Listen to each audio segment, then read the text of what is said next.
intro before we get started. All right. Bailey?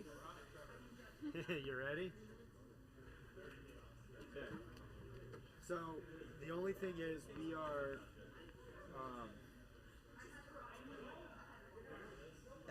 I'll try to remind you, but like every half hour I might have you just tap the screen. Just from the back. Are you ready for national anthem? Almost. Yeah, well, give me like just a minute. So let's so Rachel and Liam, you stay here. Nope, you stay here. Nope, I want you over there. Okay. So we're just doing a quick little kickoff. I'm gonna transition it, and we're gonna. Can I like? I'll come in. We're gonna just do a little welcome. Let him kind of kick the broadcast off, and then we're gonna start the. Yeah, I'm just gonna do like a welcome to the 2022 series. Okay. Exactly. So you ready for that? Yeah. I mean, I don't know what we're doing afterwards, but we'll go with this. All right. You ready? We're live. We're ready. We're live. All right. Welcome everybody to the 2022 CerusBrix Championship event. We are here at Cirrus Fitness in Frederick, Colorado, and we're about to get started. And I'm Rachel Sinek, and I'm joined by... And I'm Steve Gaborik, so we'll be your commentators for today. We hope you have a blast. We are about 30 seconds off from starting the national anthem, and then our judges are going to kick off our start of the Brix Championship with the endurance wave. All right. So here, we'll slide over and get things rolling.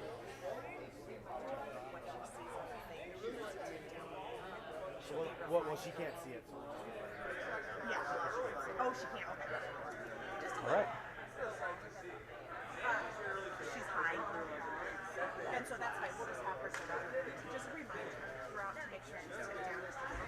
Otherwise, we have this third ceiling. Chris, are we ready for the anthem? Okay, let's go ahead. Everybody, move your calves. I'm going over there. All right, ladies and gentlemen, we're going to cue the national anthem.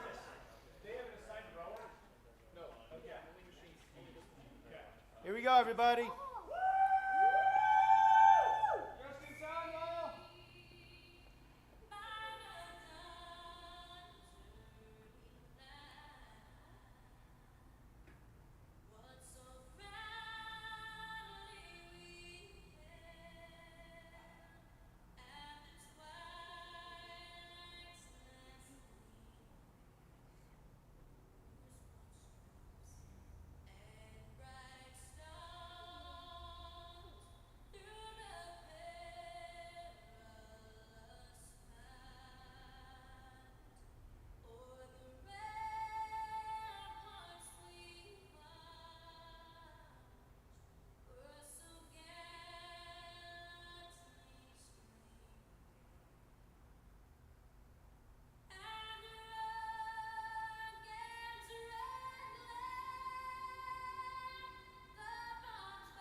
right, ladies and gentlemen, we're about to kick off the endurance portion of the event, starting with the men's division.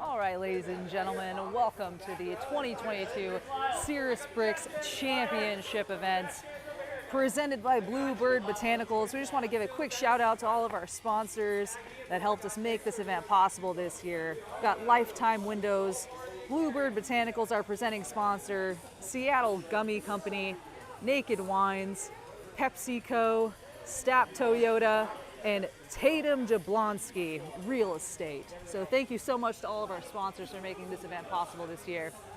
And we are about to kick off with the men's elite division with the endurance portion of the event. So again, if you're not familiar with what CerusBrix is, it's the ultimate fitness competition. We're going to be testing these athletes with four pillars of fitness.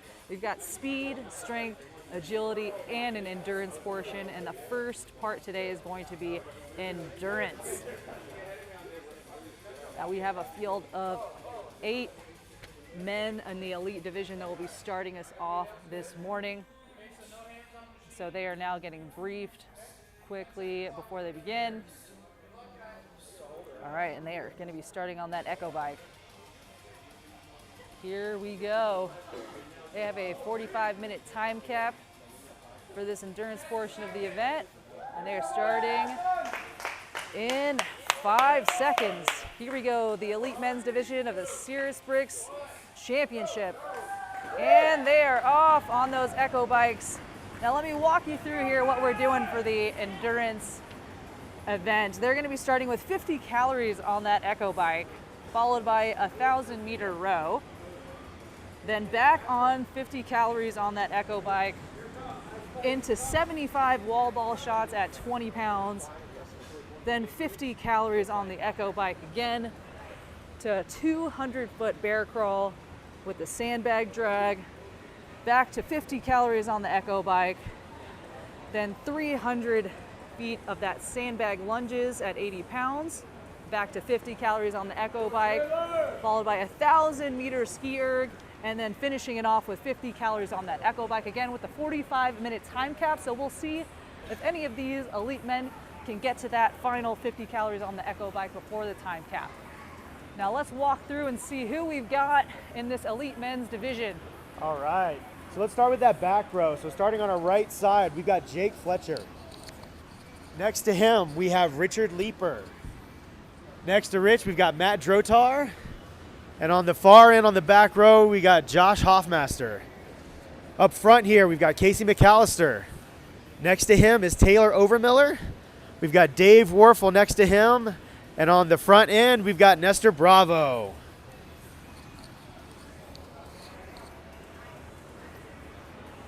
All right, so these guys are just kicking off the endurance event here, which is a lengthy event. So we're gonna see, we're probably starting off at a nice slow pace here on that echo bike. Yeah, so I just took a quick peek, and it looks like we've got a nice variety. And I see some guys that are cranking anywhere from 270, 300 watts up to couple of guys were over 400. So it'll be interesting to see kind of what kind of pace they maintain. I'm definitely going to peek on that, and we'll keep some updates too to see as they go through the part of the workout. Does it drop a little bit as they go through, or are they able to sustain it throughout the entire time? It will be interesting to see how they strategize this thing. It is a long workout.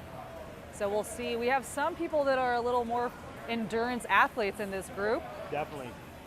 I know we've got Richard over there, Richard Leeper. Yep, he's big on the machines. I know also Dave.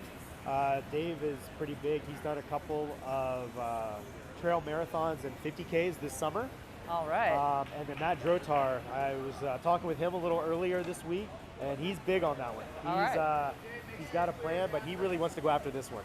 All right, So looks like we'll we see got what our he does. first athlete here that's off that echo bike and onto the rower. Nestor's on the right. Nestor Bravo. We've got, several other athletes. We've got Josh Hoff.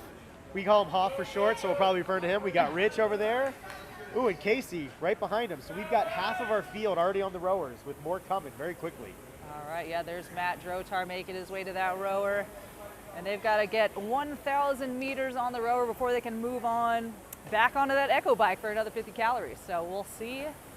I would expect maybe about a 3.5 minutes, I would say, for this 1,000. I mean, I know a lot of people wonder what pacing they go for. We'll peek around and check, but a lot of times, 2-minute pacing is a good pacing on a rower. But when you start getting into competitions, they're going to be cranking that. So I have a feeling we'll see something definitely faster. Quick row times here. All right, looks like a lot of the guys are. There's Dave. So it looks like our last man that just jumps off the bike is Jake. All right. Jake is moving to that rower right now, so that puts all 8 of our competitors back on the rower. All right, and let's see. Let's take a look at some of these row speeds, shall we? All right, so Nestor, who was the first one to the rower, right about a 2-minute pace. There we go. That's what you were saying. It looks like we got a 1:55 pace with Rich. I'm seeing a 1:49, 1:50. It's looking right around that 1:52-minute pace right now. Once again, it's a big endurance piece, right? They're going to be doing this for a while, so they're trying to go fast, but they're also trying to pace. Yes, I know. This is a 45-minute time cap is quite a long endurance workout. It is. I'm curious, though, what times we may end up seeing. Could it be 35 minutes, or, it should be very interesting to see. Yeah. And I hope we see the whole field finish this before the time cap. I know. We didn't calculate. I forgot to check exactly how I'm doing on that first echo bike. We'll have to see. And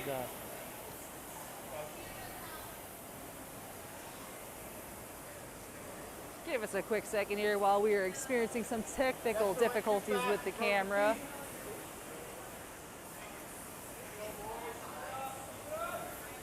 All right, hopefully you guys can still hear me with the sound while we figure out the camera. We still have all of the men's field here on the rowers, finishing up that 1,000 meters before they move back to the echo bike for 50 calories on there.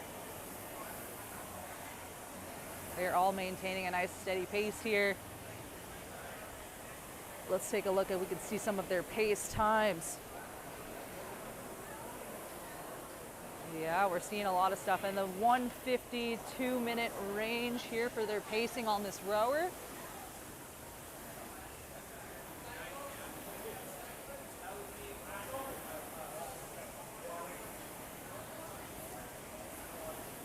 All right, again, I apologize for the technical difficulties that we're experiencing here with the camera.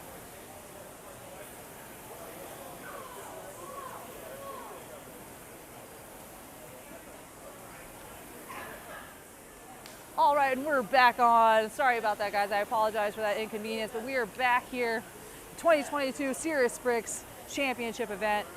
even the camera's excited. Sorry, there's just too much energy popping through the event this morning. So if you're just tuning in now, we have the elite men's division going right now in the endurance event, and they're now on the rower for a 1,000-meter row before they head back to the echo bike for another 50 calories. They all seem to be maintaining a nice steady pace here, so it'll be interesting to see when they start to pick it up to finish this workout. Looks like Nestor has about 10 meters to go, and he is cycling back. All right, we got Nestor first off that rower, headed back to the echo bike. All right, we have Hoffmaster, McAllister, also headed back to the echo bike. They are leading this pack here right now for the men's elite division.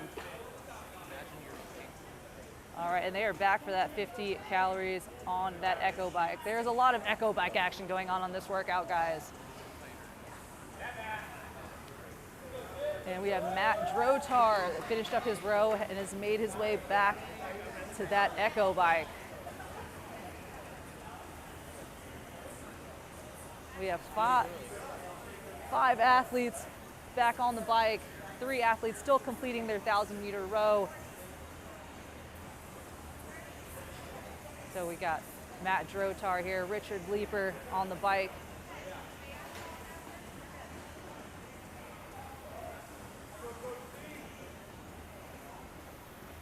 And here are our athletes. There we go. We have Dave Warfel finishing up on that rower, headed back to the Echo bike. One final athlete still finishing up that 1,000-meter row. And he is off the rower.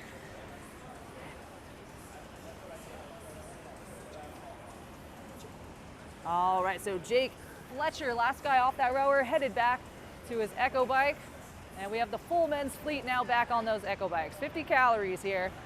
When I was peaking, you know, we saw pretty big spacing between, I'd say, the high 200s up even to close to 400 on that first round. Looks like most of the guys have started to kind of find their groove. I'm seeing a lot of like 315 to 350, 360. Okay. So they're still staying pretty high. Yeah. But they've definitely dialed it back a little bit as they find a bit more what their pace is going to look like as they move through some of the other exercises. Yeah, it'll be interesting to see who can maintain the pace throughout this 45-minute time capped workout. All right. All right, so after this, what do we have? What's the next exercise? Yeah, after this 50 cal row, the athletes are going to be headed to some wall ball shots. They're going to have to get 75 wall ball shots at 20 pounds. Wow. That's a good amount of wall balls. That's a good amount. Not something I would look forward to doing, let me tell you. But hey, this is definitely a test of endurance. If I had to pick something, this is it. Plenty of Echo bike action too. I know people are big fans of that. Yeah. Everybody loves the Echo bike, right? All right, let's take a look and see how our athletes are doing on this Echo bike. Yeah, so we've got Nestor, got about 5 calories left. I was just curious on our time. It looks like he's going to be close to 3:15 as he gets off. Okay.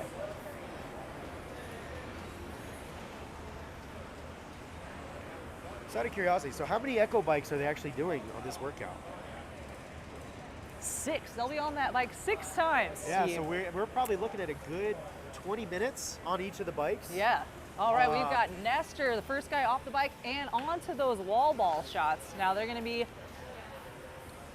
hitting those with a 20-pound wall ball. Got to get that ball over that line at the top, as you can see on the screen. Yep, that bright green line is our top line for the men. So they have to get 75. And now we got a huge group of the men's fleet making their way to those wall ball shots now. Got Casey McAllister, Josh Hoffmaster, and Rich Leeper onto their wall ball shots. And now they do have to come down. Hip crease has to come below parallel for these to count, and the ball does have to go above that line, green line on the wall. Oh, and we've got Matt Drotar off of Heroes Air bike starting his wall balls too. Yes, we do. He is really making sure he clears that green line.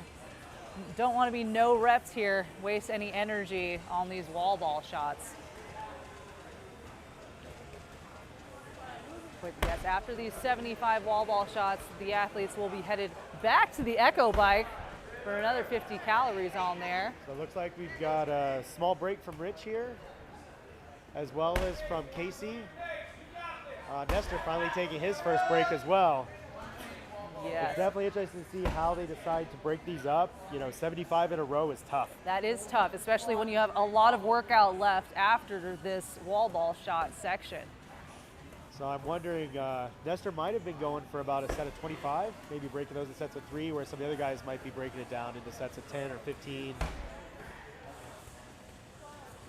Yeah, all right. It looks like we've got one athlete still on that Echo bike. The rest of the men's field has moved on to their wall ball shots. All right, we got some athletes taking some breaks here, breaking up those 75 reps of the wall balls. Because again, it is a pacing game here in the endurance event. You want to make sure that you maintain a good pace so you don't burn out too early here, because they still have a lot of workout left to go. We're about Dave 12 minutes Taylor in. And Matt over here on their wall balls here in front of the camera right now.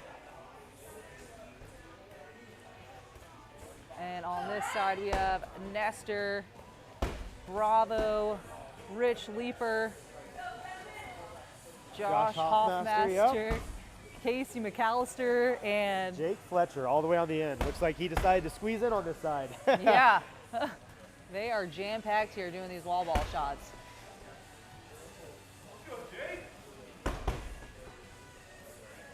All right, it's exciting to see who's going to finish this up. Yeah, Let's see where we're at rep-wise. Yeah, let's take a look. All right, so Nestor, who's the first on the wall balls, looks like he's done 58 of them so far, so he's got less than 20 to go.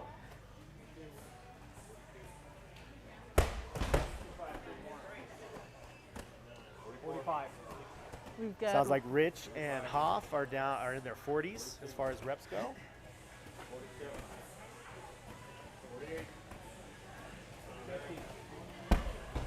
Yeah, these guys are cranking away on these wall ball shots, taking some intermittent breaks in between. All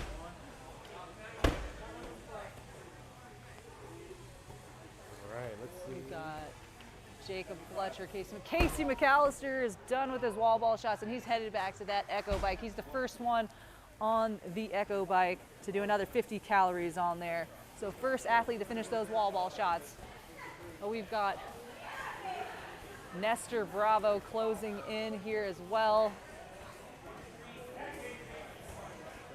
And Nestor is done with the wall ball shots and headed back to the Echo bike. He's the second athlete to finish up those wall balls. We got Rich Leeper here with 15 wall ball shots left to go. And we can also see Josh Hoffmaster over here and Jacob Fletcher taking a little rest before they finish up the rest of those wall balls. And I just checked in. Taylor's getting close. He had about 15 to 20 left when I just checked in, so I think he's down to less than 10. All right. These guys are closing in. Looks like we got 2 and 1 and done. Taylor's done. All right. And it looks like right. Casey's done too. Casey just jumped on the Echo bike. Casey was the first athlete. Oh, yeah, he was the first one done, followed by Nestor, and now Okay. we've got Taylor Overmiller. So these three guys have been kind of pushing the pace, and they're setting that pace right now. Yeah, we're about 15 minutes into this workout, so they are setting a pretty good pace here. Now we have Josh Hoffmaster, who finished up his wall balls. He is now back on that Echo bike. We've got Nestor Bravo here, cranking away on that Echo bike. And Taylor Overmiller and Casey McAllister on that Echo bike. And Rich Leeper finishing up his wall ball shots. He is now back on the Echo bike as well.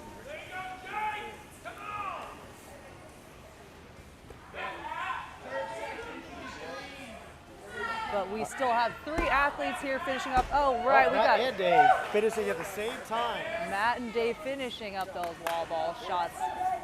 Headed back to their Echo bike. And Jake Fletcher finished those wall ball shots. He's that final athlete to make it back to the Echo bike. So I got a fun fact for you here, Rachel. Okay, let's hear it. We have a nice spread of ages throughout all of our athletes, right? Yes. 20s, 30s, even 40s. Even though we do have a master's division that goes over 40, we do have some competitors that are at 40. In this field right now, we have Joshua Hoffmaster, who is 22 years old. And at double his age, we have Rich Leeper at 44. That's impressive. You know, it's great to see the mix of ages, and it's also great to see an athlete in their 40s being able to compete against somebody in their 20s. I mean, that's impressive. Exactly. I love to see the spread, and all these guys come from different backgrounds. Everything that, but bringing it together is this whole fitness competition, what they love to do. Functional fitness at its finest. Oh, yeah. With everything we do and trying to find that most well-rounded athlete. That's the whole design behind Brix, right? Yeah. You can go for the strongest, you can go for the fastest, who can go the longest, but we try to bring all that together with a big mix across all 4 bricks, and you see it's just all different types of competitors are coming here, and they've all qualified, and all of them have some strengths, all of them have some weaknesses, and they're going after it no matter what. And I mean, they had a qualification process. They had to make it through the Open. They had to make it through semifinals to be able to qualify to make it here to this championship event. That's right. And it whittled down. There was a big cut where we went down quite a bit to get down to these last 8. Very exciting stuff. Yeah, it's cool to see an event that brings in that, yeah, the 4 pillars, right? We have the endurance, we have the agility, we have the strength, and we have the speed. So you could be one of the stronger athletes, but then again, you have to still be able to compete in those other areas with endurance, agility, and speed. Exactly, yeah. If you're strong, but you can only work out for 12 minutes, It's, you not may gonna not play do in so your well. favor. That's right. All right, looks like we got Nestor Bravo headed to his bear crawls with the sandbag now. He is the first athlete out here. We got Casey McAllister following closely behind him. But here we have Nestor getting that sandbag drag, and Casey is just hauling this sandbag across the floor here. He has got some speed and that technique down. One thing that the athletes do have to keep in mind is having 3 points of contact on the ground, but other than that, they can just drag that sandbag across the ground however it works for them. So he's got some good speed going here. We've got Nestor taking a quick little break before he keeps going here.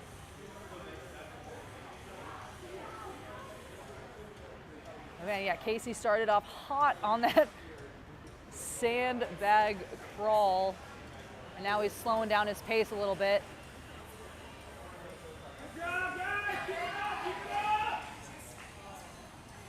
All right, so with the 200 foot, they're going to be dragging it 4 times. So each of these lengths is 50 feet, so they're going to be going down and back, down and back. All right. So we've got Casey, He's we're on halfway his- done now. yeah. We've got Nestor that's coming up, finishing his 2nd drag out of 4. And then we got Josh Hoffmaster out here too on his first lap of this sandbag crawl drag. Oh, and Taylor on his as well.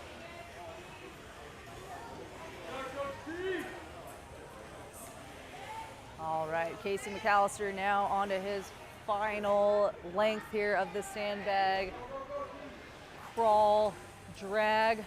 Rich Leaper making his way out here.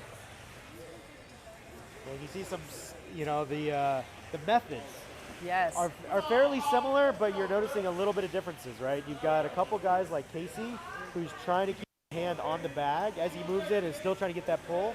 But you've got other guys, especially like Rich, who is going as far forward and trying to sling that bag and just crawl to catch up with it a bit. So Yeah, there What are a works? lot of different techniques. I guess whatever works for the athlete, but they do just have to maintain those 3 points of contact with the ground, and however else they can just drag that sandbag along they do. will work. And then we have Casey McAllister finished up on the sandbag. He's back on the Echo bike. All right, so that was a quick one because this is the first time we've seen competitors finish the exercise, I would call it, and then back to the Echo bike, while we still have a couple of competitors, Matt and Jake, still on the Echo bike and have not started their drags just yet. Yeah, we have some good separation going on now between the top athlete in the field and the last few athletes behind them. Yeah, this is a 200-foot bear crawl sandbag drag, and they are pulling an 80-pound sandbag, so nothing super light here, Not at all. especially when you're crawling. That's right. A lot of times in our workouts, we'll use maybe 60 pounds, but with these, with this championship, they up the weight on a lot of these exercises. Oh yeah. The guys really have to get after it. So it looks like we got Nestor Tate. and Taylor done with their bear calls back on the Echo bike.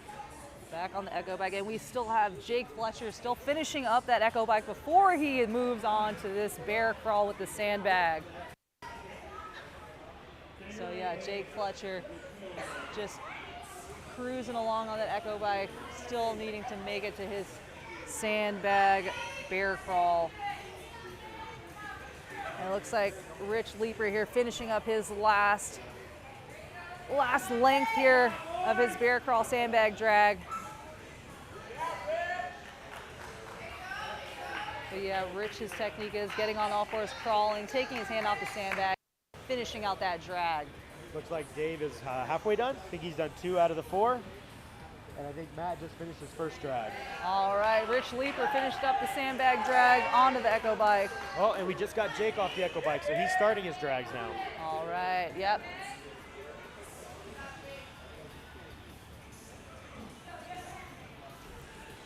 All right, so yeah, So we're what, 22 minutes in. They're doing this Echo, and we've got two more sets, right? for some of these guys, we've got the skier coming up next, followed by their final echo bike. Yep. So, I mean, they are cranking it. I mean, honestly, the way they're pacing it, if these guys finish up, we could see some sub 30-minute times. Yeah, here. that's really fast for this event. Yeah.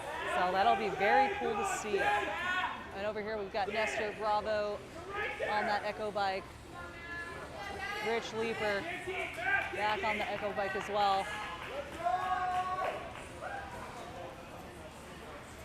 So we've got about 5 athletes back onto the echo bike right now, while we have 3 finishing up those bear crawl sandbag drags. So I just checked our pacing for our top 3 guys that What's we've been it looking following. like? So right now, Nestor is still holding into the 300s. Okay. So he's low, like 315, 320. Whereas I was looking at Casey and Taylor, they look to be pacing it a little bit slower on the echo bike, and they're in the high 200s. So they're kind of in that 275 range. Okay.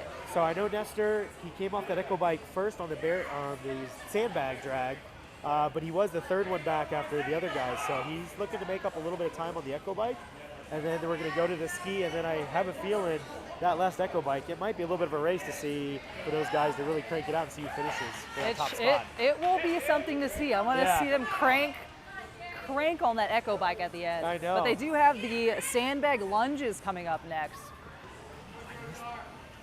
Oh, and that's going to be 6 lengths. Okay, so we still have a bit more. I was just too excited. So Steve's actually, getting excited out here, am. man. So we actually, considering we still have the lunges, which I did factor in, I don't know that we're going to see sub 30. I think maybe sub 35, depending on how long those lunges are going to take. But it's still impressive. oh, very. So here we've got the guys finishing up those 50 cals on the echo bike, with 2 athletes still cranking away with these bear crawl sandbag drags. We've got Matt Drotar and, Jake Fletcher finishing up the drags, with Casey McAllister first off the echo bike and onto those sandbag lunges. So they have 300 feet of the sandbag lunges at 80 pounds. I'm really curious. The sandbag drag is just tough because you're pulling that weight. You're kind of compressed down in that bear crawl. The lunges, though, those are leg burners. Oh, yeah, absolutely. I am really interested to see what that's going to do for the guys when they get back on the echo bike and how much that's going to affect their pacing. We will have to take a look at the pacing after this round of those sandbag lunges, because I agree that's going to take a toll on those legs. Because we've got, another 80 pounds? I mean, same sandbag. 80 pounds they're dragging out, 80 pounds on their back. Yep, and then we've got Nestor Bravo out here onto his sandbag lunges, following Casey McAllister here. Oh, Taylor just getting to his now, too. Taylor Overmiller onto his sandbag lunges. And again, they have to get 300 feet on these sandbag lunges. And then Josh Hoffmaster also now onto his sandbag lunges. These are our top 4 here, guys. These are the guys that have been leading the pack so far. So it'll be interesting to see again, as Steve was saying, how this plays into the echo bike again after they are fatiguing their legs here with these sandbag lunges.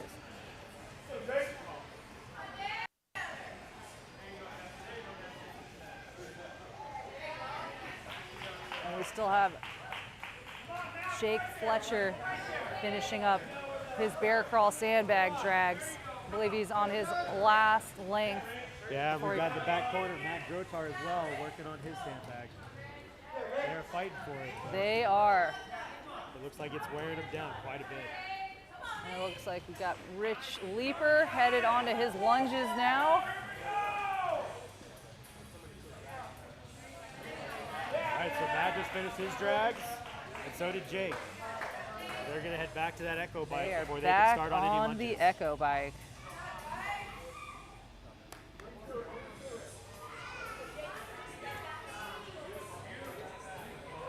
This is where we start seeing a larger separation in the field here for the endurance portion of the event.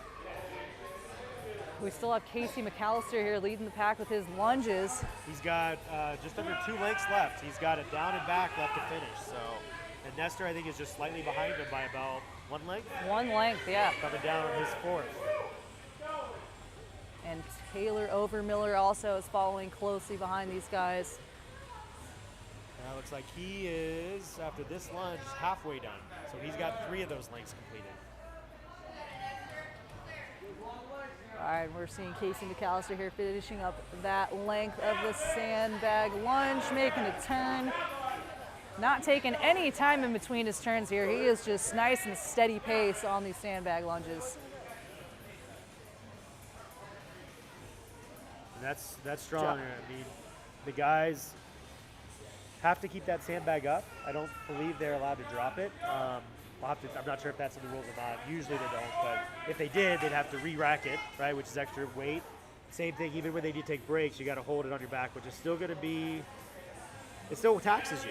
So yeah. At least this way, if they can just keep a steady motion, even if it's not fast, it keeps them moving and they get it done a little bit quicker to get that bag off their backs. Absolutely, and they do. Oh, Casey McAllister now finishing up those sandbag lunges. He is back on the Echo bike. He's leading the pack here in this elite men's field.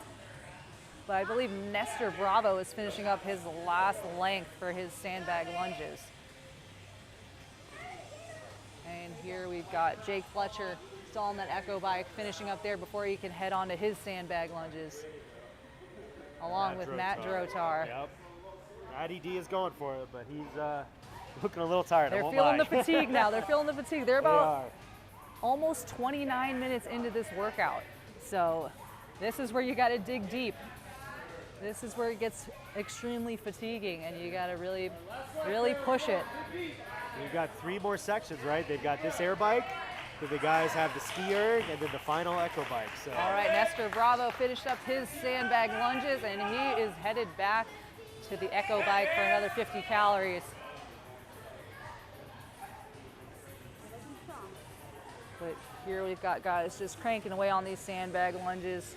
Got Taylor Overmiller out here, Josh Hoffmaster, Rich Leeper, and Dave Warfel over there in the back corner. We can see him right behind Taylor. I think this will be Taylor's last set, so he's almost done. And I think Hoff over here has one more length when he finishes this one, so he's getting close. Yep, there's Taylor Overmiller, headed back to the Echo bike, finished up his sandbag lunges. All right, I'm gonna go peek at our pacing with our top 3 guys, and I'll be right back. All right, go take a look at that. And we still have Jake Fletcher finishing up his Echo bike, has not made it to the sandbag lunges yet, neither has Matt Drotar, so they are still on that Echo bike before they can head to their sandbag lunges. But we've got Steve back here after taking a peek at the pacing. What's it looking like, Steve? So I definitely think that those lunges did affect him. We've got Nestor kind of running in the mid-200s. Okay. He's trying to push it a little bit as he gets his legs shaken out a bit. Taylor, as he was just starting, he hasn't been going quite as long, but he was working trying to get up to about 200. Got it, so yeah, he was that's definitely feeling that significant fatigue. pace difference, yes. And Casey looks to be holding him still around mid-200s. It's a little bit lower. He was high 200s on the previous one.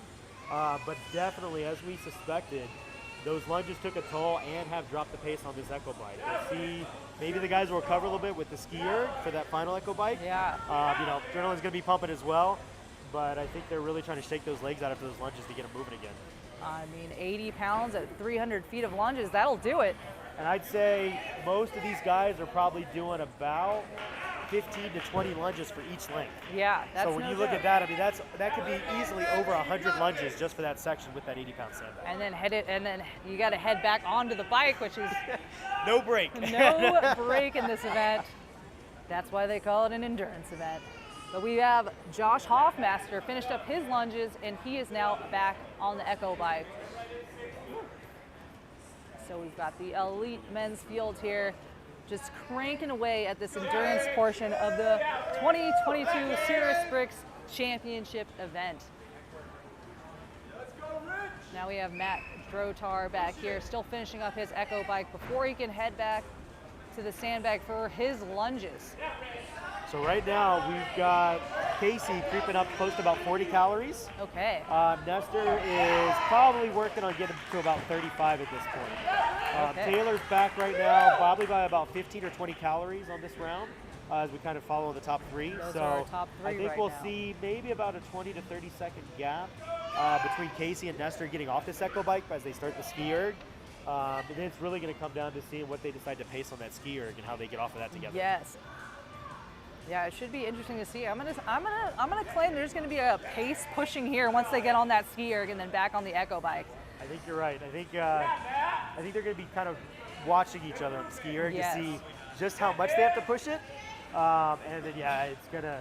And here we go. We've got Crank it. Casey McAllister headed to is. the ski erg for his 1,000 meters on there. He is the first athlete to move on to So do you the think ski Nestor's erg. going to pick a ski erg right next to him to be able to keep an eye, or do you think he's going to That is a- strategy go, maybe give him a little space and just try to see what he can do? It will be interesting to see. I would There keep he a is. semi-close position just to see where I'm at with my Yeah. competition. I think so, especially when it's, those two guys are cranking it. And they are side by side. Yep. Side by side here, we've got Casey McAllister and Nestor Bravo, the two leading men in this elite division. 1,000 meters on that ski erg before they head back to the Echo Bike. But we still have some men finishing up their sandbag lunges. You have Jake Fletcher on his sandbag lunges along with Matt Drotar there. Yep, and Jake just finished his first length. So I was just checking in. I think this is Matt's second length as he just finished that one. So no quitting these guys. They're going for it, but We're about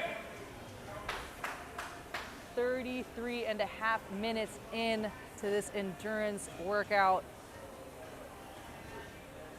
And here's Jake Fletcher getting his sandbag lunges, having that fatigue set in for these guys a little bit here, but Casey McAllister and Nestor Bravo leading the pack here on that ski erg. This is the final push for these guys. They have 1,000 meters on the ski erg, then they head back for the final piece, which is the 50 calories on the Echo Bike.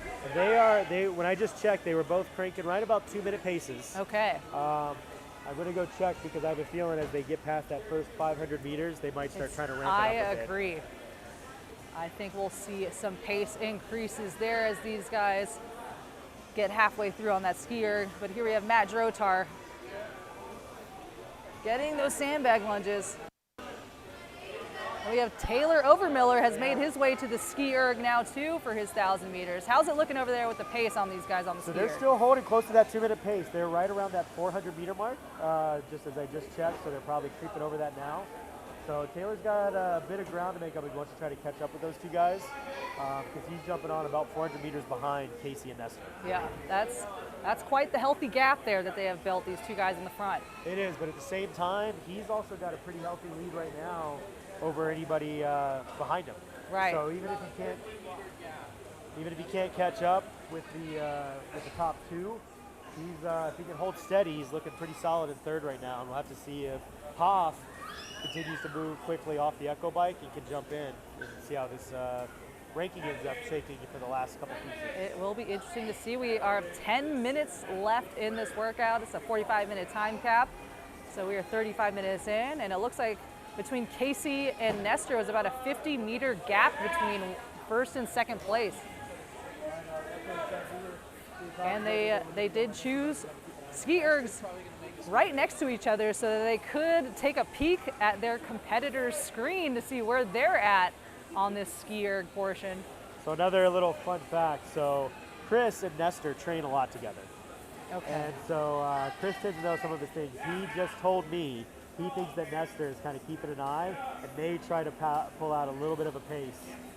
A little sprint at the end on the ski erg. Gotcha. And he might be holding a little bit back for the ski and try to rip the Echo Bike. So Nestor is very tactical sometimes. He likes to see where he is, and he will watch and try to make his move late sometimes. So I think that's what he might be going for. We'll have to see how that shakes out. Saving it till the end. Bold strategy, but it could play off.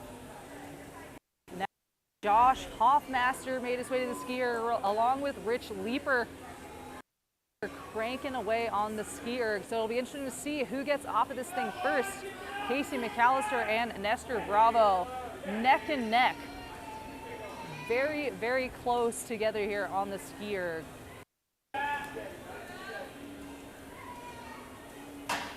And There we go. Casey's Casey off. McAllister, first one off of the ski erg. He's headed back to the Echo. The final time on this workout for that final 50 calories. Nestor was about 40 meters behind him, so I expect him to jump off any second. He's just waiting for that last. And there he goes, There he is. Nestor Bravo off the ski erg and back to the final piece on that Echo Bike. I don't know about Casey. All right, let's see. So it's going to come down to what they can crank in that pacing, you know, the higher the watts, the more calories they burn faster. So Absolutely. It'll be interesting to see how they play out here on that final 50 calories on that Echo bike. Got about a 4-calorie gap between Casey McAllister and Nestor Bravo here. it looks like Nestor's been ramping up. He's up to 400 watts now on the Echo bike. All right. I think he's going to try to maintain above that 400. I'm going to go peek at Casey and see kind of where he's hovering, but I think Nestor's goal on this last 50 calories is to keep it above 400 watts, which is running about 72, 73 RPMs. All right.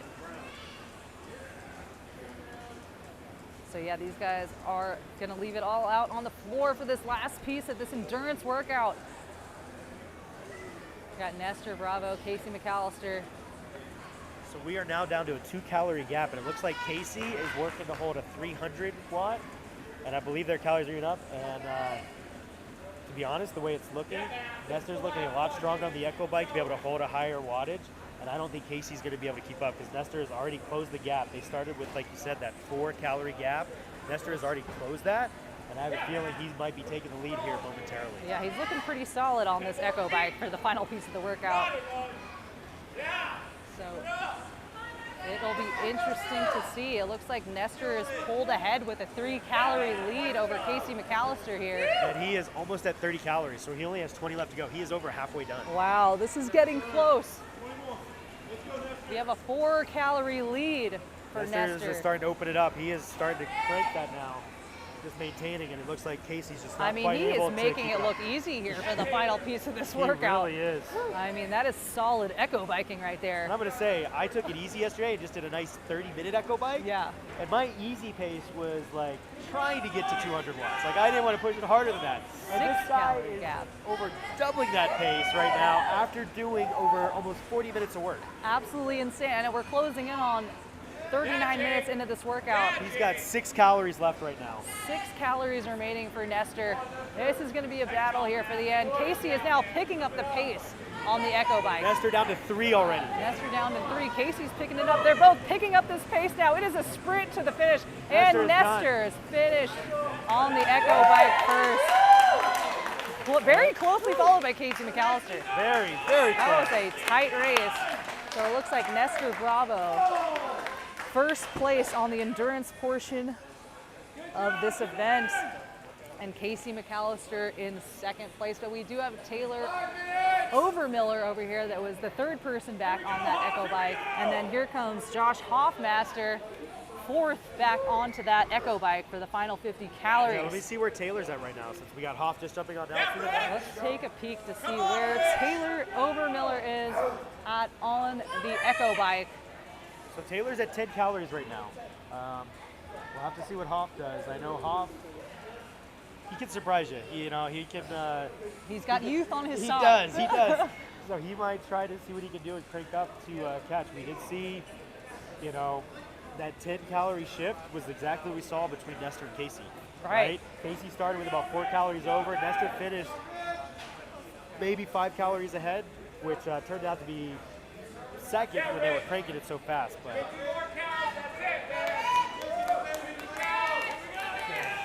so we have Josh Hoffmaster so currently. Rich is coming back into 5th now. 5th place back onto the Echo bike for the final round. Yeah, we have Rich Leeper here back on the Echo bike for this last piece, and we have Jake Fletcher just crawling on his Echo bike right now. I think fatigue has really set in for him here on this event. I do too. We've got Dave finishing the ski. I guess we'll have to see whether Jake and Matt end up finishing this and move on to the ski, and whether they get back to the final Echo bike. All The right. nice thing is we'll still place them, right? So regardless of where they are, we'll know where they finish, so they'll still get their rankings. Right. So regardless whether they both end on the ski, it'll come down to where the meters are when they finish. Right. I mean, and this is just the first part of this entire event. So this is just the endurance portion. They still have a lot left to go here. There is a long day left. That's right. Coming up next after the endurance is going to be the agility portion of this event, which we could see a lot of different things play out. We could. Once you know, when it really comes down to it, the endurance with a lot of the machines and the sandbag versus the agility, which is a pure, I don't want to say ninja rig, but it's a rig, right? So it involves a lot of hanging, a lot of body control. Right. You know, just tons of strength all around besides just being able to use your lungs, right? Exactly. So yeah, we could see some of the guys that did okay on the endurance come out on top. You know, some of the guys that did maybe Casey and Nestor, you know, the rig may not be their specialty, so it'll be interesting to see kind of where they get to. It will be interesting to see how it plays out because that is a very different event than this endurance one. Yeah. And none of these guys have been able to try the rig. No, they haven't. So They've been able to look at it, yeah. but look, but don't touch. Exactly. So yeah, it's going to be a first-time trial for all of these athletes out here. So very right. interesting to see how it plays out. And that is a little different from last year. Last year, we did give the athletes an opportunity to play on the rig for about 10 or 15 minutes the day before to Gotcha. get their feel for it. This year, we decided, you know, we're just going to, 2 minutes. not that we have an even feel, we decided it's going to be first touch for everybody on competition. Yeah, very American Ninja Warrior Yeah, style. that's right. But it looks like we've got about 2 minutes left And I think into Taylor's this done. workout. Taylor And is finished. Taylor Overmiller completed it right under that time cap. Awesome to see. So we have 3 athletes that were able to finish this workout under the time cap. Good work, Casey. And we've got just under 2 minutes here for I'm going these to go guys. see if I can peek at where Let's see Josh where is. Josh Hoffmaster is right now. See if he's going to be able to finish this one out. And it looks like he does. He has completed it. Josh Hoffmaster has finished the workout right under the time cap. So we've got 4 athletes in this elite men's division that have been able to complete the endurance portion of the workout. But here we've got Rich Leeper still cranking away, trying to finish this thing off. So I think Rich has about 7 calories left. 7 on his calories last and echo about bike. 1 minute Yep. left And here. we've got Dave that's down to about 20. So Okay. I don't know if Dave's going to crank it at the last bit of time, but I know he really wants to. I know they all really want to finish this They thing do. off. If anything, just to be done with it at this point. Got 45 seconds left, and it looks like Rich Leeper finished it right under the time cap. Less than a minute to go. Great to see. So that's about 5 athletes that were able to finish this thing. And now it's just a 30 seconds left for this endurance portion. We've got Dave Warfel still cranking away on this thing, trying to finish it off in the 20 seconds that remain in this endurance workout. Dave is cranking. He's trying. Dave He's got is about 7 cranking. calories He's got left in about- 15 seconds. He might just let it ride. All right, yeah, it looks like 5 seconds left into this thing. Just keep it moving. And that's time. That's the 45-minute time cap for the endurance portion of the 2022 CerusBrix Championship event. So that was the elite men's division of the competition. And these guys will get a short break before they head on to the agility portion of the event, which is going to be that rig that will be outside. And then we still have the elite women's division and the women's masters and men's masters that will be headed into this endurance portion of the event next. So I just checked in, wanted to see what we got. We've got about 20 minutes before we go into agility. So the guys have So a they do little get bit of some time rest. to break. Yep. So obviously the guys that finished under the cap are gonna have a few extra minutes. But we've got, before the first wave starts, we've got about close to 20 minutes before that agility does kick off. okay. And you know, just as a reminder, we can talk more through it. I think it'll be cool later as we get closer. But they will be going 2 at a time. Yes. And their order on how they go with the rig is based on their placement after the completion of semifinals, Okay. right? So our bottom, so the 7th and 8th ranked guys are going to be the first ones on the rig. So 7 and 8 will go first, then will come 5 and 6, then 3 and 4, then 1 and 2. Okay. So that's where, you know, when you talk about strategy, even with the open and the semifinals, there is a little bit to that because they do get a bit of advantage. Those guys are going to have more of a break before they have to get on the agility rig, and they're going to have an opportunity to see other competitors go on it and test it out to see maybe what works, what doesn't, and try to work on their strategy before Yeah. they even have to start. So that's definitely an advantage to be able to see somebody go before you and see the strategy they take and then be able to play off that and develop your own strategy on that rig. But we will have the women's elite division and the women's masters and men's masters division still to go on this endurance portion. That's right. I'm going to check on the time to start that. They may be kicking that off a little bit before the agility starts. just to get everybody moving forward with that, which will be great. So yeah, it looks like 8:40 here is when they're going to launch the first two men, which are going to be Jake Fletcher and Rich Leeper on the agility ring. So we've got about 17 minutes before they have to get going. Oh, it's awful, man. All right, and then for the women's elite division, we do have 4 athletes that will be competing in that division, along with 1 woman in the women's masters and 3 men in the men's masters division. So we're going to have the women's elite, the women's masters, and the men's masters all going at once on this endurance event. That's right, because we have 8 total competitors. So in order to kind of keep everybody moving, plus since those waves are a little bit smaller with number of people, you know, you saw these guys all battling it out. It's nice to have that competition. So to kind of keep a full wave going, we brought them all together. That way everybody, they're kind of basically doing the same workout still. Some of the weights are going to change, obviously, for the women's and the masters. So they're not going to be using that 80 pounds. But they will be having alternate weights. But you still have a big group going together. Yeah. And they'll be able to work off each other and push each other. Exactly. So yeah, that'll be great to see, and that should be kicking off here soon. So we'll have the women's elite, women's masters, and men's masters going on this endurance event. And yeah, it is, again, a lot of echo bike. We'll have the rowing. We'll have more echo bike, wall ball shots. Very much the same thing that we saw with the men's. It's just weight changes for wall ball shots, for the sandbag drag and lunges. But again, I think it should be great, and it's still 45-minute time cap. Still 45-minute time, exactly. Just that weight is changing. Everything else is exactly the same. So maybe we should go check in with some of our sponsors while we have a little break. Let's take a look. Come on, let's come with us. Let's go see who we got with us today. Okay. Okay.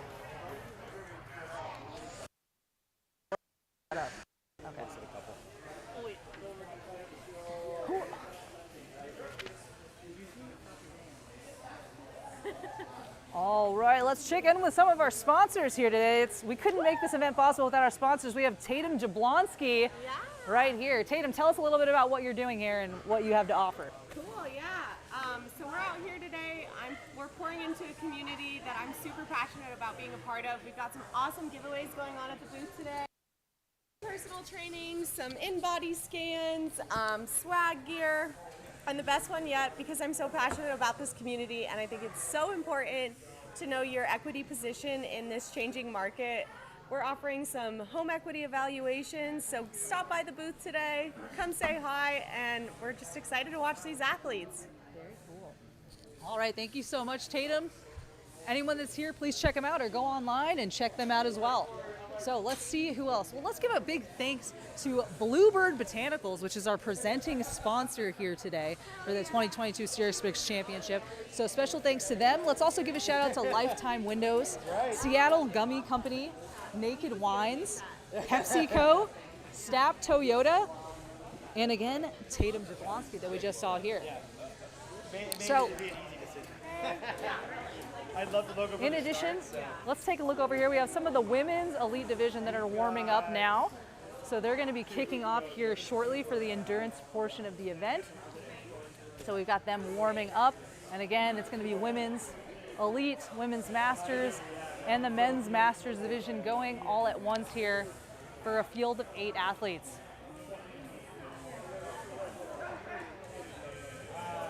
All right, let's go take a look and see if we can find any athletes to talk about what went down for that men's elite division. Yeah. Let's see who we got. Yeah. Yeah. Hi, Rachel. You want to come talk to me real quick? Yeah. All right, guys, we're going to take a chat here with Nestor Bravo. That was the first place finisher for the endurance portion of the event. So we're going to head over here and have a quick chat with Nestor. All right, Nestor. We just finished that endurance portion of the event and you came out in first place. Tell me a little bit about what your strategy was going into that. Well, I knew very well my average RPM on the bike, so I usually stay at 70, 72. So I went at my average RPMs in the first round. Then I brought it down a little bit. I was just watching, paying attention to my surroundings, looking at the guys next to me. Yeah. And then at the end, I was able to just push it a little bit harder because I know Casey was right next to me, so I just went all out. And ended up beating him by about 5 seconds. It was a very close battle, but I have to say you looked very solid on that Echo bike for that last piece of the 50 calories. What do you typically do to prepare for these types of events? I was trying to do some intervals by calories and also some intervals by time, just to see how far I could go. And then I was trying to get comfortable with my upper body movements, trying to mix up the wall balls with the bear crawls. Yeah. Because that's very taxing. Right. And everything is cardio. It looks like strength, but Yeah. it is a lot of cardio. That was the endurance part. So what are you looking forward to next? We still have agility, we still have strength, we still have speed. What do you think you're going to do best at next? Well, I think the strength part is going to be something that plays on my favor just because of my CrossFit background. I think the agility is going to be a challenge for me. I'm typically not a monkey, Okay. so I have a hard time trying to climb stuff. Yeah. But I'm excited. I definitely want to have fun. All right, very exciting. Well, good luck on the rest of it. Thank you so much. Thank you.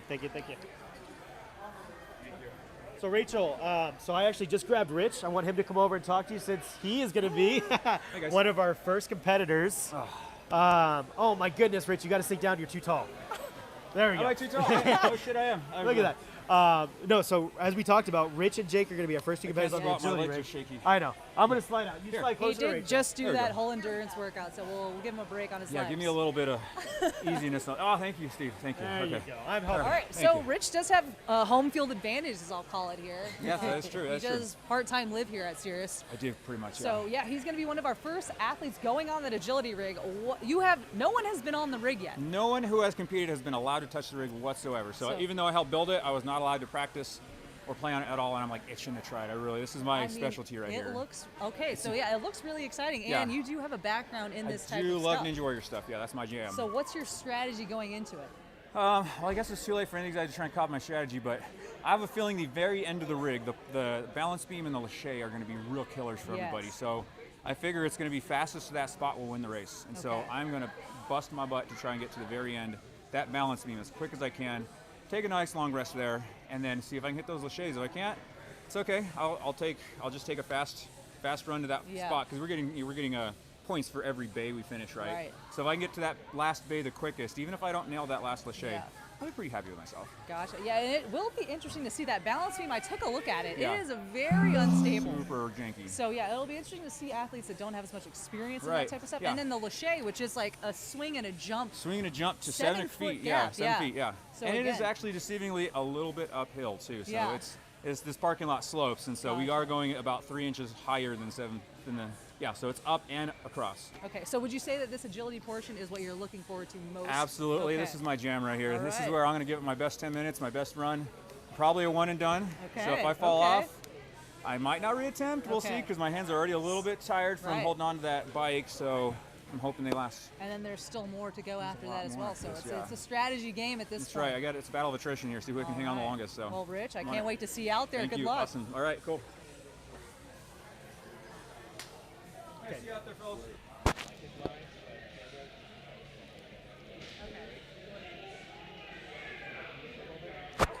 No, I can leave with you. Okay, yeah, yeah.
Okay, so it's going to be the left half of your screen.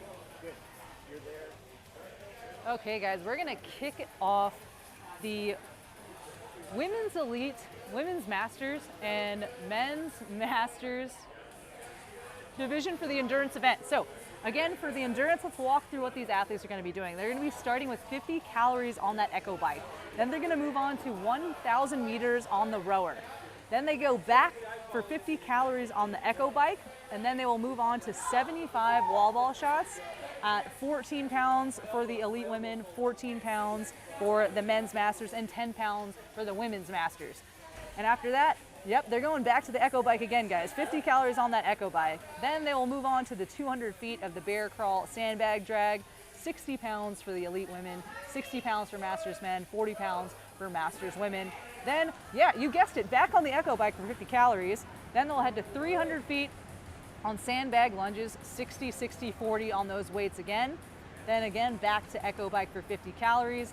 1,000 meters on the ski erg, and then finishing it off with 50 calories on the echo bike. And again, they have a 45-minute time cap, just as the elite men's division had. But now we just have a mixed bag of this group here, so we have 8 athletes competing all at the same time again. So let's go take a peek and see who we've got out there and what it's going to look like.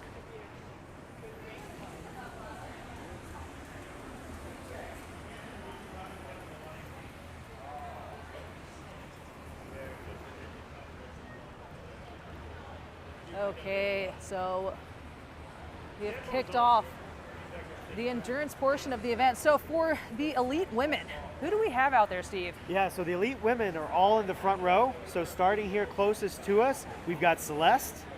Next to her, we've got Jess. Next to her, we've got Roxanne or Roxy. And on the end over there, we've got Andy. All right, those are our competitive women today.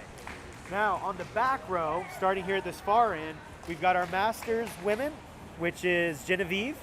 Next to her, we've got our Masters men. So we've got Chad next to her. We've got Jeff next to Chad. And on the far side, we've got Ted.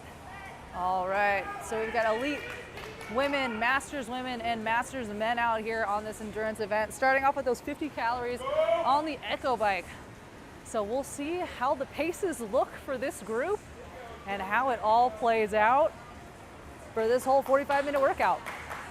Yeah, so we're going to be watching these ladies. We're going to be bouncing back and forth now because here in about 3 minutes is when we're going to kick off that agility with the men. So, yeah, we'll be bouncing back with our coverage of both sides.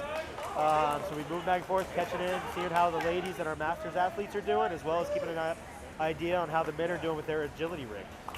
Yeah, it should be exciting to see. I'm very excited to see these guys on that agility rig, just because nobody has had a chance to test it out yet. Yeah, it's brand new for everybody. So we get to watch all of these amazing competitors grind it out yet again for this endurance workout. I know, it is a nice grind. I mean, those men finished in a little over 35 minutes for some of the top competitors. So it should be interesting to see how the elite women will stack up against that, and then to see how the Masters men. Exactly, because not all the Masters, or not all of the men competitors finished either, right? Yes. So we had 3 competitors that didn't quite finish, right? We had Dave, who came close on his last echo bike, but then we still had Jake and Matt, who did not get over to the skier. So it's going to be interesting to see where things shake out. We got, Looks men's like Masters moving quickly. we've got off that Jeff echo. Gilbert and Ted Downey off the echo bike and on to their 1,000-meter row.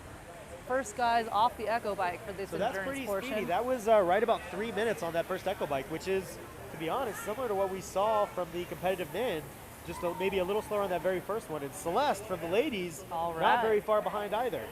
Got our first elite female off of the echo bike. And Chad. So all 3 of our Masters men are out there. Yeah, it'll be interesting to see how the pace maintains as we make it through this thing. Jess Kidd moving over. So definitely some other fun facts, with the men, even with a lot of these ladies, me being here in the gym and training here too. Plus, I've worked out with a lot of these guys and raced with them. Yeah. Jess Kidd, I've known for several years. She is really focused on endurance. Yeah. Right, endurance is her jam. She does 50Ks, 50 milers, 100 milers. She does tons of obstacle course races that are endurance, whether it's a 24 hour, 12 hours. So she loves these longer workouts. So she's one to definitely watch here to see how she keeps it. Celeste is a fantastic athlete. So it'll be interesting to see too how she maintains throughout the course of this whole endurance workout. Yeah, no, it seems like this is Jess's bread and butter. It really does, yeah. Yeah, I'd have to say, if you were to kind of look at where people are strongest, I think Jess might have a little advantage here in the endurance and with the agility rig. Just because Celeste has done some of the events, but it obviously doesn't do obstacles and rigs as much. But it's still very strong, but I think she might be able to push it a bit when it comes to more of the speed and strength side. So. Yeah. It'll be interesting to see how this elite women's field stacks up then. And you've got Roxy and Andy both over here now on the rower. Roxy is a very strong CrossFit-based athlete that works out here as well. Andy too, very strong competitor. All right, looks like we've got everybody back on this rower now. All right, it looks like we are getting ready to kick off agility in about 2 more minutes. So we had a slight delay here. So we will slide out there as soon as everybody's ready so we can check in and see what those guys do as they take their first attempt at this big agility rig. 100 feet long, 2 stories tall, all kinds of trickery involved with that balance beam, laches, as well as all the different grips you're going to touch. I mean, it's going to be quite the challenge for some of these athletes. And it'll be, that is a grip burner, if you will. Completely. It's really going to be taxing on these guys' grip. Looks like we got 1 minute left before we kick off on the agility portion for the elite men. So let's slide out. We're going to go take a look at the rig. We're going to go take a look at the agility rig before these get off and peek at what they're going to have to tackle out here. And again, nobody has been able to try out this rig yet. This is going to be a first attempt for everybody. So even athletes experience with obstacles, so it could play in their favor.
So here, trying to.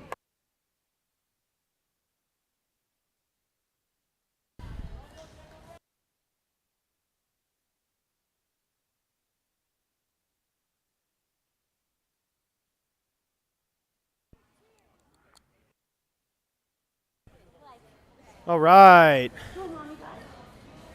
Sorry about the little audio interruption. We are going to check back in. We've been following our men's agility. Let's go see how we're doing, and we'll get you back with Rachel as well.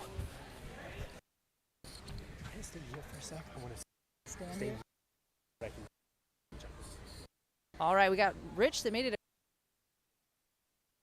a bar to swim across this.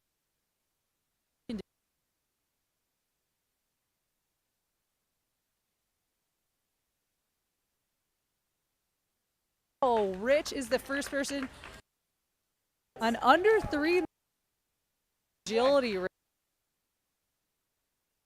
Complete the. I believe last person was able to. Last year it was actually with the setup, he was able to laches the first lache. So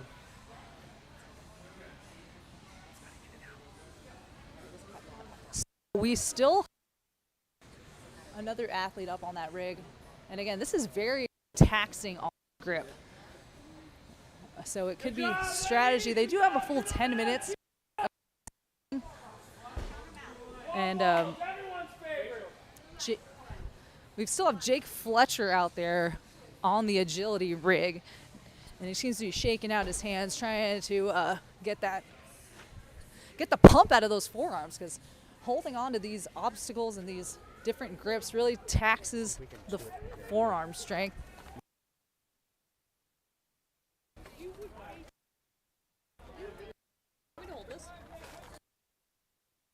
Got Jake Fletcher here on the lower, shimmying his way across. nice work, Buster. I'm so stoked. So stoked.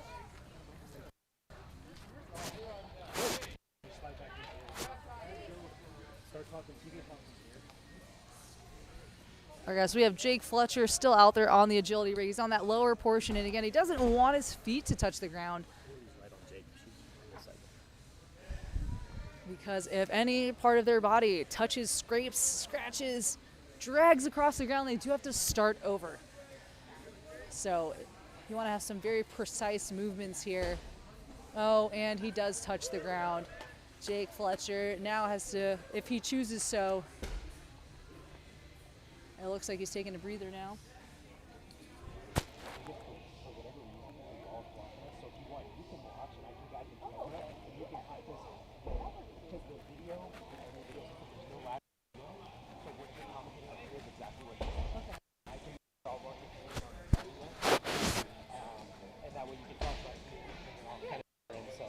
Let's do it that way, because we can watch it here in comment. Stay on top of Haley. So is she back inside? Yeah. So grab a chair or whatever you want to do on stand. This is what we're watching. All right, so we're back inside now with the endurance portion of the event. Now we're going to be back and forth here between endurance and agility as those elite men take on that agility rig, and the elite women, masters women, and masters men finish up this endurance portion. Now it looks like we have a lot of athletes still cranking away on those wall balls, on those wall ball shots here inside.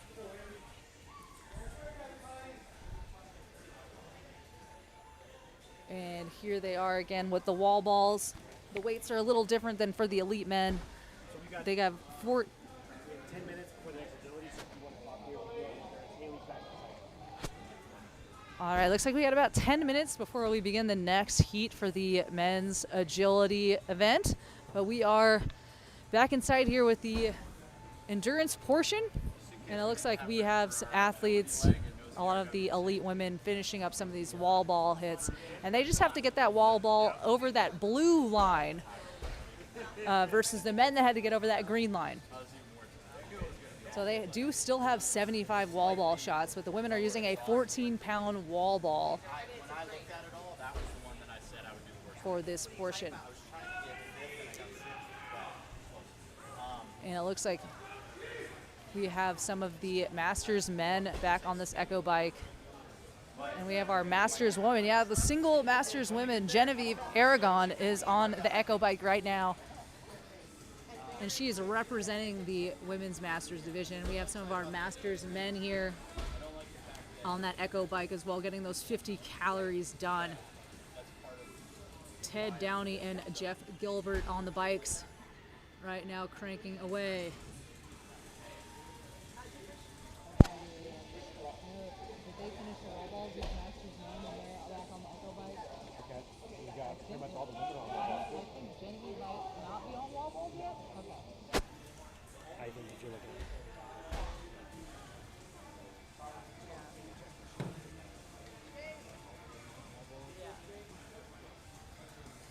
All right, so we still have the elite women's on the wall balls, but it looks like we have Celeste Bottomley finishing up her wall balls and headed back to the Echo bike. And we're looking at Chad DeFalco of the Masters men here finishing up his wall balls, and he does have to get it above that green line. But here we have, for the women's elite, Roxanne Lear finishing up her wall ball shots, very closely followed by Andy Rose, and they are headed back to that Echo bike now. Another 50 calories on that Echo bike before they can move on to the bear crawl sandbag drag. So we're making our way to about almost halfway through this workout, so we're seeing the fatigue set in for these athletes, seeing how they can push this pace here to see if they can finish it under the 45-minute time cap. We're about 17 and a half minutes in to the workout, guys. And we are here at the 2022 CerusBrix Championships on the endurance portion with elite women, Masters women, and Masters men. So I just checked in. Well, I'll check on the ladies here in a moment. But Masters men, I was curious just how their pacing was going compared to our competitive men that we saw earlier. So right now, Jeff Gilbert's running about a 230, 240 watt. Okay. Whereas Ted's holding steady right around 200, maybe a little over. So they're staying pretty close to each other. We'll have to see kind of what the spread looks like as they get off this air bike and start their next section, which I believe is the sandbag drag, yes. Right? Yep, not the lunges, but the drag. So we still got Chad finishing the wall balls. I'm going to go take a peek at our ladies because we've got 3 out of the 4 of them back on the Echo bike. See kind of what their pacings looks like and how they're doing too. All right, let's take a peek at that. But we do have our Masters woman, Genevieve Aragon, onto her wall ball shots, and one of our elite women still finishing up her wall balls. That's Andy. No, that is.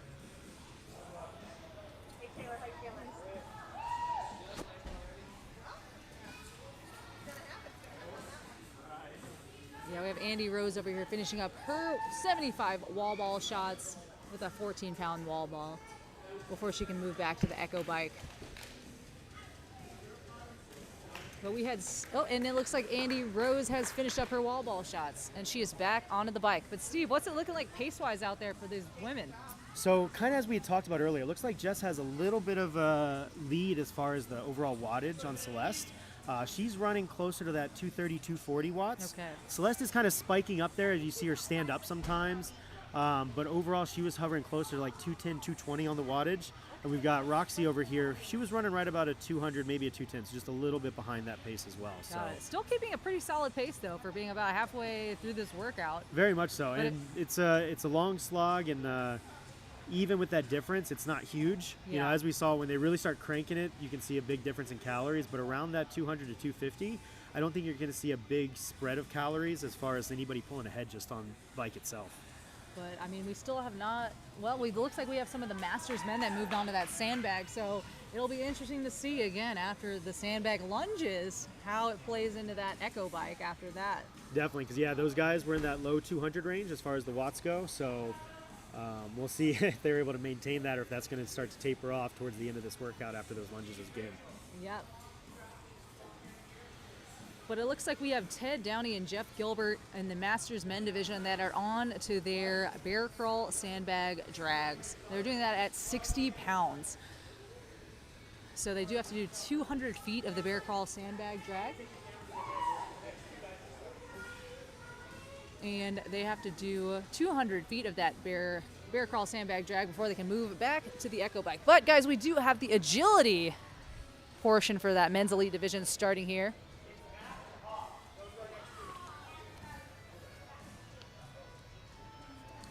And next for the elite men on the agility portion, we have Josh Hoffmaster and Matt Drotar.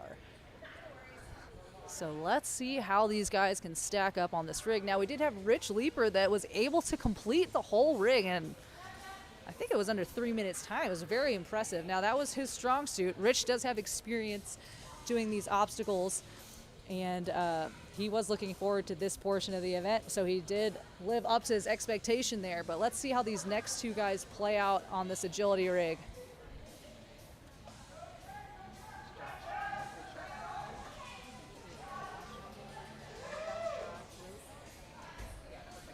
All right, and here go the next group of two on the agility rig.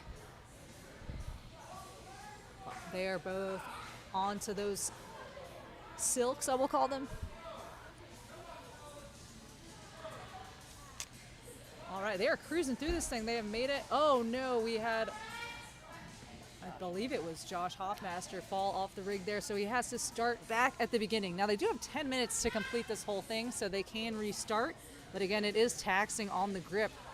So it's best to kind of play strategy here and save yourself so that you don't have to keep starting from the beginning. And they do get points for each section of the rig that they complete. So you do want to kind of make it through at least the section to have that count. And they do have to touch the top part of the bar for it to be complete. It looks like Matt is making his way across here, swinging on the rings, heading to that bottom portion. Now this is a downhill ring climb, or descend, if you will. And it looks like he is just hanging there, swinging. I mean, saving your grip here is going to be key, because now we're going to go to a lower portion, and you can use your legs on this, which can also help you save grip and get you across that lower portion of the rig.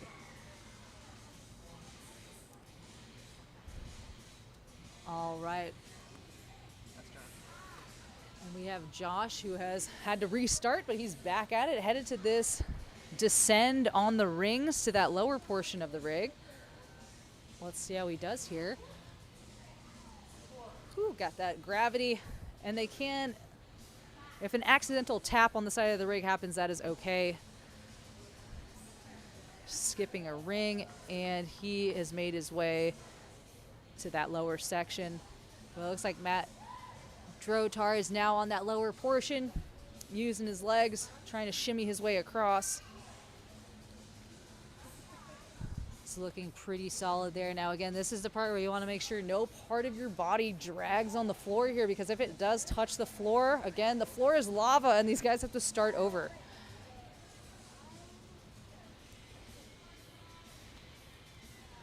So Matt Drotar looking pretty good here, making it across that lower part of the rig.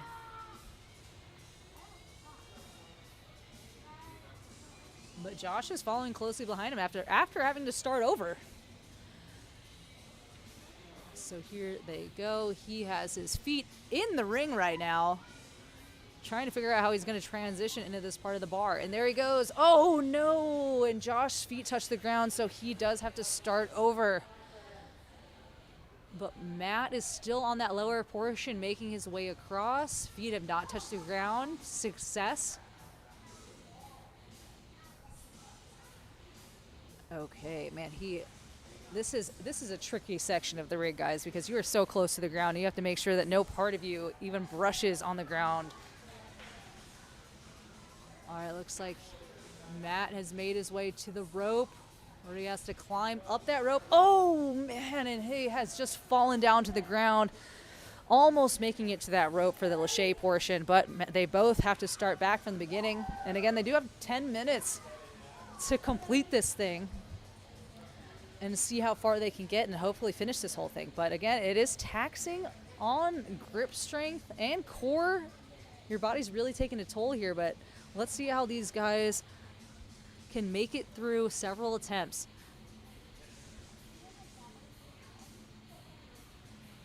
So it looks like Josh is now back on there, making his way from those sheets back to the ring, trying to make it up to that upper portion of this rig. So he's on the rope, trying to climb up to the second story, and he has dropped down. So yeah, as you can see, this is not an easy rig to make it through. I think Rich Leaper really made it look easy, cruising through that thing in under 3 minutes. And as you can see, these guys are having several attempts and hitting the ground. So not an easy rig to finish. But let's head back inside here to see how the endurance portion is going. We still have the elite women, masters women and masters men still cranking away on the endurance portion of the event. And here we have Genevieve on the Echo bike for our masters women. And here are a couple of our masters men on the Echo bike still. We're about 26.5 minutes in to this endurance event. They still have a little ways to go, so fatigue is setting in here for this group. But we have several of the women on that sandbag crawl. It looks like Roxanne has finished up her crawl and is headed back to the Echo bike.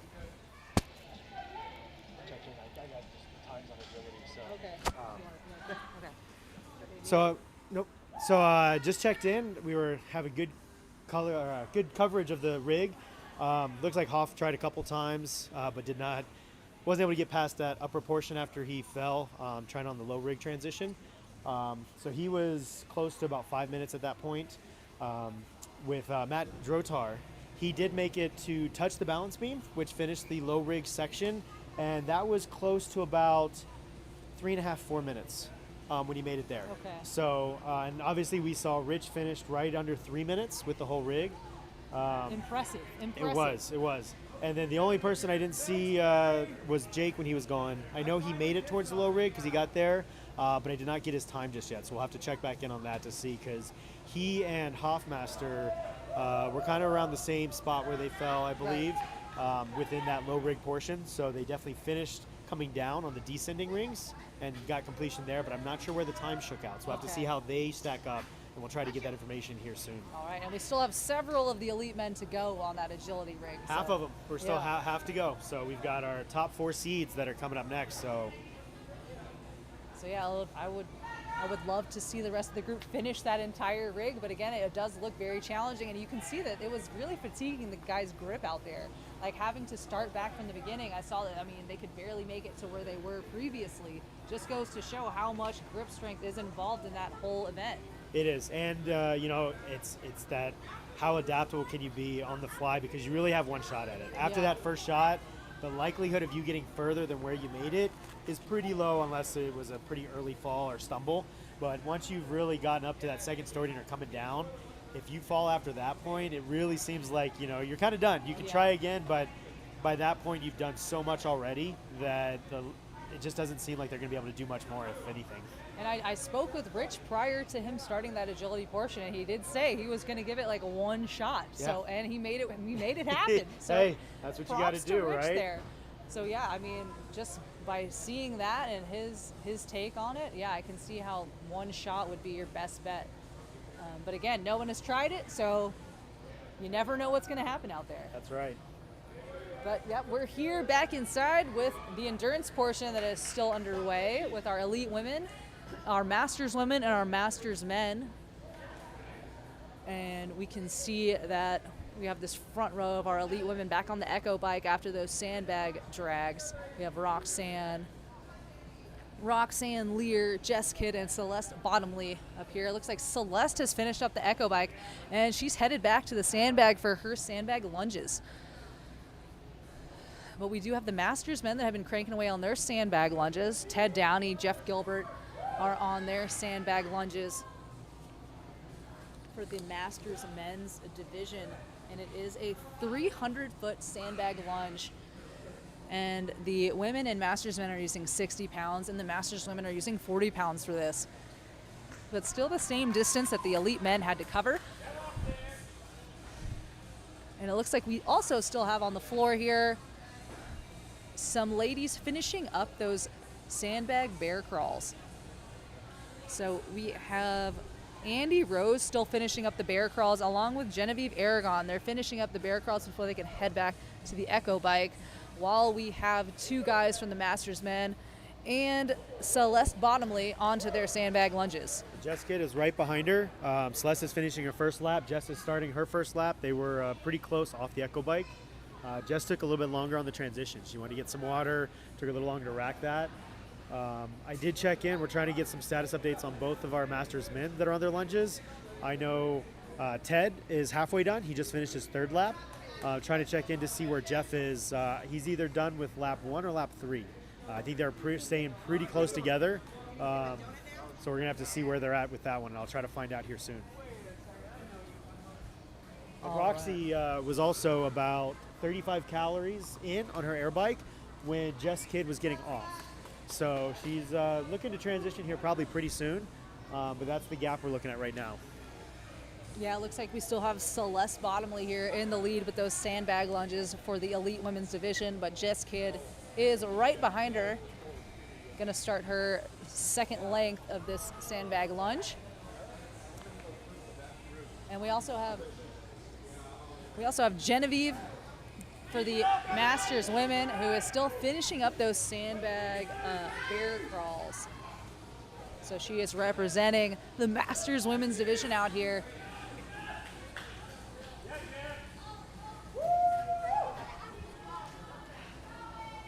And here we have Jess Kidd on her sandbag lunges, trying to close the gap between her and Celeste for the elite women. With Genevieve still trucking away on those bear crawl sandbag drags.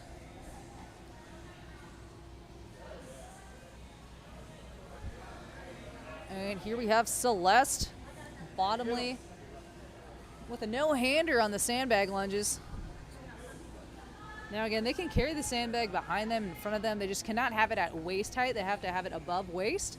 But they can choose to have that sandbag in front, behind, on the side. But it seems like everybody seems to be liking that on the back approach. So I did just get an update from the judges. So both Ted and Jeff are right on the same lap. So they are both working on their 5th length of these lunges. And you can see they are within a couple lunges of each other. I think they're honestly pacing each other. I noticed when they stopped here at this close end to us, they both were waiting, and as soon as one was kind of ready to go, it was like, all right, it's time to go again. So it looks like they're pacing off each other a little bit right now too. All right, not a bad strategy, I'd say. They are very close together here. And again, it's going to be interesting to see then when they hop back on that Echo bike, how the fatigue from these lunges sets in back on that bike. Well, it looks like Ted was pulled away a little bit. He turned around and started his last length of lunges, where it looks like Jeff is taking a break and is resting a little bit before he starts. And we have our third Masters men's division athlete, Chad, making his way onto his sandbag lunges. But yeah, there is also Celeste Bottomley leading the pack for the women's elite division with her sandbag lunges. And just a quick update, looks like we've got about 6 minutes before we launch the next men's agility wave. So we've got some time here to keep an eye on our competitors. We're going to be juggling a little bit, because we're going to try to keep an update on where the agility is, as well as getting close to the end of that endurance round here. So we'll try to keep everybody updated and as on top of it as we can.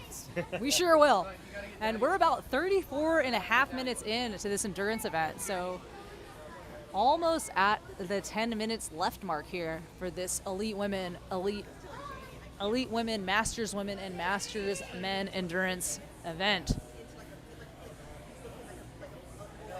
It looks like we have Celeste Bottomley here getting those sandbag lunges, and you can see Roxanne in the back there. She's also on her sandbag lunges, but Celeste is leading the pack here for the elite women, closely followed by Jess Kidd.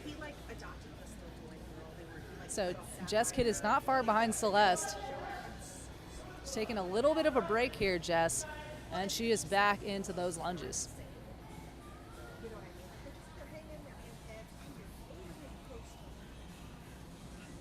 And here we have several athletes on that Echo bike. We have 2 of our Masters men athletes that finished up their lunges. We have Ted Downey and Jeff Gilbert that are back on the Echo bike. But there is Genevieve Aragon, the Masters woman, on the Echo bike.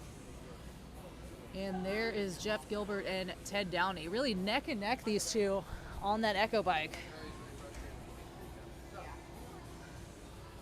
So they have to finish up 50 calories there before they can move on to the ski erg. So there we have those athletes on the Echo bike. We also see a glimpse of Andy Rose for the elite woman that was still on that Echo bike. Hasn't quite made it to those sandbag lunges. And there we have Celeste Bottomley, the first woman in the elite division here to finish up those sandbag lunges, and she's headed back to the Echo bike. She's leading the pack here for the elite women. But I'm sorry, Jess Kidd, right behind her, just finishing up her sandbag lunges, and she is now also headed back to the Echo bike. So these two ladies are very close for the elite women's division. Neck and neck here. Celeste did get a jump on that Echo bike before Jess did, but we'll see how this plays out.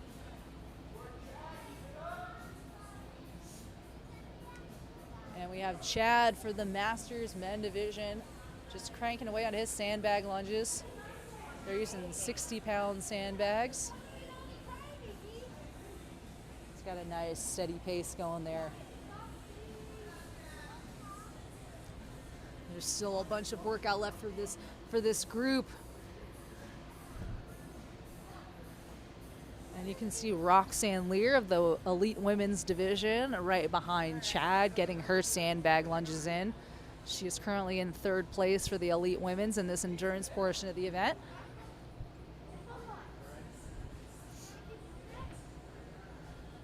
And All right, so we just checked in with the Masters men. We've got about a 2-calorie gap between Jeff and Ted, so wow. Still very close. They are both running kind of mid-200s as far as their pacing. It looks like Jeff might be a little higher at about 260. Ted's right around 240, so it's still very tight with those guys. And like I said, I think they're pacing a little bit on each other. It's going to really come down to that ski erg and that final air bike, I think.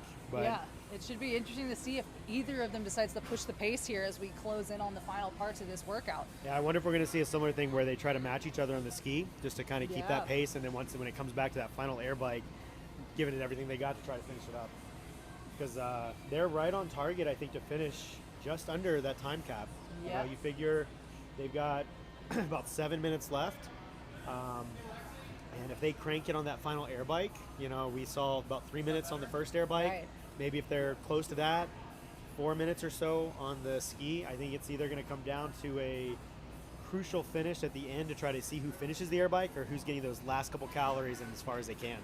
Yeah, it should be interesting to see. And we have Roxanne Lear, who is now just finishing up her sandbag lunges and is headed back to the Echo bike. And we have Andy Rose, also of the elite women's division, that is on to her sandbag lunges. But it looks like it could be close between Celeste and Jess, as they're both cranking away on that Echo bike, but they were pretty neck and neck on those lunges. And we just got Ted and Jeff off the Echo bike. Looks like Ted stepped off about 3 seconds before Jeff. He took the long way around though, so they're walking up to the ski erg together, even though there was just a slight difference. So. And they are not side by side. They're not. They have a gap in between them this time. Interesting to see how they strategize the ski erg placement here, because they could choose any of those ski ergs that they want. And some of, as we saw in the elite men, they chose some side by side as those top two. But these guys do have a little gap in between them. So we're gonna go peek a little bit at them. Sounds like we just got the 2-minute warning for the next agility send off. I believe we are looking at Taylor and Dave, I think, are the next up for the agility. We'll double check that. But I think those are our other two positions that'll be going for the agility soon. Okay, but right now we have some of the Masters men here. Ted Downey, Jeff Gilbert on their 1,000 meter ski erg. And these guys are pretty neck and neck. It'll be interesting to see how the pace changes here as we close in on the last 5 minutes of this workout and the last two movements. After the ski erg, they're back on to the Echo bike for that final 50 calories to finish off this workout. So yeah, these two are neck and neck for Masters men. And we do have our other Masters man, Chad DeFalco, who is still finishing up his lunges. But we're going to be headed back outside, guys, to check out another round of the agility rig for the elite men's division. So that'll be kicking off here very shortly. But hey, before we do that, we're gonna pop back inside. Let's take a look at these Masters men here, cranking away at that ski erg. Let's see who's gonna be off that thing first on these 1,000 meters. It's between here Ted Downey and Jeff Gilbert. Both having a pretty strong pace. It did appear that they may have been pacing off of each other throughout this workout. So it'll be interesting to see if somebody tries to pull ahead here on that final piece. We got about a 20 meters difference in these two Masters men on that ski erg, so super close. But we also have now Celeste Bottomley of the elite women who has made it to that ski erg. So she's leading the pack for that elite women's division right now. But it looks like Jess Kidd is now off that Echo bike, and she is headed to that ski erg as well. But we are back here with the agility rig, guys. We have the elite men's division, another group of 2 about to go head to head on this agility rig.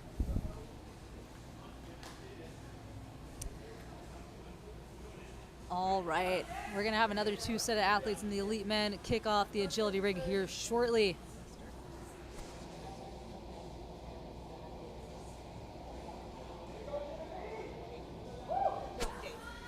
All right, looks like next up on that rig is going to be Nestor Bravo and Dave Warfel on that agility rig.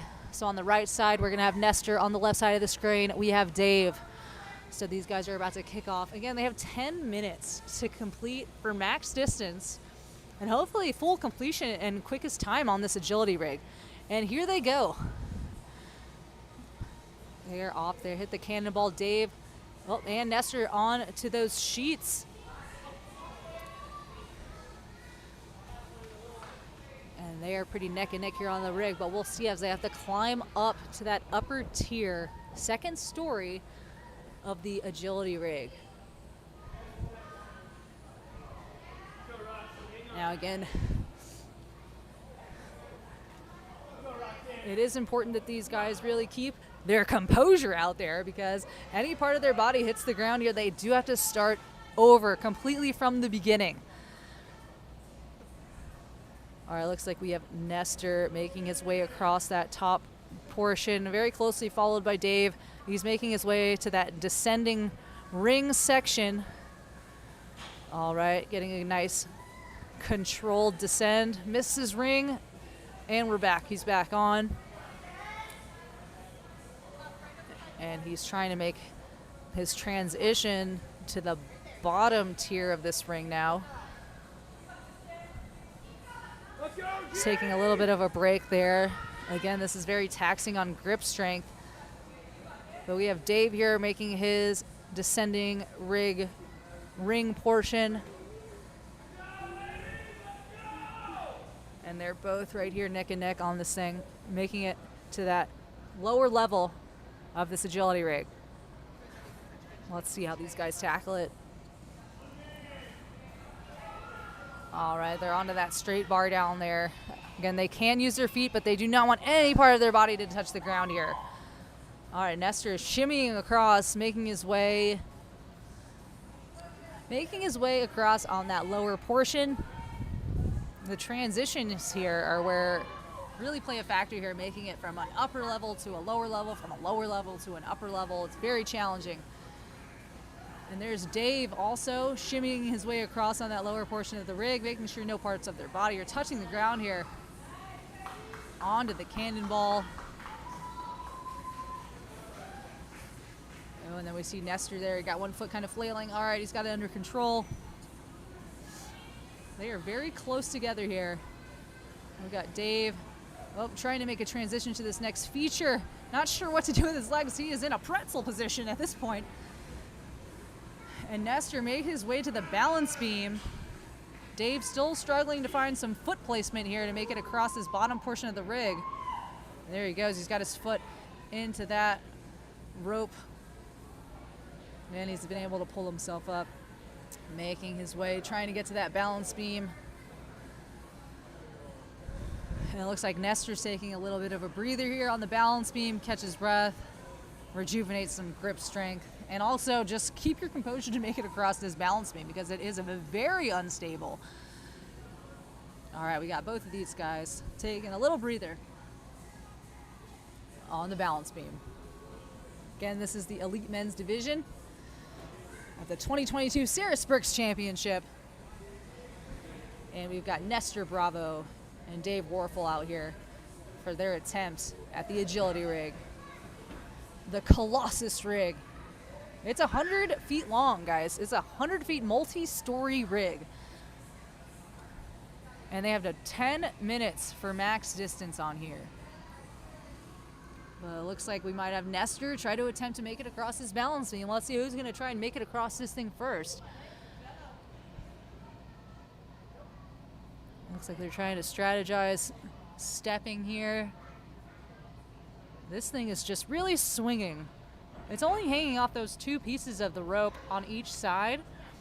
So they have to find a way to make it across without any part of their body touching the ground. Now, as you can see here, Dave is struggling with just finding some balance.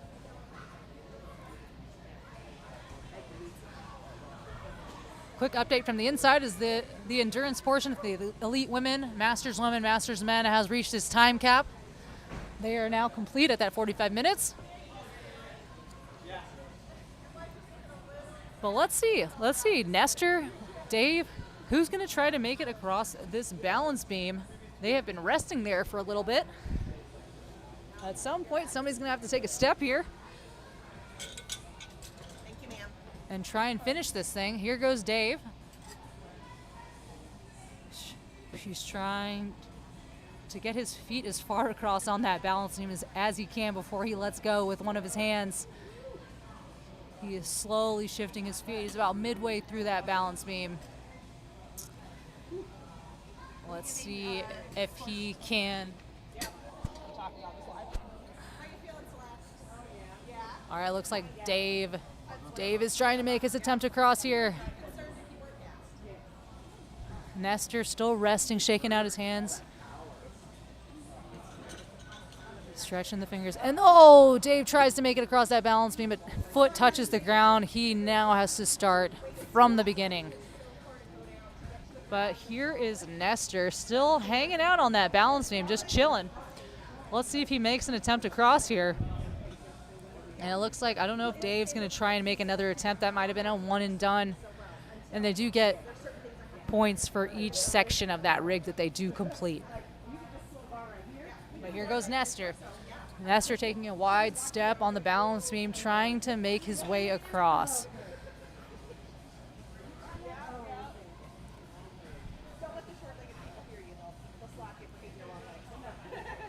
All right, he's trying to stabilize himself on that thing before he reaches across. Looks like he's taking his foot back in. Switching directions. Trying to reach as far as he can with his right foot.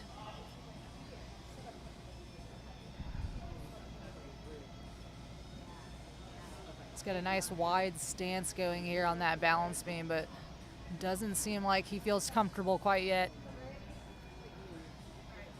And he's switching directions again. Now taking a nice wide stance with his left leg. I think he's trying to strategize where he feels most stable. Well, let's see if he tries to do a large reach across here on that balance beam. He's taking his sweet time.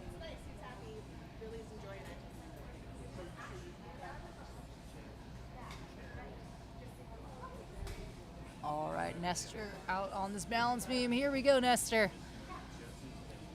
Let's see if he tries to make the reach attempt here. He is slowly stepping his way further and further out. Now he's got his left foot in the middle of that balance beam. Still has his right arm on the rope. All right, looks like he might go for the reach across.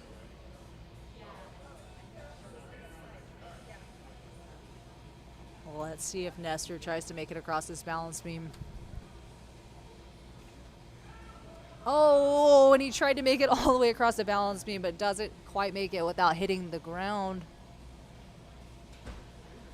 And that is it for Nestor's attempt on that agility rig. Man, it seems like that balance beam is really proving to be a challenging portion for these athletes.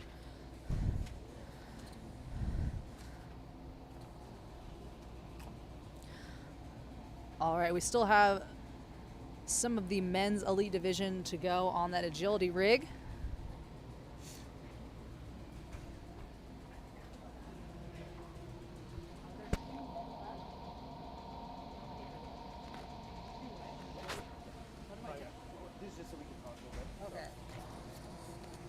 All right, so just quick update. As everybody was watching, we've got the last 2 men for agility.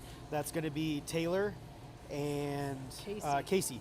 Yeah. So they'll be going in about 5 minutes. Okay. So we're just working on a little bit of transition. And we did have the elite women, masters men finish up on that endurance event. I'm not sure of all the times that occurred for that division, as we were back and forth with the agility and the endurance. So we'll take a look and give you guys an update on how that stacked up for those 3 fields and who came out first. It did look like Celeste was leading the pack for the women there at the end. Okay.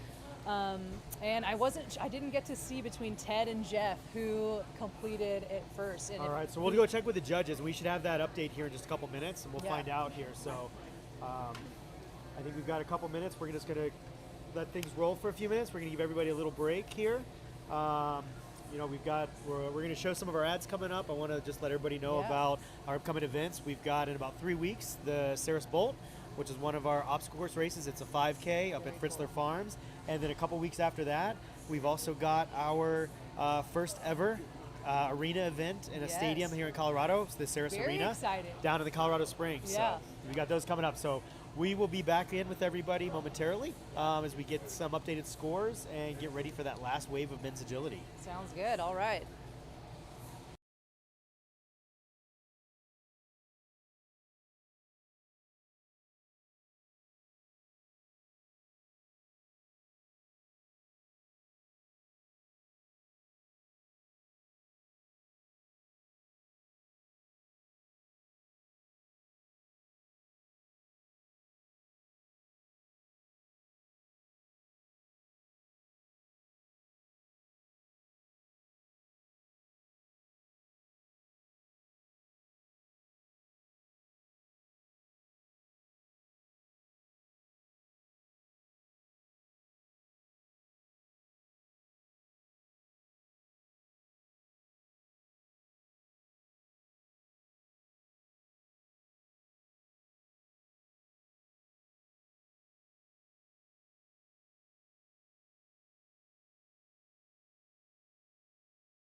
I'm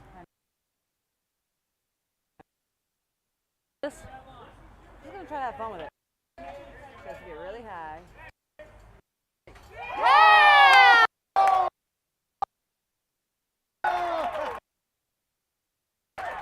Shit.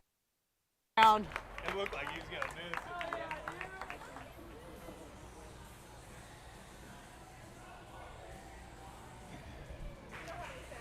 it. Okay. Oh yeah, I was just watching. Yeah.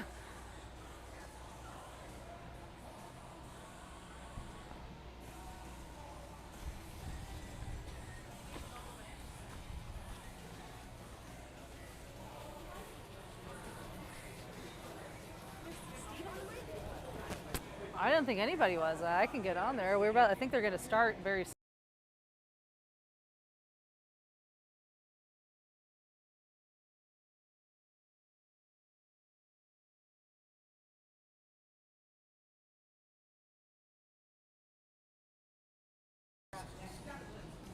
All right, we're going to be kicking off with the last two men of the elite men's division for this agility rig.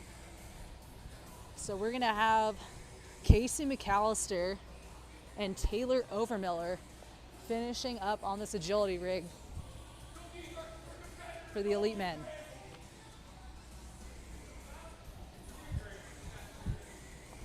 I don't know why I walked over there. Lose your signal. We're calling from here.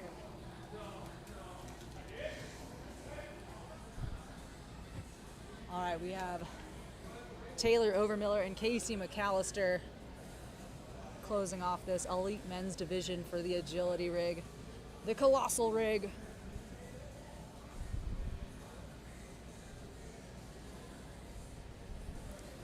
All right, these guys are going to be starting any minute now. And they do have 10 minutes for this 100-foot multi-story rig.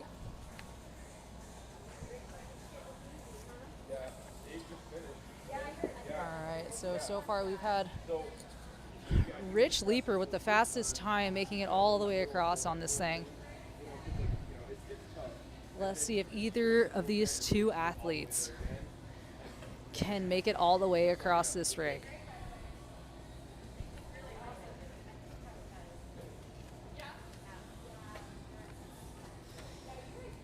And again, no part of their body can touch the ground here. The floor is lava. If any part of their body touches the ground, they do have to start from the beginning. They can reattempt as many times as they'd like within that 10-minute window.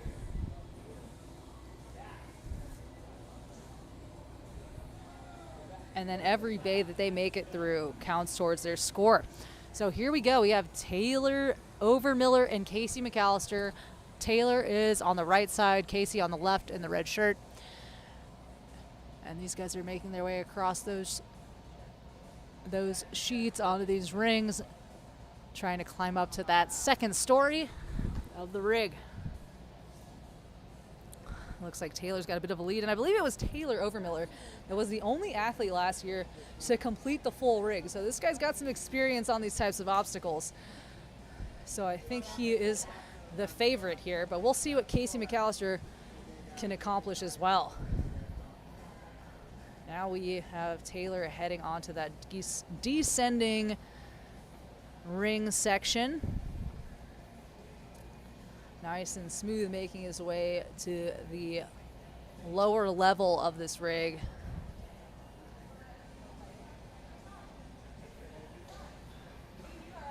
And there we have it, Taylor making his way down to that bottom portion. And yes, they can use their legs on this. They just don't want any part of their bodies to touch the ground. All right, wow. Taylor's switching directions there as he makes his way across here. There he goes, trying to get his feet hooked onto that rope. And we have Casey McAllister doing that descending ring section now. Good body control. All right, now Casey is making his way to that transition to that lower part of the rig. But we have Taylor over here, already made it to the balance beam. Now this has been quite the challenge for the athletes so far, is this balance beam section, because it is just all over the place, suspended from just those 2 parts of rope on either end. So let's see what Taylor's strategy here is. He's trying to, whoa, man, almost lost his balance there. He's trying to make his way as far across with his legs as he can before he reaches over for the other section. Let's see what he does. He's got his legs sprawled out. He's got some good reach, at least. Looked like he almost committed to making it across. Here he goes. Ooh, he's got some good swing. Got a good side-to-side swing of this thing going with a nice wide foot stance. Trying to get as much body across it as possible. And there he goes. Oh! And it looks like he does not successfully make it across the balance beam. Taylor will have to start back from the beginning. But we still have Casey McAllister out there trying to make it across the bottom portion of the rig. And he's slowly making his way across there, trying to get to that balance beam. He's trying to strategize where his hand-foot placement's going to be as he makes it away this lower portion, getting his foot locked into that rope.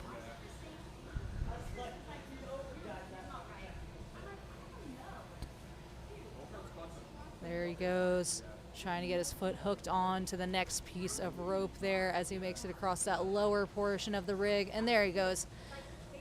He has made it to the balance beam. Let's see what Casey can do here.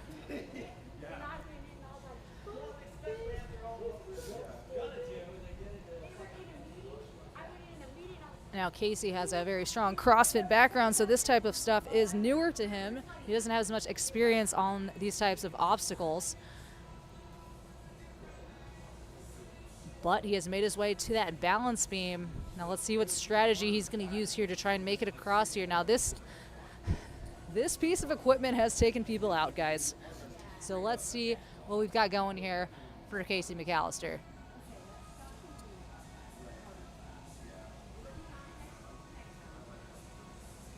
All right, Casey's taking a little breather. Great spot to shake out the forearms, shake out the hands, because again, this is super taxing on the grip for these guys. As you're just slowly swinging on this balance beam. It looks like Casey's now trying to get a wider stance on that balance beam, strategizing how he's going to get across. You can just see the movement on that thing. Any bit of body weight that shifts just takes that whole balance beam with you. You gotta have some extreme body control here and have some very quick movements with full commitment to make it across this thing.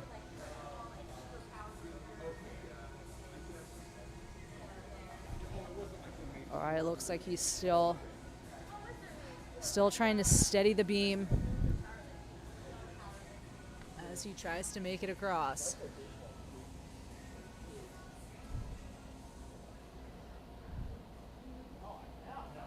All right, so we're seeing him still try and steady it. Looks like he's getting a little bit of a wider stance going.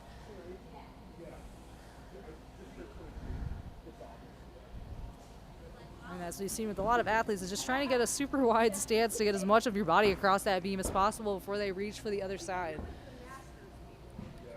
But let's see. All right, looks like he's trying to steady himself, getting a little shaky.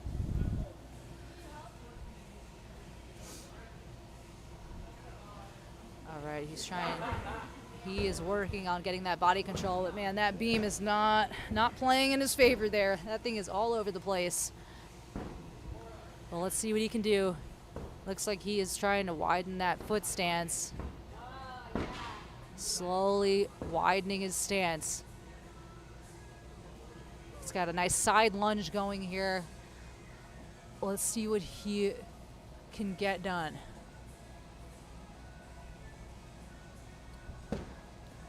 And from this angle, he looks like he's got a pretty wide stance going right now. So let's see if he's going to make his attempt to reach for the other side.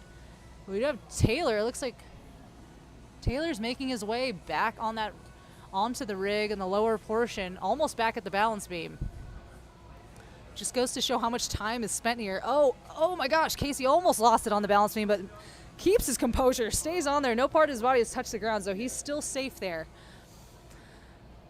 But it looks like here comes Taylor Overmiller, who did have to start back from the very beginning of this rig and is making his way back to that balance beam fairly quickly. He's back there. All right, we got both athletes back onto that balance beam now.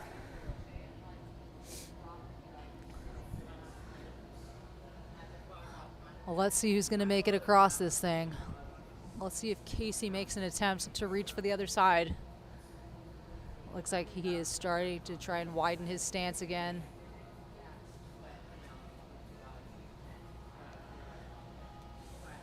And Taylor taking a little bit of a breather there. Oh, and Casey makes it across the balance beam. All right, he is now headed up that rope climb. I think he's going to take a little bit of a break before he has to make those laches across that 7-foot gap. Wow, awesome to see another athlete make it across that balance beam. Let's see if Taylor Overmiller can also make it successfully across. Oh no, it looks like he might have hit the ground. So Taylor, yet again, might have to start from the very beginning.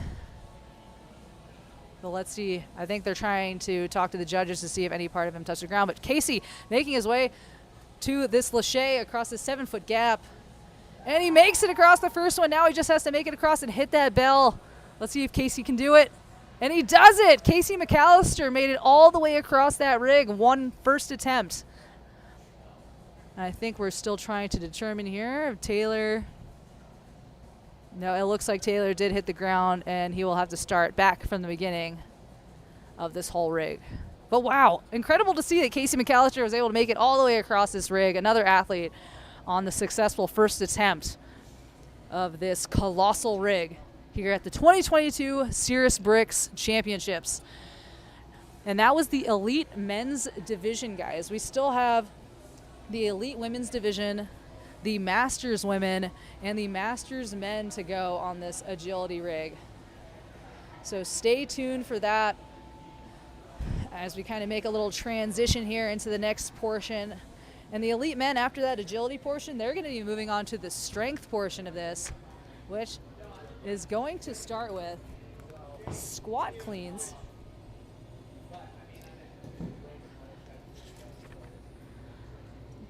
They will have squat cleans, weighted rope climbs, and then sandbag step-ups for those 3 parts of the strength event for the elite men.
All right, I'm here with Casey McAllister, who just finished first attempt on the rig, completed it all the way through. So Casey, tell me, what was your strategy going into that? Try not to look too stupid. I definitely took my lawn chair out. Very fortunate that I was the last one to go. And I took notes, film, studied it all before I went, trying to figure out what the heck I'm doing. There is advantage to that, going. Huge that's advantage. a lot, yeah. So you get Huge to see advantage. them go and kind of strategize. Yeah. So, as we saw, many of the athletes were struggling with that balance beam. Yes. So what was your, what were you thinking as you went through there? I saw you try and get kind of a wider stance, almost hit the ground but didn't. So what was going through your head on that second attempt on the balance beam? I don't know what the heck I'm doing, to be honest. I just I like to exercise, but that type of exercising is new to me. So literally just listen to what everybody that knows what the heck they're doing. Rich, who finished first in that event, he was in the crowd saying, don't jump, be patient, and just shift your weight. And I was like trying to figure out what the heck that meant, and my best interpretation of what that was. Yeah. And then I just tried to listen to what he said, and it actually worked. Yeah. It's crazy how that happens. You listen to coaches, and then next thing you know, you see progress. plays out. Yeah. No, it was a super fun event. Way more taxing than I thought. Yeah. I'm not gonna lie, like a 100-foot rig, it's like, all right, I can do 2-minute bar hang. You'll get a couple breaks. Well, probably if I need 2 or 3 attempts, I'll take them. I'm so glad I only had one attempt because I don't think I had a second one in me. I mean, that's what Rich was saying too beforehand. He was saying he's probably going to have one attempt at it, and that's going to be it. So it seems like that's been the trend. It's definitely the trend. And the first event was a smoker, so he kind of tired from it. My legs are really tired from that first event. Luckily, I used very little legs on the second event, but now my arms are tired, my legs are tired. So it's I would say it's a good test of fitness so far because my body's pretty tired already. So I'm halfway through the day. I mean, we have strength and speed coming up next. So what are you looking forward to next? I'm a little bit excited for the squat clean. Yeah. I'm maybe overconfident, but I'm pretty confident on that one. But the other 2 events, we have some really heavy rope climbs, which is just a kind of a new dynamic for me in particular. And then after doing the obstacle course there, our grip is pretty shot, and it's 3 back-to-back strength events, which is a cool format. The scoring's a little different there, so I need to really pay attention to the first heat and be mindful of where everybody's at and focus on doing enough to do well, but not tire myself out because the step-ups are going to be a challenge for me. I'm short as I'll get out. So. Yeah. Well, awesome. Casey, thank you so much, and I wish you the best of luck on the next 2 events. Thanks, Rach. Appreciate it. All right. See ya. You're off camera. You're good. Okay.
right, guys, we're going to check in with some of our sponsors here today. We've got Lifetime Windows in the house here in Cerus Fitness. So, Lifetime, tell me a little bit about what you guys do and how people can find you.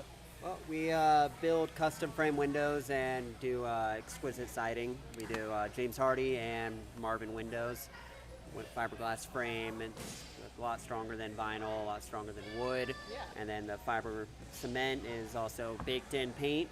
So we're running 40% off for the entire month of August. Anything scheduled out, it's 40% off. We're trying to help fight inflation a little bit.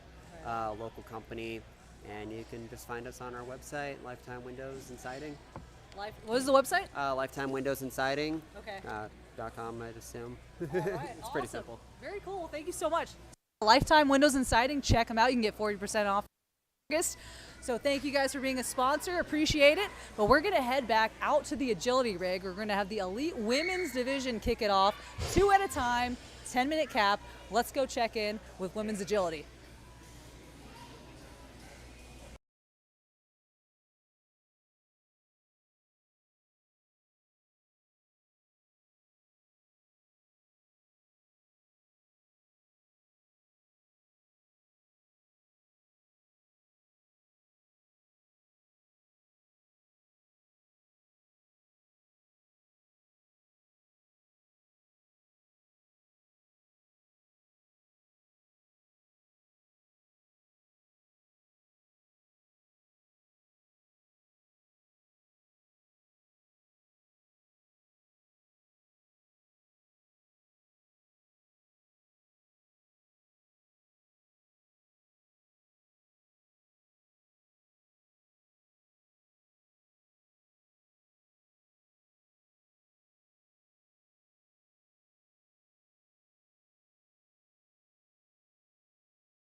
Okay, we're going to be kicking off the elite women's division.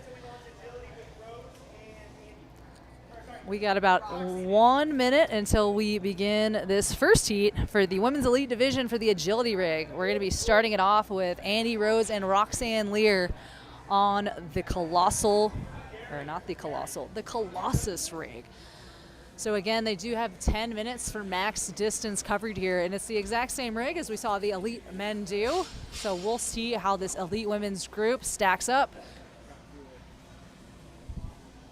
And again, 10 minutes. The floor is lava. If they do touch the ground, they're going to have to start from the beginning. And then here go the first heat for the women's elite division. We have Roxanne on the left-hand side and Andy on the right-hand side here. Roxanne making her way to those sheets.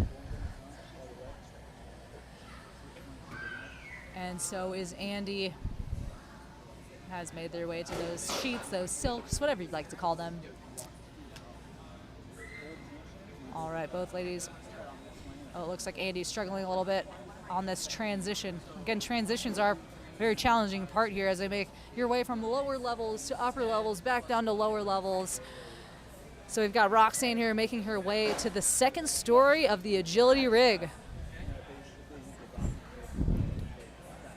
And she has climbed up the rope, now making that transition to that upper section.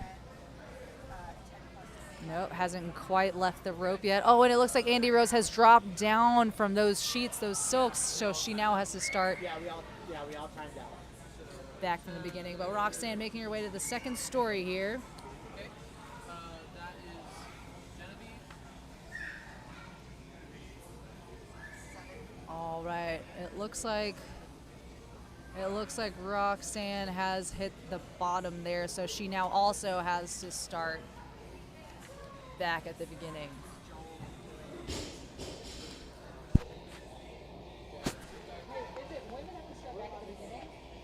Yeah.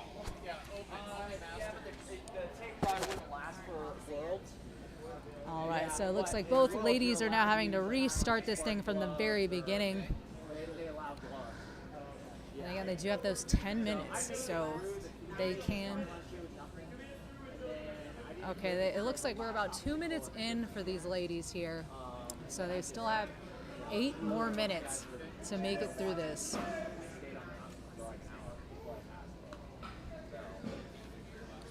And the difference there is the women can't use their feet on that first part of this agility rig, which the elite men could not.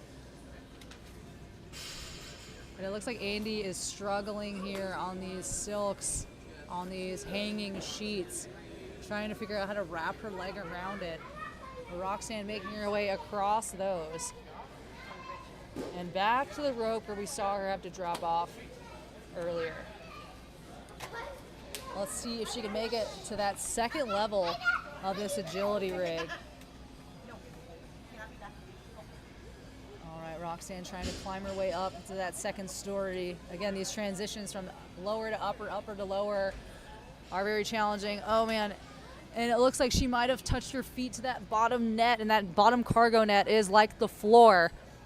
And you will have to restart if you do hit that with your feet at that position. It looks like she's been struggling with that transition from the rope climb to that upper bar on the second story of this agility rig. And again, this stuff's super taxing on the grip, so being able to repeat and repeat it is very fatiguing for the athletes.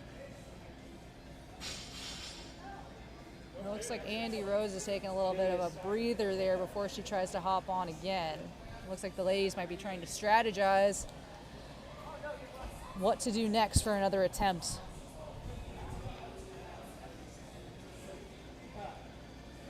All right, again, this is our women's first heat of the women's elite division on the agility rig. They do have a full 10 minutes, so they can take some breaks as they make second and third attempts to make it across this 100-foot multi-story rig.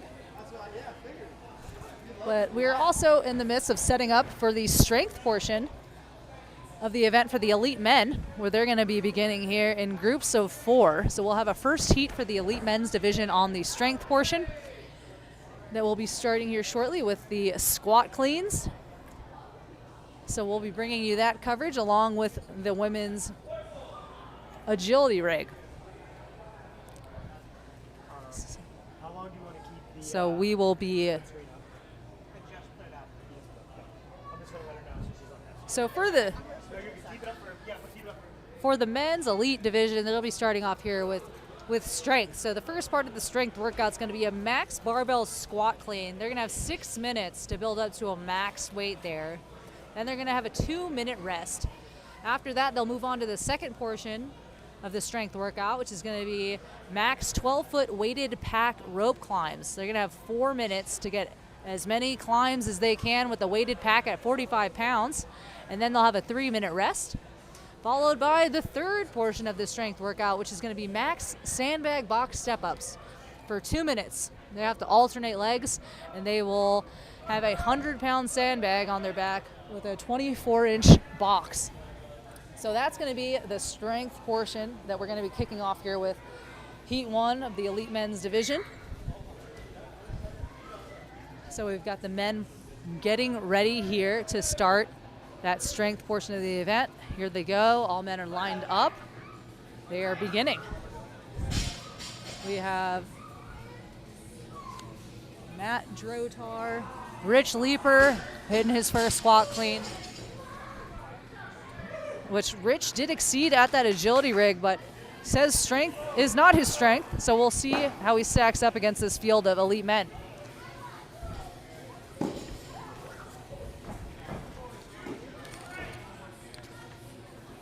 So here we have Josh Hoffmaster getting in a set of squat cleans.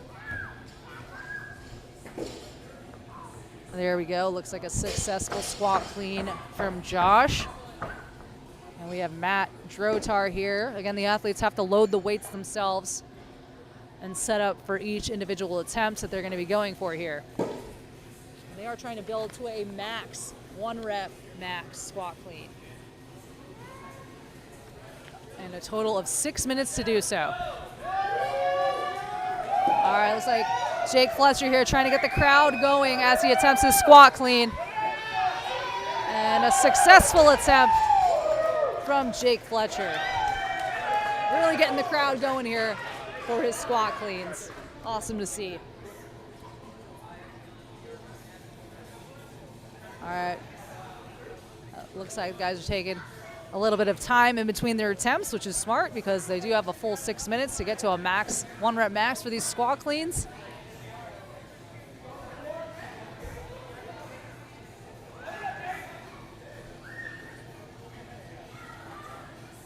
All right, the guys are taking a little breather in between their reps here.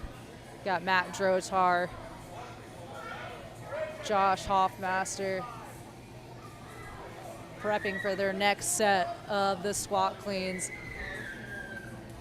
I will find out. Oh, well, I can actually help with that. So, sorry, we had some other things we were doing, launching agility, so I am back here with Rachel. So right there, Matt Drotar is going for 215.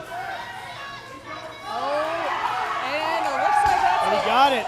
Success. That is 90 pound on each side, so that is 90 for the weights plus 45 pound bar. And it looks like we got Hoffmaster going for the same. Jake looks to be racked up with the same amount of weight as well. Here comes Josh going for his attempt. Oh, that wow. bottomed out. That Wow. was a deep squat. That was way deep. That was No as they question say, on squat depth there. ass to grass. Sorry, kids, but it's okay. We're like a PG-13 broadcast, I guess. We can't stay PG all the time. We try. All right. All right. Now we also have Rich Leeper here, who is not strength has not been his strong suit, is what he has said. Nope. So he's playing a tactical game on this one, just trying to see kind of where he can put it up without overexerting himself. He's going after the other 2 events a little more, just because he knows he's not going to keep up with a lot of these guys on the pure strength. I know he was telling me that a lot of these guys were warming up with his max on the squat clean, so he's at least strategizing and playing to his strengths in the whole event here. And I know we have speed coming up, which he'll probably do pretty well at as well. So. Yep, I think he is trying to, that's what these guys do. They're trying to play to some of their strengths. So it looks like Hoffmaster's added 20 pounds. So that's going to take him from 215 up to 235. Looks like Jake has added 10 pounds and might be adding a couple of those little 2.5s. So that means he's looking to go with an extra 5 pounds. So that would be roughly 240 for his squat clean. It looks like Matt's going to re-rack. We'll see what he's going to throw up there. I'm guessing it's at least a 10. Maybe he's going to throw 15s.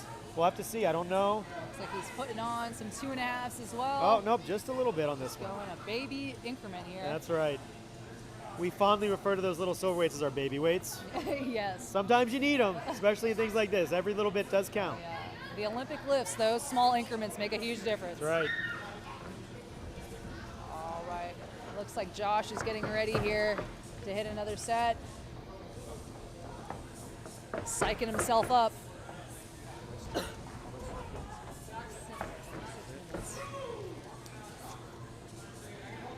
All right, so we are coming down to the final minute of this portion. Josh Hoffmaster with his attempt. Oh, that looks like fail on that one. That was, let's see. We have 1 minute remaining here, so we're going to see these guys crank out those final reps of these squat cleans. We got Matt Drotar about to hit his set here of the squat clean. Let's see what he can do. Yeah, it looks like he's going after that 220 weight right now, 220. Oh, and successful. That is a very slow descend on that squat clean. It is. But he got it. I think that's where he's going to top out. That was a borderline clean to front squat. All right, let's see what Jake Fletcher is going to be able to do here. And it looks like Josh Hoffmaster might be going for another attempt. But here's so Jake Fletcher. Jake is looking strong, pushing, driving. He got it. And that was a successful lift from Jake Fletcher.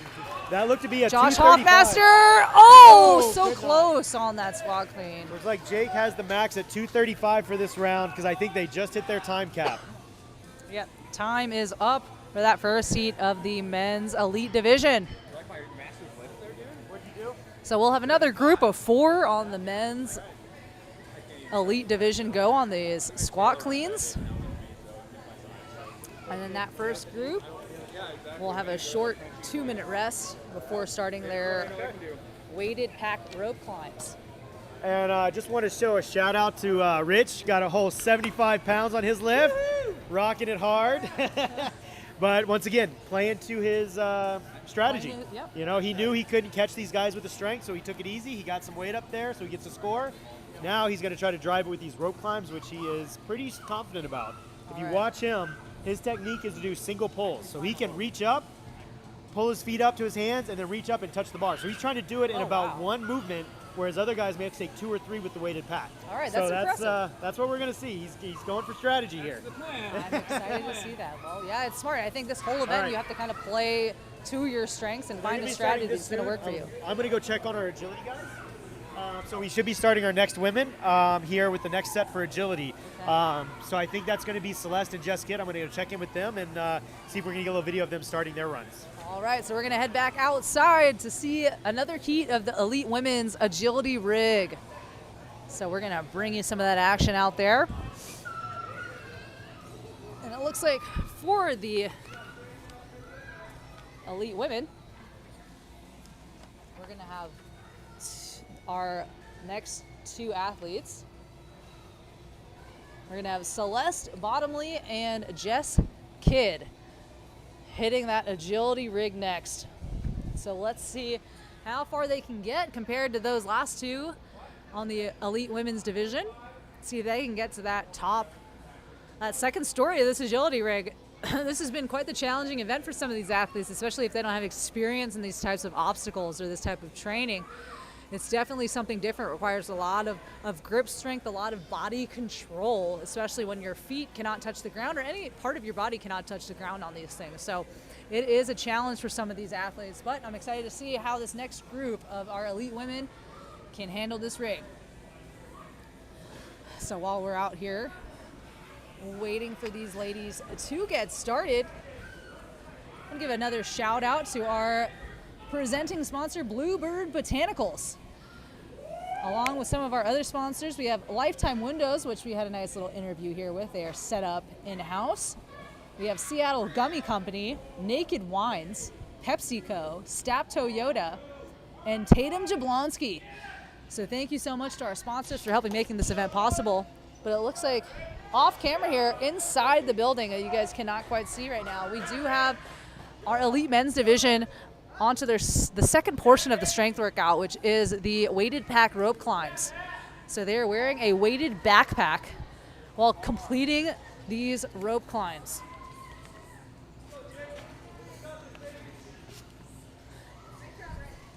So it is a 12-foot rope climb with a 45-pound weighted pack. Not a vest, this is a weighted backpack.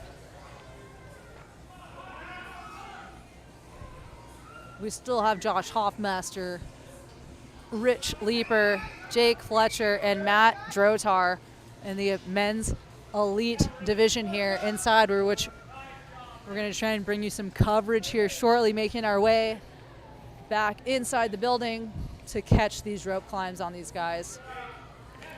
They do have 4 minutes to complete as many of these rope climbs as they can with these weighted packs. And here we are, we're back inside, taking a peek at these guys. We have Jake Fletcher taking a breather. There he goes, Jake making his attempt at this rope climb.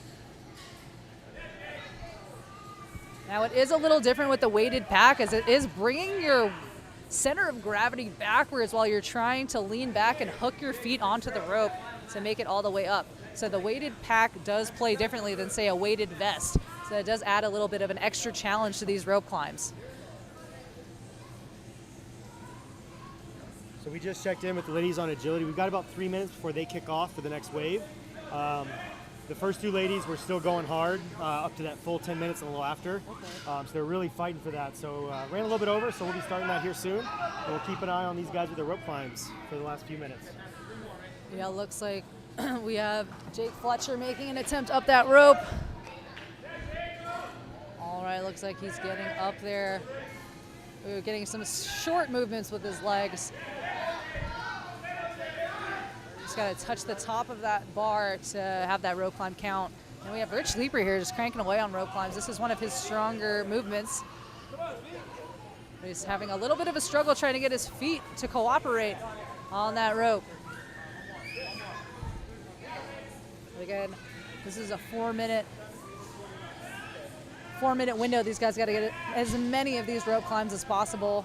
Yeah, Matt Drotar up there trying to get a successful attempt. Struggling with his feet. There we go. Matt got a nice rep in. Josh Hoffmaster over here on the back end as well. These guys are shaking out their arms. Again, after doing the agility rig, these rope climbs are very taxing again on the grip. We're going to head back outside to check out the last heat of this elite women's division on that agility rig. So we're going to have Celeste Bonhamley and Jess Kidd kick us off for the next heat on the agility rig.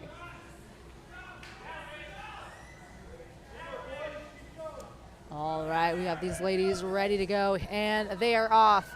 We have Jess and Celeste. Jess on the right-hand side, Celeste on the left-hand side of the screen, and they are making their way up to this beginning portion of the Colossus rig. All right, they're making their way to the silks, to the sheets. All right, getting some good leg wrap action there to secure themselves on to those silks, and then continuing along on this rig. All right, these ladies are cranking through here. They've now made it to that rope to make it up to the second floor of this multi-story rig. All right, and again, on the upper portion, none of parts of their body can touch that cargo net. The cargo net is considered the floor up there, so they have to be able to keep any part of their body off of that thing and off of from dragging along on it. On strength? Yeah. All right, but it looks like Celeste and Jess are both pretty neck and neck here on the upper portion of the rig. Jess getting her leg wrapped around that longer bar, trying to shimmy her way across. It looks like Celeste is taking a bit of a break here, trying to make the transition onto that bar. And again, trying to keep her feet up. It looks like her foot was semi-caught on that rope, but she got it off. And here comes Jess making her way to the descending portion of the rings. All right, she is, let's see if she changes directions here at all, or if she's going to make this descend backwards. It looks like she's trying to strategize. Okay, yep, she let her body hang down. A little momentum tap on there is allowed on the side of the rig there. And now Jess is making her way on that descending portion of this rig, headed to the bottom level. All right, she successfully made it down that, and so Celeste is also making her way down that descending portion of the rings. Let's see what these ladies can do here on that bottom portion of the rig.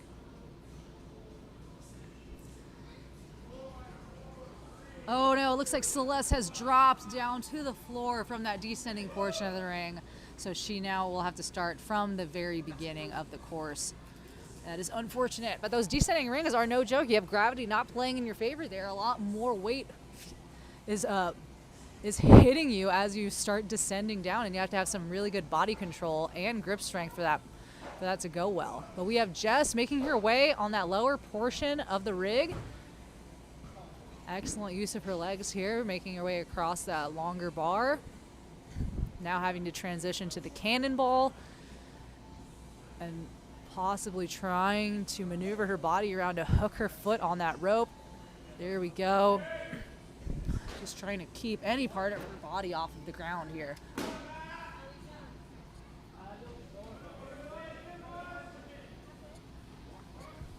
All right, we've got Jess hooking her way across here.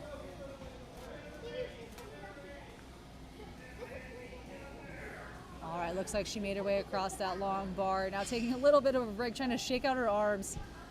because this stuff is just so taxing on the forearms, on the grip. She's just hanging out on that lower portion, shaking out the arms, trying to make it to the next cannonball to a rope hook attachment. Got to get her leg locked in there. I think some good flexibility plays into this as well. All right, she made it off that long bar. Trying to finish it off here on this lower portion before she can make it to the balance beam.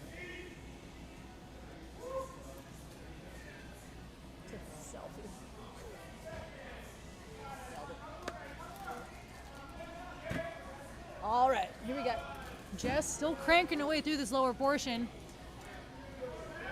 Trying to make that transition from one foot hook to the next. Taking a little bit of a break here in between. Let's see if she can make, oh man, she's went backwards a little bit, trying to take a little bit of a breather before she has to make her way to that balance beam. I mean, again, I think this just goes to show how taxing this event is. All right, Jess is trying to get her foot hooked on there.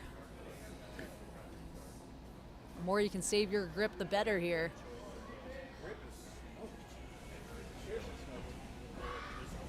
All right, oh man, okay, successful here. Jess making that nice transition, hooking her feet and hopefully making it onto this balance beam. All right, so Jess has made it to the balance beam. Now this, we'll see how well she can do here on this balance beam, because as we have seen with the elite men's division, this has taken a lot of athletes out. This thing moves in all kinds of directions with any shift of body weight. So let's see what Jess's strategy is going to be here on the balance beam. And it looks like there's Celeste also cheering on Jess here in the elite women's division.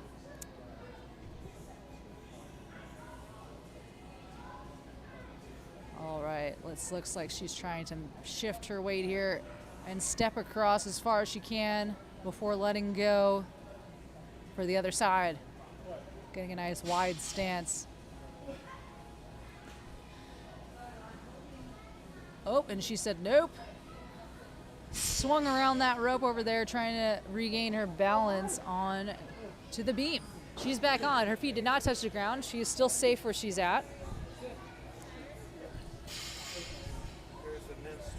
And again, there is a full 10 minutes that they have to complete this, so she can strategize here a bit and try to see what's the best way for her to get across. All right, it looks like she's making her way about midway through that balance beam. Trying to keep steady as much as possible, which is extremely challenging here with this suspended beam.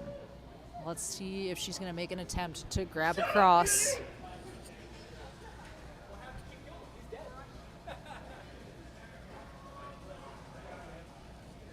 All right. She's stabilizing there on the beam, trying to get as wide of a stance as possible. And Jess goes for that reach and instantly steps off and hits the ground. So Jess will have to start from the very beginning if she chooses to make another attempt on the rig. So nice work by Jess and also of the other ladies and the elite women's division. Awesome to see. But we're going to be kicking it off here with another heat of the men's strength here shortly. So we're going to head back inside. And we're going to have the men's strength starting here very soon. And again, for the strength portion of the event, there's 3 parts to it. The first part's going to be max barbell squat cleans in 6 minutes. So they're going to have a total of 6 minutes to complete their 1 rep max there.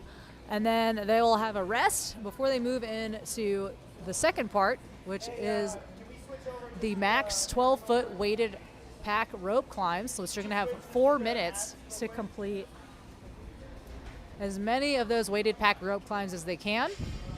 Then they're going to have a short rest after that before they move on to the third portion, which is going to be the max sandbag box step-ups, which is 2 minutes for that.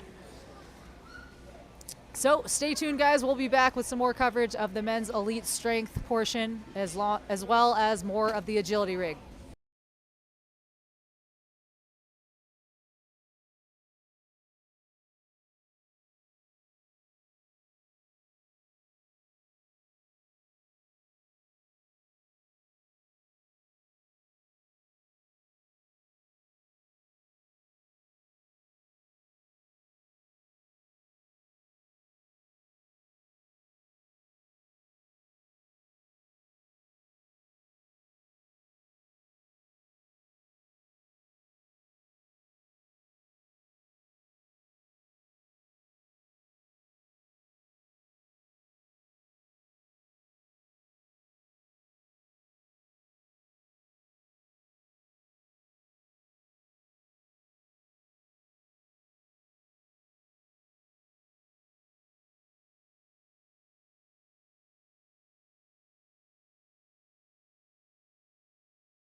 All right, guys, I'm here with Jess Kidd, who made it the farthest for the women's elite division on that agility rig. So, Jess, tell me, what was your strategy going into that event, and do you have experience with that type of obstacle?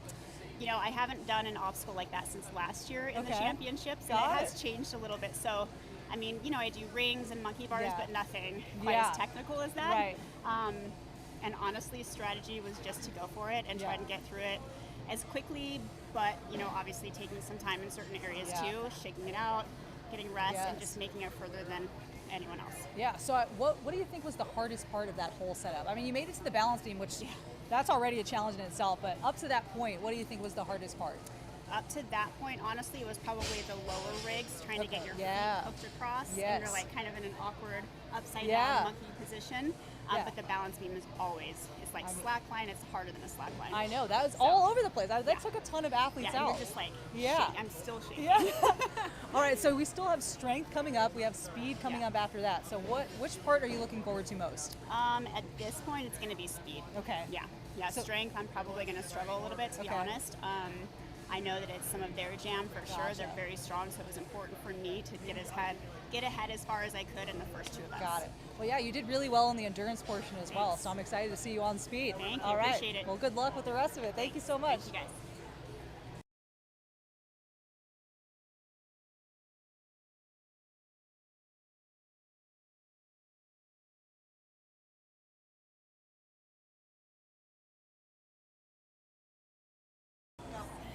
All right, everybody. So we are getting ready to launch the first of the Masters Division on the agility rig. And then a few minutes after that, we'll be launching the second wave of the men's strength. So we're going to get our camera ready. We're going to go check in with the Masters and watch them start that agility rig here in just a minute.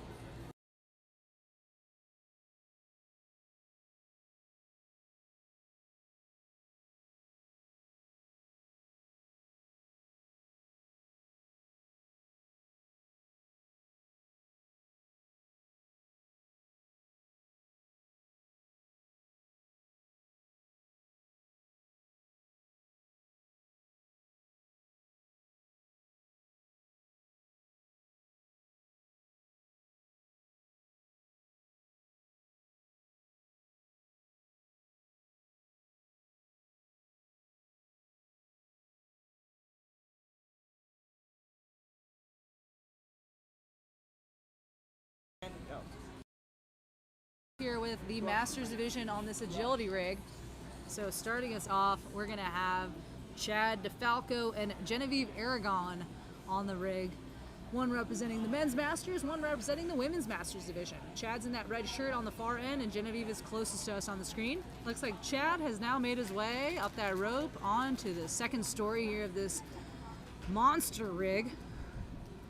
And let's see, Genevieve is tangling up there on those sheets, those silks. Let's see if she can make it across onto that next portion and up to that rope. Oh, but it looks like we might have had Chad touch the bottom of that cargo net. Now, the difference here with the Masters Division is they do not have to start back from the beginning. They just have to start back at that first portion that they failed at. So that is a difference between the Masters and the Elite divisions here. And it looks like Genevieve has now dropped down from that straight bar hold, and she is now having to start from the top. Now they still do have 10 minutes here to complete this rig, max distance covered, so they can take their time here between attempts. Try not to completely fatigue their grip and forearms.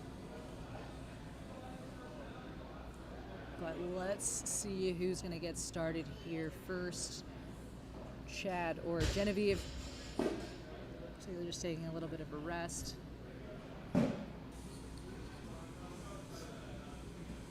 But also we will have the second heat for the men's elite strength portion going to be starting shortly as well. You can see these guys getting ready here. And this second heat is going to be starting with those max barbell squat cleans. They're going to have 6 minutes to reach a 1 rep max on those squat cleans.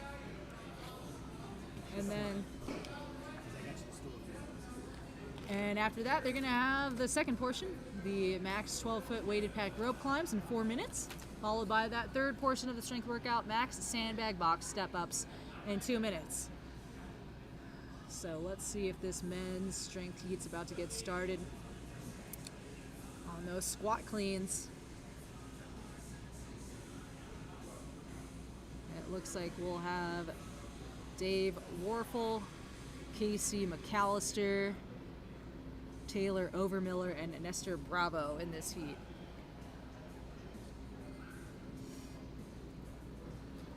But it looks like these guys already got some good amount of weight on that barbell for their starting squat clean. So I'll have to say, if I had to take a guess, I think we're going to probably see Nestor go after this one out of this 4. He's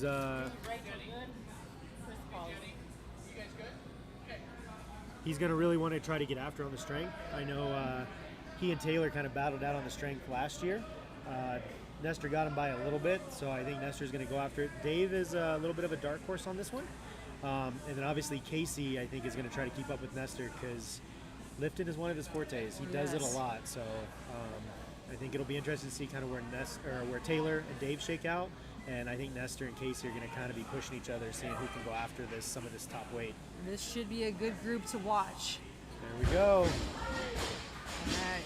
Looks like successful all 4 of starting them. lifts. We're going to go check and see what those weights were and check on some of the poundage, how much they're moving. All right, let's see what these guys are putting up on the bar here.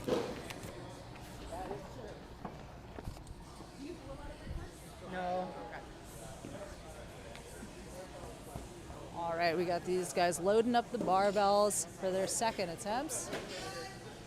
So Casey is going after second time. Yeah, 285 for a second attempt. 285 for Casey McAllister. Cool. Excellent. Throwing it around. Now Casey is a CrossFit athlete as well, so he does have a lot of experience with this movement. We have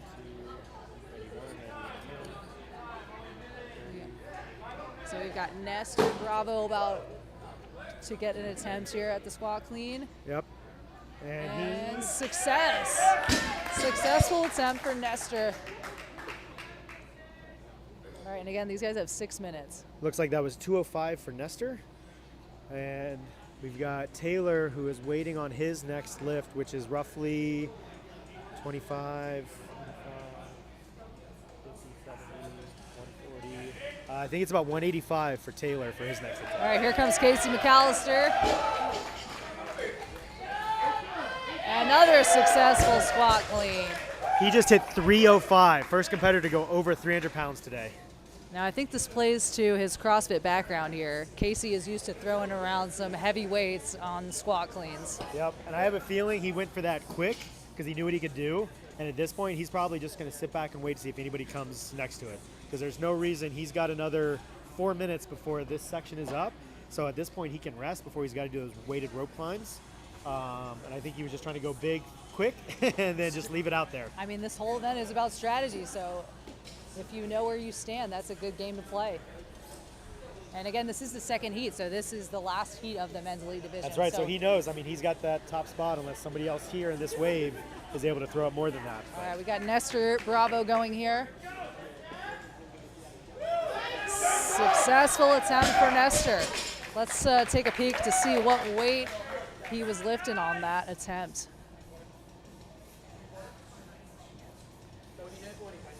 Nestor just hit 220. So let's see what he goes up to next to try and keep up with Casey McAllister's weight.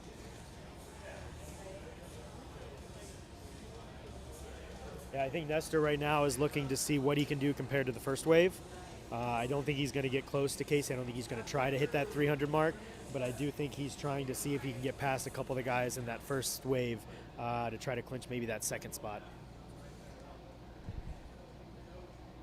So yeah, let's see who's going to make another attempt here. We still have Taylor Overmiller, Dave Warfel out here resting in between some attempts. And then Nestor is deciding what he's going to go up to for his next attempt. But it looks like Casey McAllister set the bar high here with that 300-pound lift.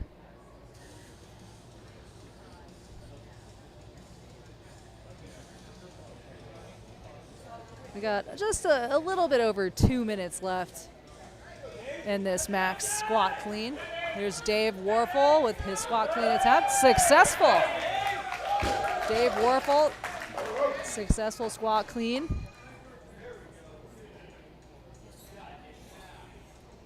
And now we got the guys take a little bit of a break. Here comes Nestor Bravo with another squat clean. successful attempt for Nestor. Excellent. Still climbing in the weight there. Have a little under 2 minutes, about a minute and a half left on these max squat cleans.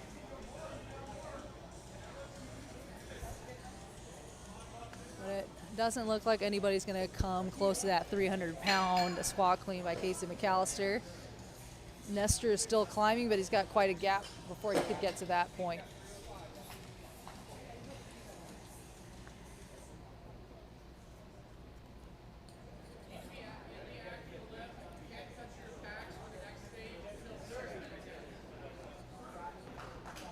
Let's go check out, just get close to Dave. He's going to be next. All right, we're going to have Dave Warfel attempt another squat clean at, do we know what weight? 215. He just finished 205 successfully, so he's going to go after 215 on this attempt right now. All right, here goes Dave for that 215 squat clean attempt.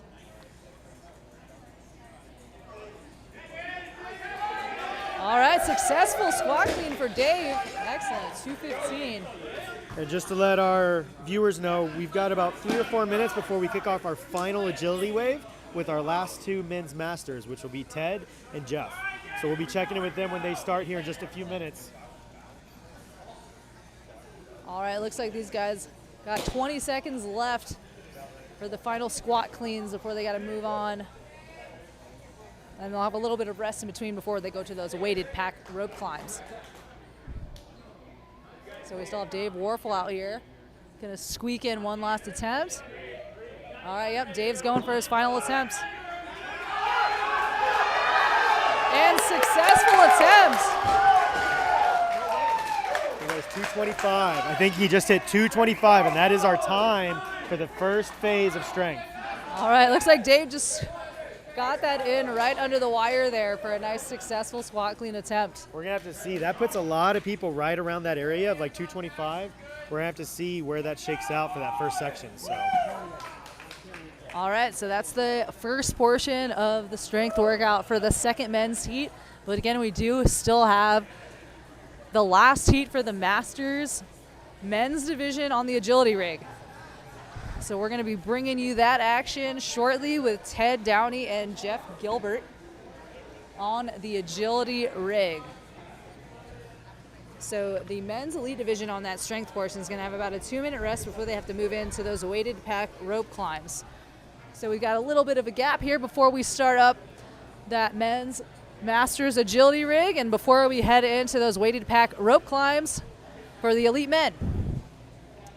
So stay tuned with us, and we're going to bring you that coverage here shortly.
All right, everybody.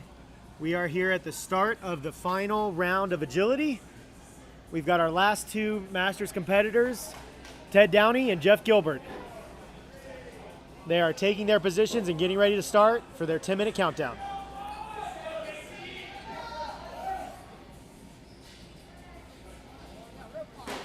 In addition, we've also got inside the gym the rope climb starting for the second wave of the men's competition. And here we go.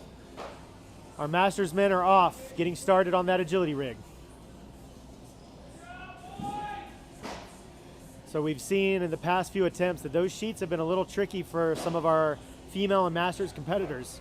They're working hard to get past that and get up to that second story portion of the rig.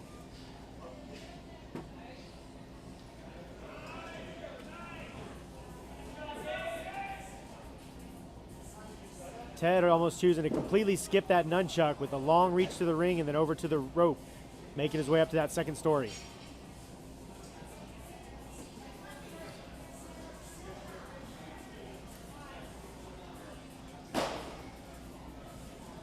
Ted on his way up, touches that first ring, finishing those first two bays.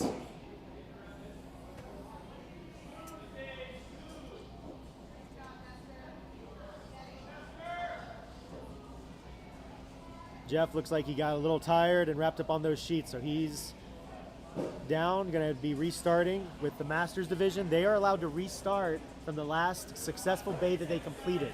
So they do not have to go all the way to the beginning, but they do get to take a break and restart from that point if they choose to do so. It is still time-based.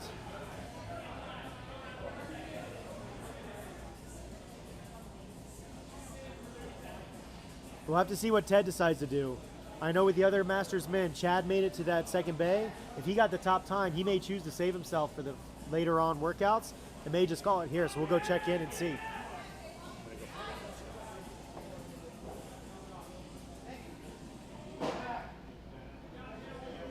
All right, we're going to come back with some updates on what these guys are thinking here at the agility rig.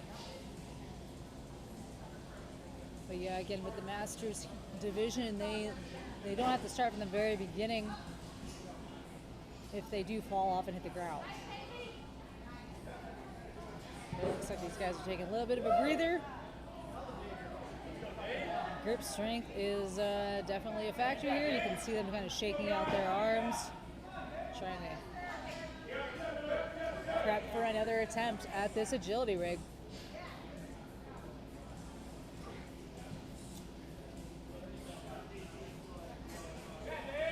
Off camera here, guys, we do have the men's elite division hitting those weighted pack rope climbs. So they're doing that inside for a 4-minute max rope climb attempt. But here we are at the agility rig with Jeff Gilbert and Ted Downey, seeing what they're going to decide. It might look like Ted Downey is calling it quits here on the agility. Oh no, sorry, that is Ted. That is Jeff Gilbert. Decided to save his energy for the strength and speed portions that are still to come. But let's head back inside here to see how this men's elite heat is doing on the strength portion of the workout. They're still on these rope climbs. We have Casey McAllister in here in the red, Dave Warfel, Nestor Bravo, and Taylor Overmiller on these weighted packed rope climbs. And they are done. Time is up. We'll check in and give you how that turned out for this men's elite division and see who got the most reps on the rope climb. After this, oh, looks like 11 was the Dave Warfel with 11 rope climbs. Awesome stuff. So these guys still have one more piece of that strength portion of the workout, which is the max sandbag box step-ups in 2 minutes. They have to alternate feet. They'll be using a 100-pound sandbag, and they'll be using a 24-inch box.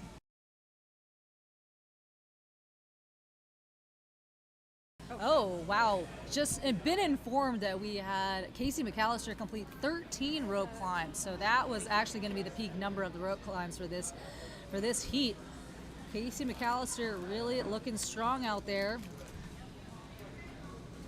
Let's see how they do on these step-ups.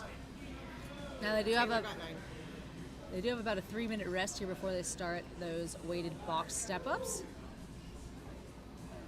But it looks like we had about a 13 rope climbs, 2 guys with 11, and Taylor capping it off with 9 rope climbs for that men's elite heat 2. But yeah, next up, these guys are going to be throwing that sandbag on them. They can hold it in the back rack position, front rack position, or on the side. They just cannot have it below their waist. And they can't use any of their body on their legs to help them up on these step-ups. So I think the popular hold is going to be the back rack. But we're about to get started here with the second heat of weighted box step-ups. And they're off. Here they go.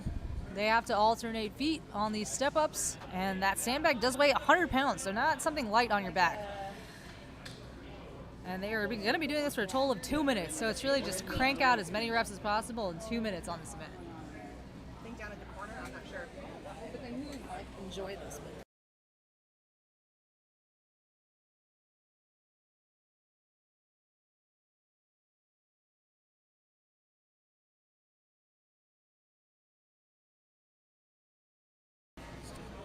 All right, so let's see what kind of reps these guys can crank out in this 2-minute max rep weighted sandbag step-up event. The third and final portion of the strength piece. You got Casey McAllister here looking pretty strong on these step-ups. It is a 24-inch box as well. But his CrossFit background, I feel like, is playing in his favor here. A lot of these events crossing over into the CrossFit space. There's Taylor Overmiller. Also looking like a little fatigue is setting in, but still looking strong on his step-ups. Test myself, Jets.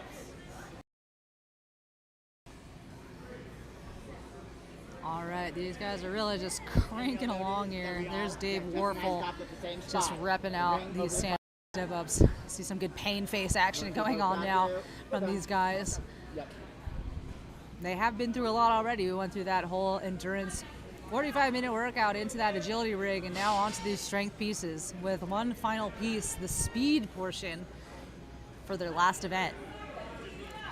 So they're almost done. Looks like they're really pushing hard here. You can see Dave really digging deep, and time. These guys are done with the strength portion.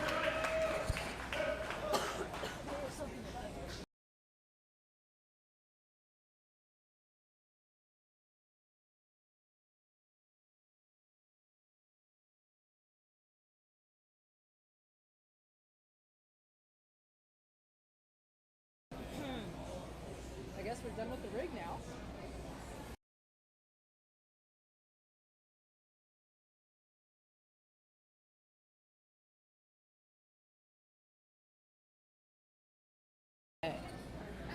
So that caps it off for the elite men on the strength portion of this event, guys. So we're going to be moving on to, we still have elite women to go, masters women, and men's masters division to hit this strength workout before we move on to speed.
All right, let's go ahead and take a look at the leaderboard, guys. Let's look at the male elite division here, and we started off the day with the endurance portion, which we saw Nestor come in first place there, and then closely followed by Casey McAllister. That's right. They took the first two very close, and then followed by third was Taylor, and fourth was Josh.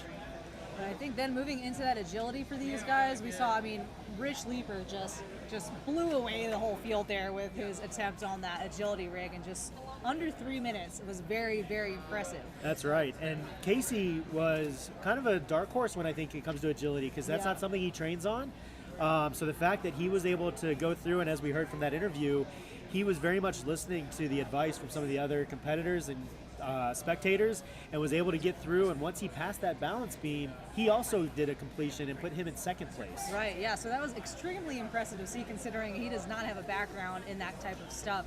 So yeah, I mean, funny that, you know, you take advice from some of the other competitors that actually plays in your favor. That's right. So listen to your coaches, people. That's right. And then Dave also with the finish, getting into third.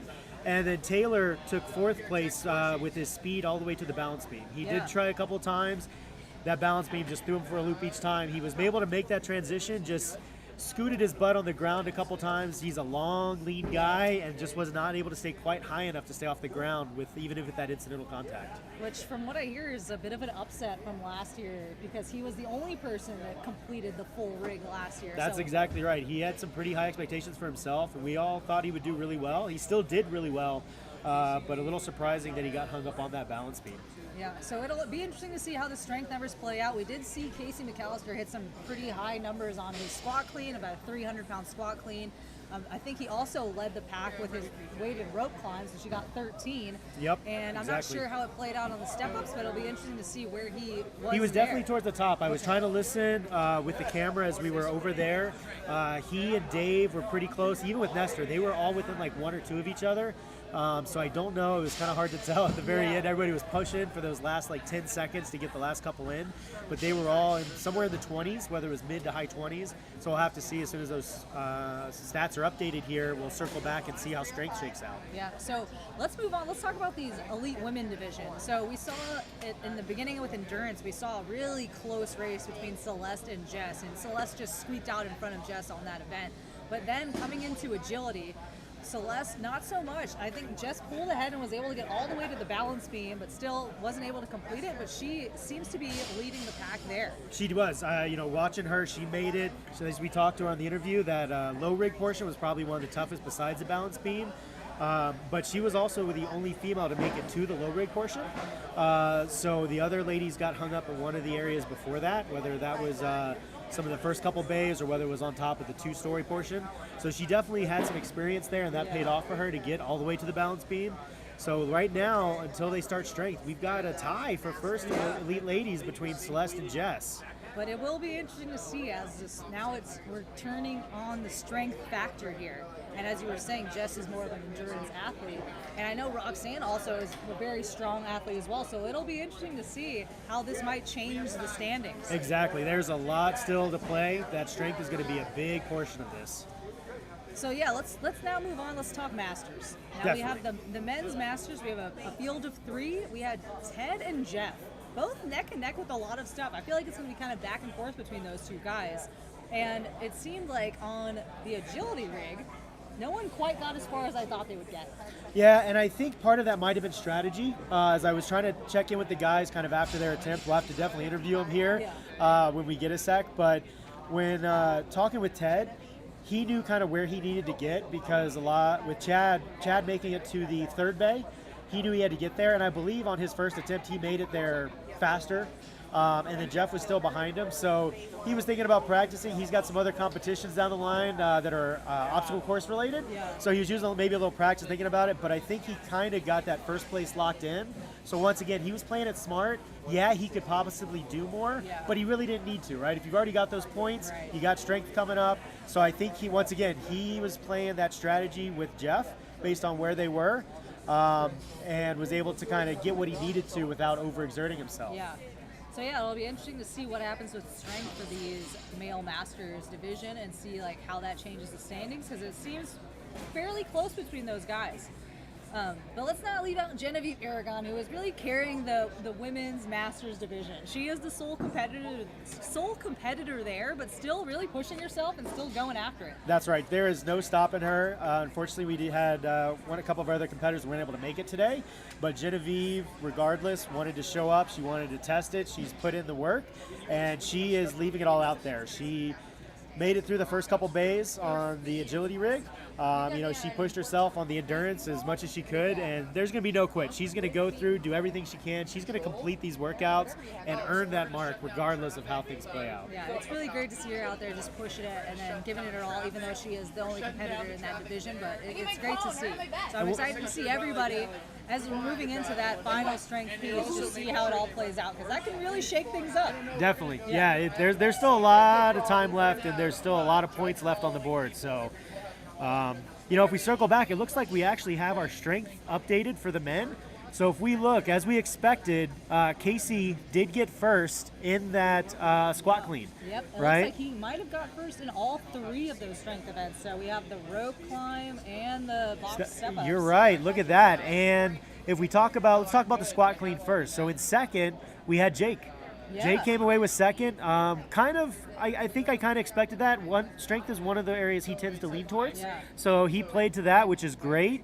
I think Matt had a nice surprising run, got third on that squat clean. And then Dave Warple with his freaking last-minute squat That's clean right, and he tied Hoff. Yeah. Hoff and Dave tied for fourth. And then we also had a two-way tie at 6. I'm sorry. Nope. That's on the next one. A lot of numbers here we're looking at. But so then we had Nestor in 6th, Taylor in 7th, and Rich playing to his strategy with 8th. No surprise there. So then we look at the rope.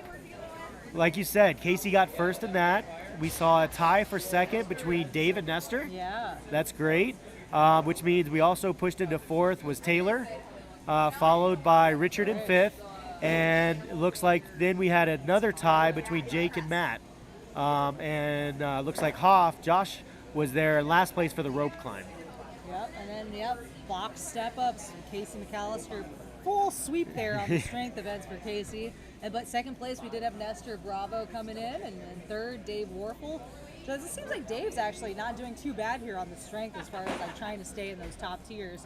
But clean sweep for first place for Casey McAllister on these strength events. Yeah, and we've got Taylor in 4th on the step-ups, followed by Jake. We had Matt right behind him, closely followed by Josh, and then Richard. Rich has told me his knees are, he's feeling it. I think so. He knew that was going to be tough anyway. He was going after those rope climbs, but the legs are feeling tired, the knees are a bit sore. So I think he was a candidate for possible knee replacement sometime soon. Within the next year or two. He definitely knows it's there. Props to him, and he's one of the older athletes in this field. He is actually. I think out of the whole 8 people, he is the oldest out of this whole group. So he's holding his own out. He sure is. He's representing those old guys the way they should be. And he's still got speed to go, which I think he'll do pretty well at. He's a quick guy. Yep. So if we look at the overall standings through 3 of our bricks, right now we have Casey in 1st, we've got Nestor in 2nd, and we've got Dave in 3rd. And it looks like there's a tie between Dave and Taylor for 3rd right now with the same amount of points, which means Richard, since we don't have a tie for 3rd, there's no 4th place. Richard is currently holding in 5th. Last up, the last couple of positions, we've got Matt, followed by Josh, and then Jake. So there's still a big push right now. Still a lot of points up here when they come down to speed. Taylor. So it sounds like we also got an update. We've got about 5 minutes before we kick off our elite females on their strength portion. And we are hoping to maybe get an interview with one of our competitors here before that kicks off.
right, guys, I'm here with Ted Downey, who is currently in the lead for the males masters division. So, Ted, we're moving into the strength piece.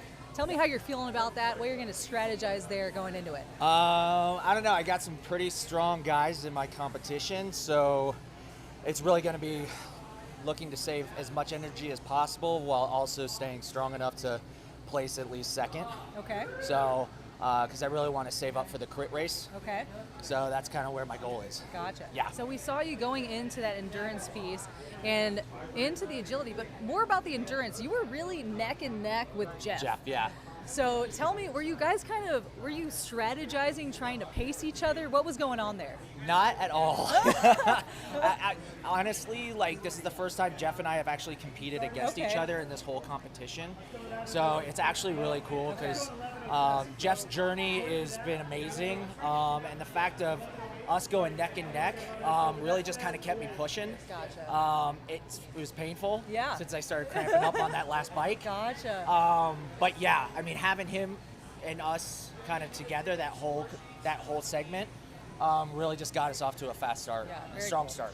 Yeah. All right, I'm jumping in here. I got a question for you. Yes, Steven. I was giving you some words over on that agility rig. Yes. Were you playing strategy there on agility, just knowing where you had to get to and how quickly, and then kind of saving up for some of these last two events? Yeah, after watching the first competitor go and seeing his time on where Chad got to that segment of the rig, I just knew I had to get to there faster so I could save these little pretty things that are mummified. I see. So Quite the tape job you've got there. I'm kind of known for ripping my hands open, so yeah. And you still have some rig work coming up when it comes down to the crit racing too, right? So you got a lot of monkey bars, and I know that's one thing that have our competitors worried is going up and then coming down on those monkey bars. There's been some tearing and some practice going on. Yeah, so I know Chris kind of gave us that warning at the beginning of at least watching how we take care of our hands, because there is a lot of grip intensive work between the barbell work, what we did during endurance, the 100-foot rig. So it's a taxing kind of thing they put together here.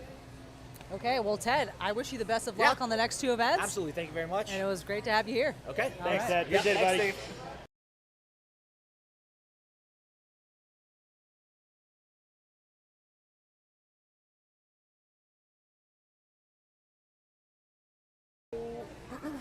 I know, I'm starting here. You're good.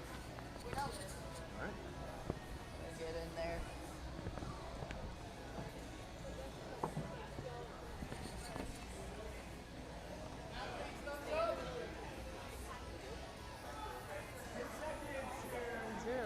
Are you writing down the weight as we go?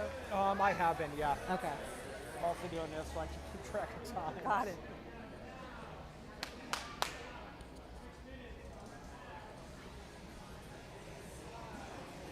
All right, we're going to be getting started with the women's elite division for the first part of the strength workout.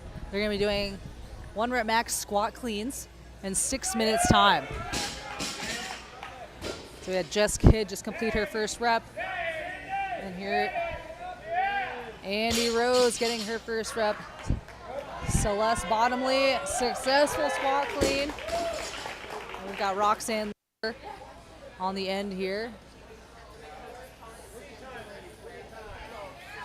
All right, let's see what we're gonna move up in weight here.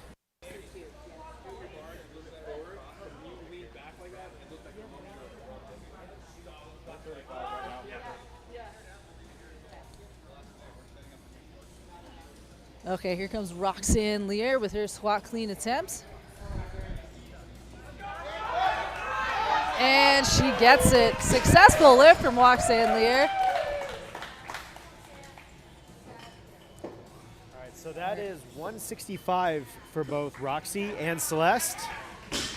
And we just had Jess Kidd complete another successful squat clean.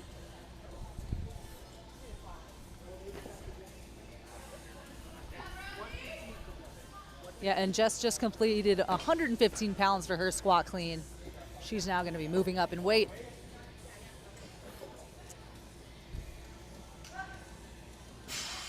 Now there's a full 6 minutes here, so they can take a little bit of rest in between their attempts for these squat cleans.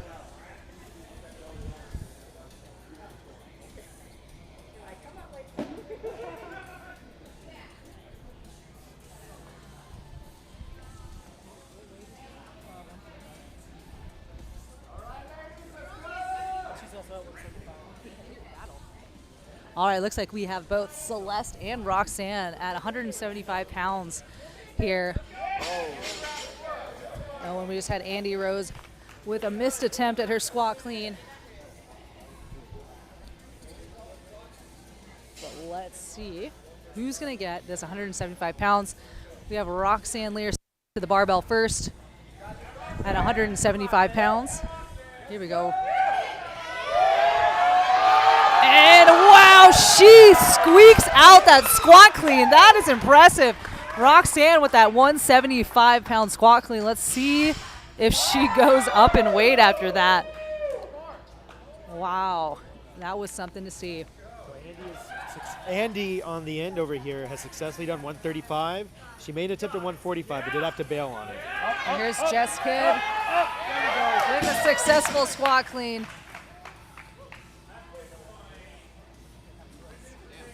All right, here comes Celeste Bottomley with her 175 squat clean attempt. Let's see if Celeste can get this. Oh, she's in the bottom. Can she get it? Oh, she's stuck. And not a successful lift for Celeste at 175 pounds. We'll see if she will attempt that weight again. But we had 125 pounds from Jess Kidd here. We'll see what she's going to go up to next. Andy is looking to move towards that 145. She had one attempt, had to bail after the squat before she could get full range extended up. So she's getting ready to go for that again. All right, let's see what Andy Rose can do here.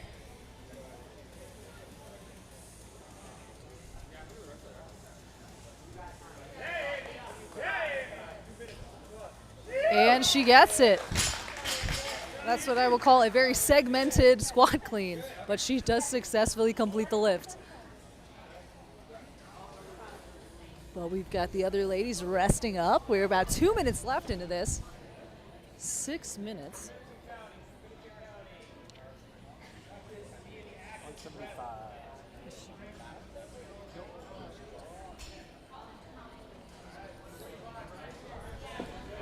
All right, we're going to see here.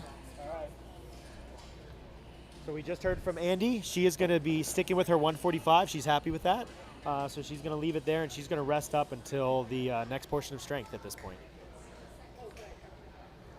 All right, so Andy is now going to rest, but we got Jess Kidd with another squat clean attempt. Almost. Oh, and she pulls it out. Jess Kidd with a successful squat clean at 135 pounds. But Celeste Bottomley, another attempt at that 175.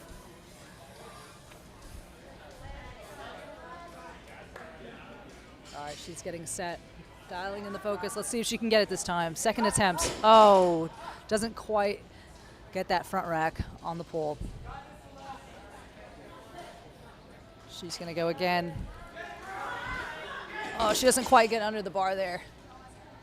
She still has about 40 seconds left. All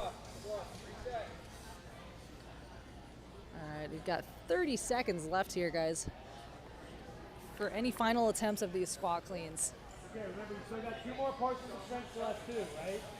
There's still the rope climb and the step up. So we'll see if anybody tries to get another squat clean attempt here in the last 15 seconds. Go again, you guys. Coming up on 10 seconds. Be in the motion before 6 starts. So here goes Celeste with her final attempt at the squat clean. Off the ground, into the front. And she gets it! Wow! Way to frickin' send it, Celeste. She got that 175 squat clean to tie up with Roxanne Lear here. So that was two 175-pound successful squat cleans from both of those ladies. That was awesome. Right at the buzzer, too. I mean, she squeaked that in. So sometimes that adrenaline rush is what you need. She was close, and she just needed that little extra edge. Very exciting to see. So these ladies now get a little bit of a rest before they hop into those rope climbs.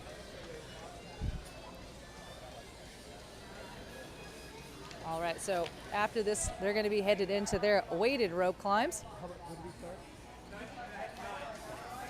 So we got just over 2 minutes before the rope climb start. They get a 3-minute rest after that first portion. Then they're going to start the rope climb. So we've got about 2 minutes for them to kind of regroup, situate, figure out how they want to strategize for that, change shoes. As you can see, some of them are going from some lifters back to a little bit more of athletic trainers for these climbs and then step-ups.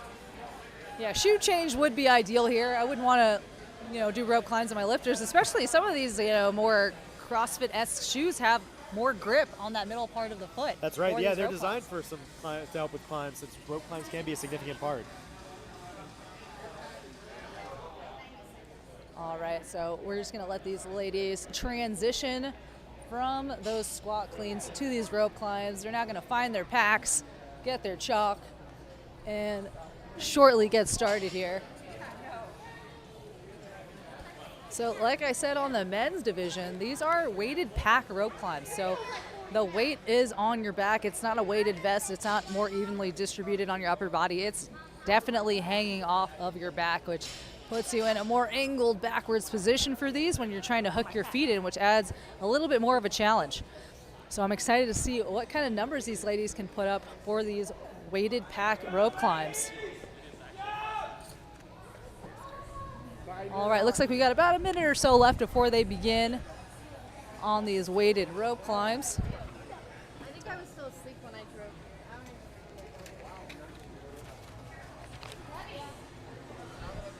And these ladies have 25 pounds on their back, where they're going to have to do 4 minutes worth of as many rope climbs as possible.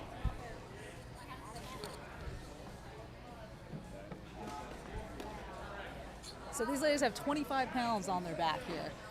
That's correct. So, I mean, looking at the percentage, right, I mean, it's still a lot of weight for these ladies to throw over their back, just like the guys, right? They were up at 45 pounds. So, I mean, 20-pound difference, but easily a lot of these difference in weight between the ladies and the guys is well over that difference, too. So that's still a lot of weight for these ladies to hold.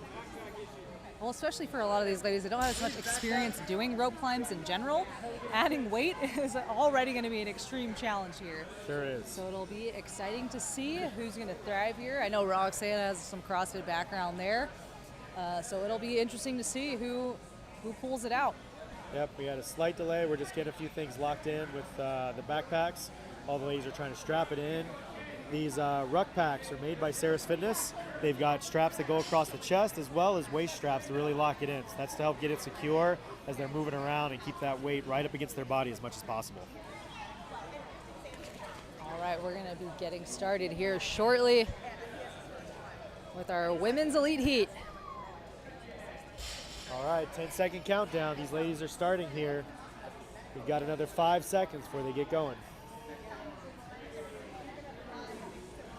And they are off for their weighted pack rope climbs.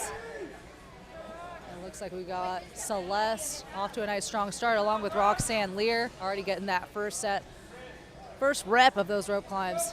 Celeste back on there along with Roxanne.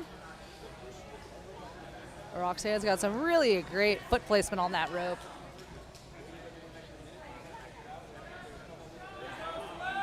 Celeste really has that advantage of the height here, which she's basically like halfway up that rope. Yeah, looks like a close battle with Celeste and Roxanne on these rope climbs. So we have Jess Kidd over there also getting her legs wrapped, getting up there on these rope climbs.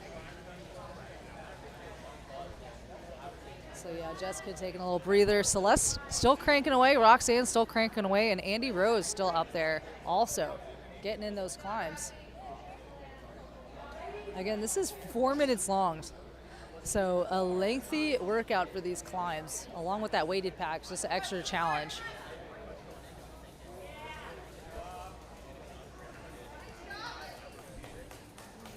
But yeah, you can see the fatigue kind of setting in here. Looks like Celeste is at 6 climbs, on to her 7th attempt. And we've got Roxanne at 5, heading on to her 6th rope climb. They are neck and neck here, Celeste and Roxanne. Let's take a peek and see where Jess Kidd is on her reps.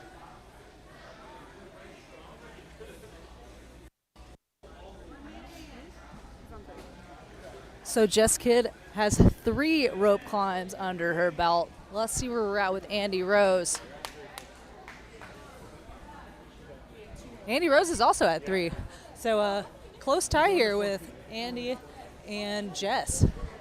We've got Roxanne, though, still freaking cranking away on these rope climbs, looking strong. Celeste still getting up there, too.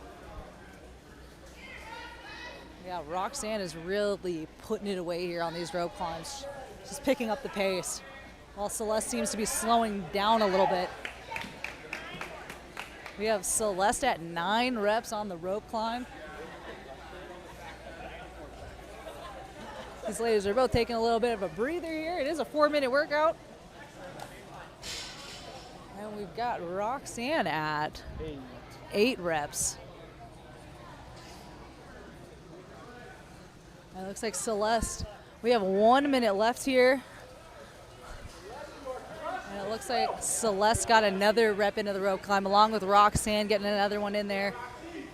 It's a close call. They're about 1 rope climb away from each other.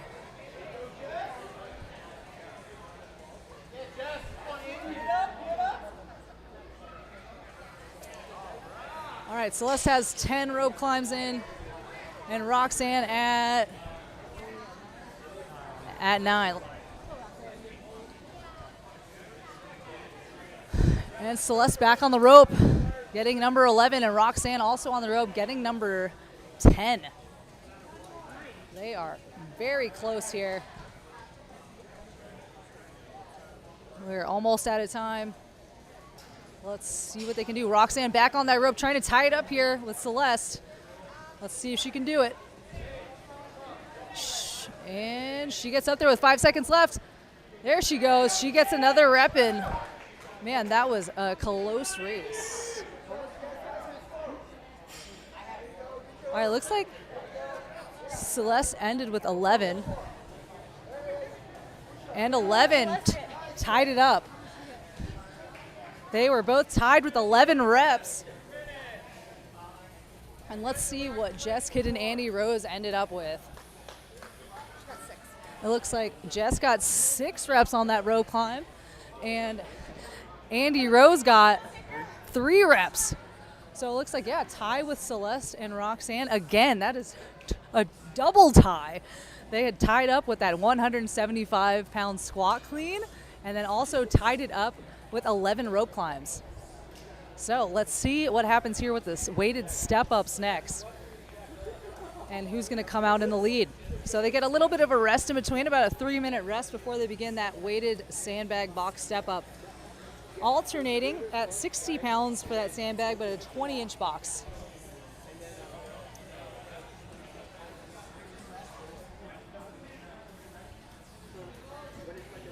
I gotta admit, I am loving to watch these ladies compete. They are just leaving it all out there. I know you can see Andy and Jess here talking. Their arms are just shaking from the exertion so far. So they've got like another minute or so before they have to start the step-ups. You know, I think all of them are going after it. I think it's going to be just so close for these step-ups too. And we'll see. Be amazing to see if what happens between Celeste and Roxy. Are we going to see another tie? Are we going to see Jess or Andy step up and take out a little bit? So last couple minutes of the strength is really going to be exciting. Yeah, this should be interesting to watch. And, I mean, they do get a little bit of a break on their grip here, kind of, with the sandbags on their back. The legs are in action now. I'd say just enough rest to semi-catch your breath before you move into the next piece. That's about all you're getting here between these workouts. Just enough to catch your breath, and maybe your muscles don't feel like they're quite on fire, and then immediately on fire again as soon as they start again. Exactly. Now this is just a 2-minute burner of step up. So it's just like go till you can't, because you only got 2 minutes to get as many reps as you can in here. That's right. It's all about consistency to keep it moving. And they do have to alternate legs too. So a lot of people may find that they're a little more comfortable pushing off of one leg and stepping with the other, but this does force you to alternate each rep just to try to balance that out. So. Yeah, and this is a 60-pound sandbag, so not a light sandbag on your back, so it is adding an extra challenge on these step-ups, that's for sure. Well, let's see where we're at. We're going to get a good rep count. Andy Rose at about 21 reps on her step-ups. Roxanne at about 23. Let's check in to see where Celeste is at. 26 reps for Celeste. And Jess Kidd at 24 reps on the step-up. So pretty close between all of these ladies right now. But 30 seconds remaining. This is where we're going to see it really kick into gear here. Final 30 seconds of the workout. See who's going to pick up the pace and get in those step-ups.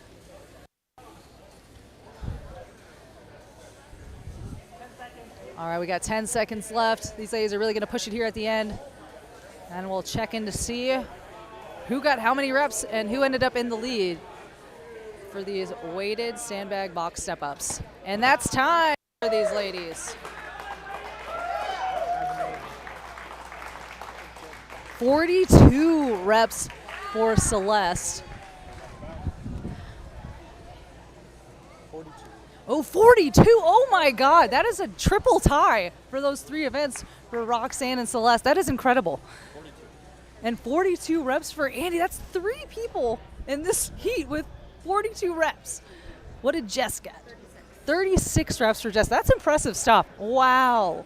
Wow is all I can say about that. I cannot believe that Roxanne and Celeste tied in all three of those strength events. That is really, really surprising. And Andy just stepped it up on those boxes and just kept with them the entire time. Yeah, really awesome to see. Very awesome. So I'm very excited to see speed now because this is crazy. This is going to come down to the end. I mean, there is such a tight race right now with these ladies that, I mean, it is now all down to this crit race for speed and how that's going to look like. So very cool stuff. We still have the Masters division that has to go on the strength portion of the workout. So we're going to have those three Masters men, that single Masters female to go on this strength portion. Now a little bit of a difference here between the elite men and women in the Masters division is that the Masters will be doing max overhead squats instead of those weighted pack rope climbs. So that's one major difference that we're going to see between these divisions is on that second piece of the strength workout, the Masters are going to be doing max overhead squats. So we just found out, as we had talked about on our leaderboard, we have a tie for third place, right? So with the crit racing, we have to have a solid third and fourth position.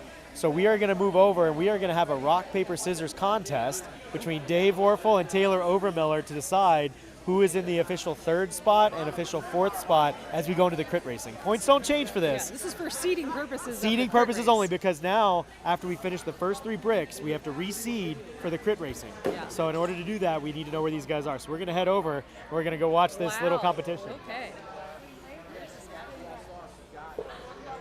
All right, bring them over.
Is it on shoot? Is it rock, paper, scissors?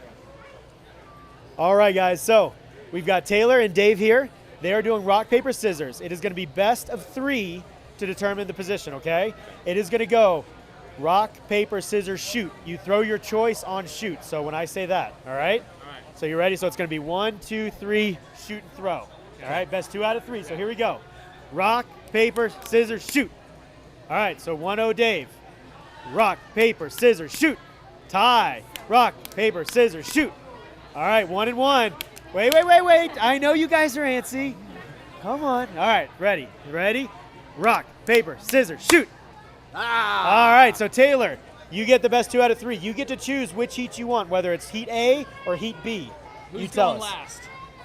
Which That's is me. you want the B goes A is first. So you want B heat so that you go second as far as the crit reese? All right. So Dave, you're in the A heat going first. Taylor, you're in the B heat going second. Thanks, guys. Good luck.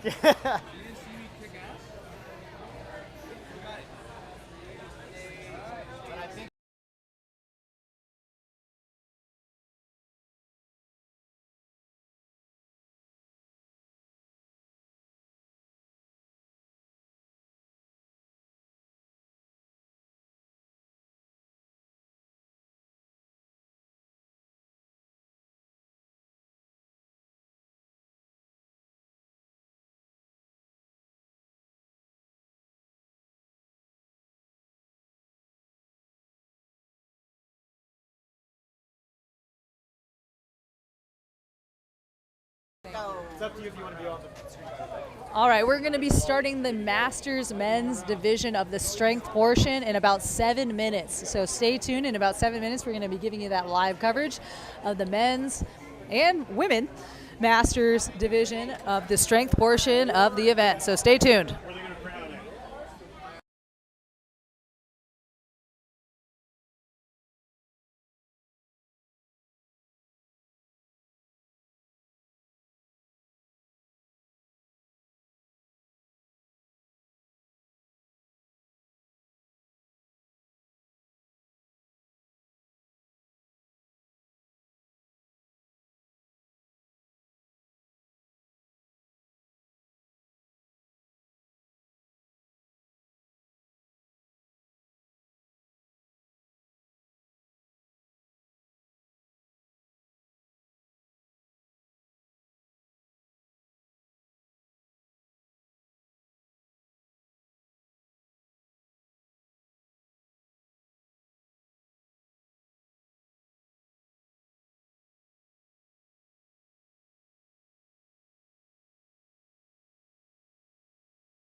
All right, everybody, welcome back to the 2022 CerusBrix Championship event. We are back with the final group of the strength portion of this event, and we're going to have the Masters division finish us off here. So we're going to have 4 athletes. 3 of them are in the Masters men division, 1 in the Masters women's division, and they're going to be starting with those max barbell squat cleans. So like we've seen in the elite women and the elite men, they're gonna have 6 minutes to get a 1 rep max squat clean. So in the men's masters division, we've got Ted Downey, who is currently in the lead, Jeff Gilbert and Chad DeFalco, and holding it down for our women's masters division, we've got Genevieve Aragon.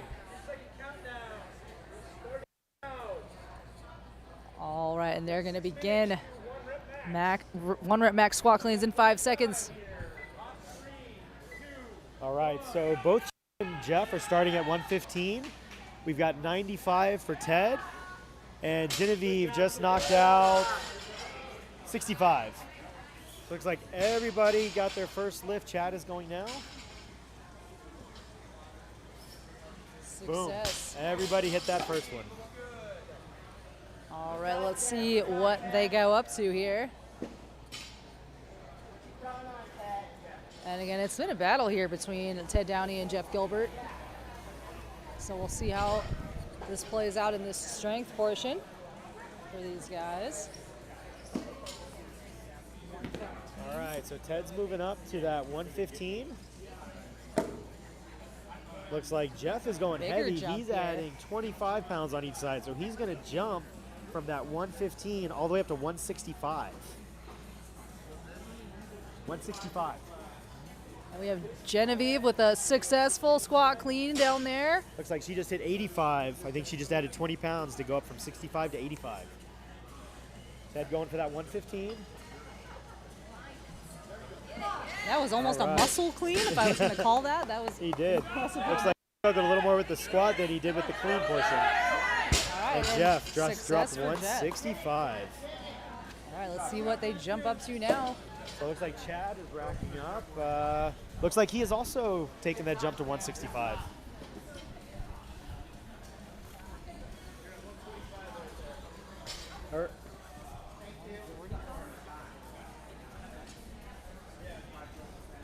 Oh yes, so Chad only added 15s. I thought he added 25s, but he only added 15. So yeah, he's at 145 now. It looks like Genevieve almost got that, just missed that pull on that squat clean. Here comes Chad.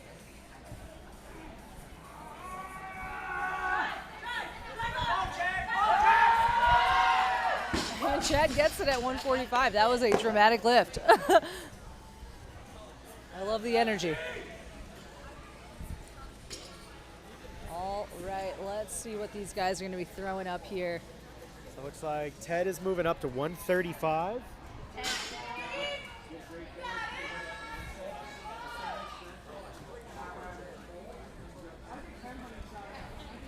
Looks like Jeff is trying to decide what he wants to jump up to here for his next attempt. Sounds like they're talking about adding some 10s, which will push him up to 185.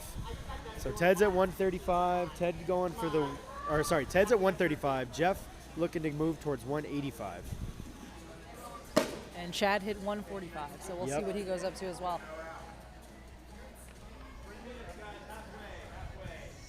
Here goes Genevieve with her squat clean attempt, and she gets it. Yeah. Looks like that put her at 95 pounds successfully. All right. I love to see her pushing it too, because again, she is that sole Masters women athlete out there. That's right, but she could have thrown one weight up and left, but you can see she's kind of still hanging going with the up. guys and She's just wants to going. push it just like they are. And successful lift for Jeff. 185 for Jeff. He's setting the bar for this group right now. All right, so it looks like Ted has decided to pump it up a little bit. He's now at 155. Yeah, he had 135 originally. Looks like he's going to go for 155, which is a little bit ahead of Chad, but actually I think Chad just racked a little bit more too. So he's either going to pull ahead of Chad for a moment. Let's see. And there he goes. 155, and I think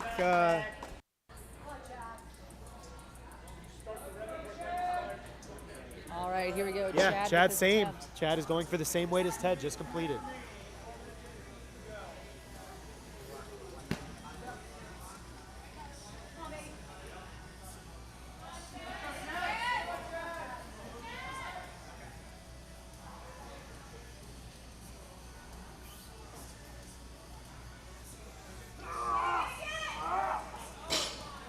Didn't quite get under the bar there. Yep, that's okay. He's going for that 155.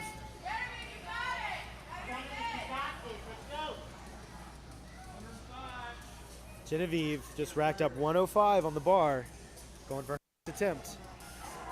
Didn't quite get the pull there. That's right, just like Chad, they kind of got hung at the top of that clean. I mean, it really, especially because this is a squat clean, you really got to drop under that bar and just let that weight take you down. That's right. Yeah, I think a lot of them are used to doing, not used to linking these two. I don't think they practice. I think they're really thinking about trying to versus really catching it in the squat, Gotcha. which is what you'll see in a lot of people that are a little more experienced with some of the Olympic style lifts. I mean, there's a huge technical component to these cleans, so if you're not that familiar with them, I can see that. Oh,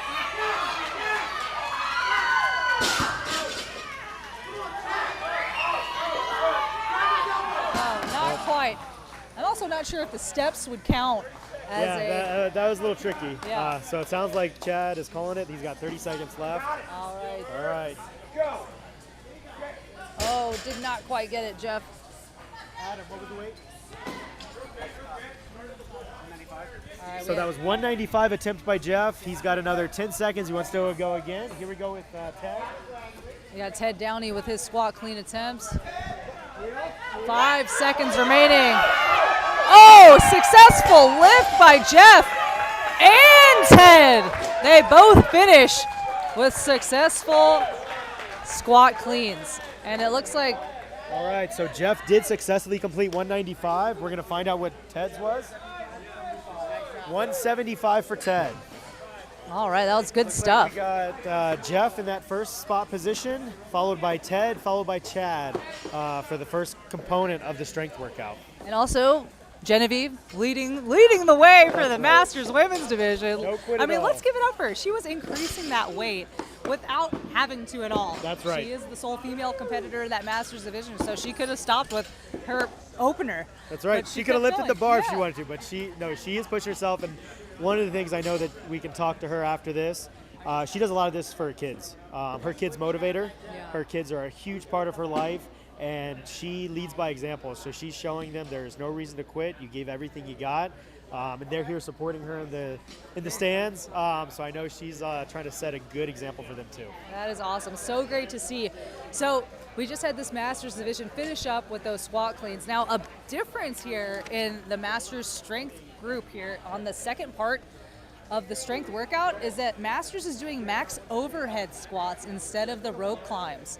So we're gonna have the men doing 65 pounds for a max overhead squat and the women doing 45 pounds for a max overhead squat. So that's kind of a big change between that elite group and then the Masters group that we're gonna see here on that second part. Exactly. You know, like we saw in some of the other workouts, they did drop the weights, but versus just doing rope climbs that don't have a weight component, which is kind of where that would shift, they decided to mix it up a little bit. So that's why we're seeing the difference. So yeah, we'll see how this shakes out for some overhead squat action. They're gonna be having to start with that bar on the ground. So however they're gonna get it up, snatch, clean, and press overhead, however it happens, but just straight into those overhead squats. That's right. I think the important key that the judges let them know is those arms have to keep locked out, right? So with that overhead squat, arms are gonna stay locked out and as many squats as they can. I'm assuming that the judges also let them know if they need to drop the bar, they can. But before they can start accumulating any more reps, they've got to get that full extension up top before they can go again. Exactly, and then full depth, as always, you want that hip crease below parallel for these to count as well. So also, I mean, another technical lift here, overhead squats. If you're not familiar with doing this movement at all, this can be pretty challenging. It is. There's a lot of stabilization required to do this correctly, you know, and especially after doing those squat cleans. You know, they're already kind of getting tired. You know, legs are burning, arms we're working here with those, with the clean portion. So we're going to see how these guys are doing, and they're going to See, maybe some strategy comes into play here, right? Are they just going to kind of watch each other and see kind of what the numbers are doing or what? So. Well, this will also be interesting because are doing a max rep of these overhead squats, then into box step-ups. That's right. That's double leg action. That is for this there's a lot of group. legs for the Masters. You're right. Rope climbs, there's a lot more arms involved, bouncing it, but.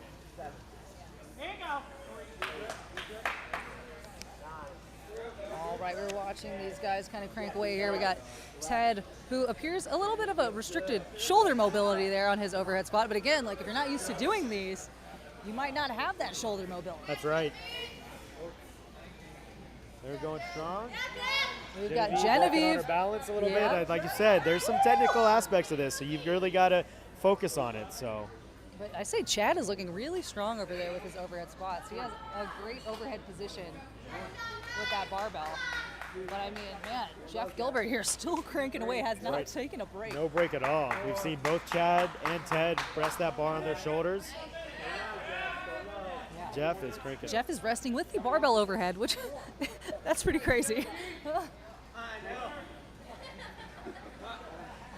This weight is way too light for Jeff here. It looks like it. I know he is just moving it. There you go, Jeff. Chad back up there with the barbell overhead. Jeff finally took a break on his overhead squats. Genevieve over there cranking away at her overhead squats, looking solid, representing that women's Ted was masters at 13, division. starting again on 14. I'm going to check in. We've got Jeff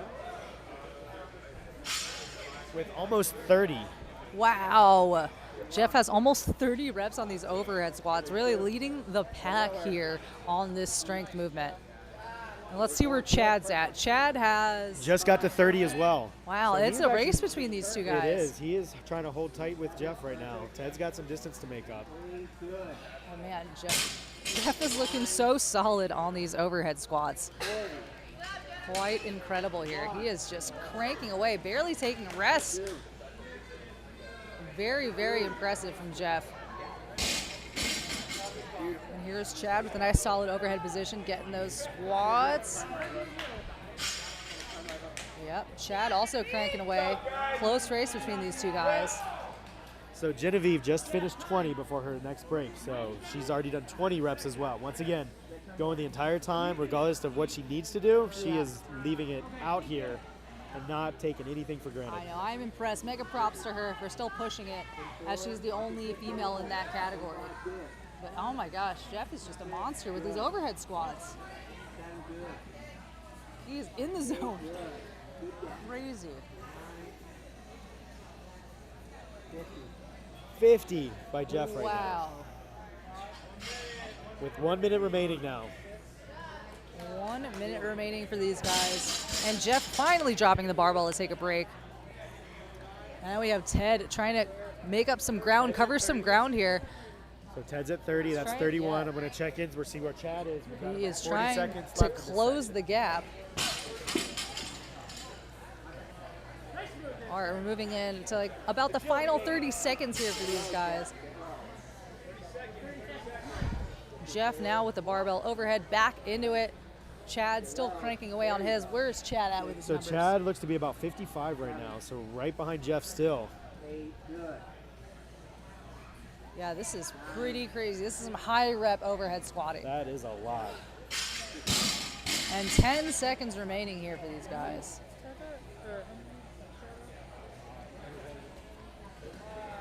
We're 3 seconds, and they're done. Let's see where we were. It looks like Ted finished up with 32 reps of the overhead squat. Jeff got 60. That's all right. Jeff got 60. Chad got 64. Wow, that was pretty incredible. Those are some high reps on those overhead squats. Did we find out what Genevieve got at the end there? Let's take a peek at what Genevieve had on those. She had 30 reps. 30 that was of her own. awesome. Wow.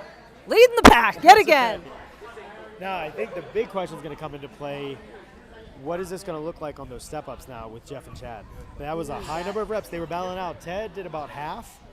So I'm curious if that's going to maybe allow Ted to pull forward maybe with these weighted step-ups. and if Chad and Jeff might be a little more tired after doing all those overhead squats. Yeah, I am very curious to see what will happen there too, because again, that is double leg movements back to back for these guys. So yeah, just enough rest time to semi-catch your breath before these guys get started on those sandbag step-ups. All right, now the guys are going to be using a 60-pound sandbag, and Genevieve will be having a 40-pound sandbag. And the men are at a 24-inch box, women at a 20-inch box. So 30 seconds before we start these sandbag step-ups. Well, let's see what happens here, Steve. Oh man, it's going to be an exciting 2 minutes, I think. Well, I'm excited to see what the pace is going to start at. Obviously, you got almost like two halves, right? You got that first minute, right? Even that first 30 seconds. How does the pace, and then what do they end up kind of finding their groove for, and if these overhead squats really play a factor? Yep, I'm excited to see the pace here. And they are off for these. Well, we're starting off hot over here with Ted and Jeff. Chad's still moving smoothly, but man, these guys are really having a fast pace up front. My eyes don't deceive me. I do believe Ted is slightly ahead by about 1 rep or so. Okay. I mean, interesting play. I know it's 2 minutes, but still coming out that hot could backfire. It could, but I think once again, looking at strategy, Ted may be trying to push this one knowing that he was behind in those overhead squats. And if he can take ahead of Jeff on this one, that's going to be a pretty big boost considering everybody was pretty close and Ted was right behind Jeff on the squat clean as well. Right. So yeah, we'll see how this pace maintains over these 2 minutes.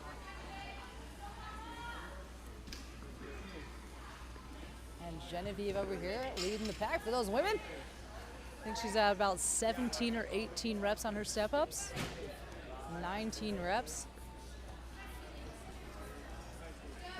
It looks like Chad has been slowing down his pace, but it's between Ted and Jeff over here on these weighted step-ups.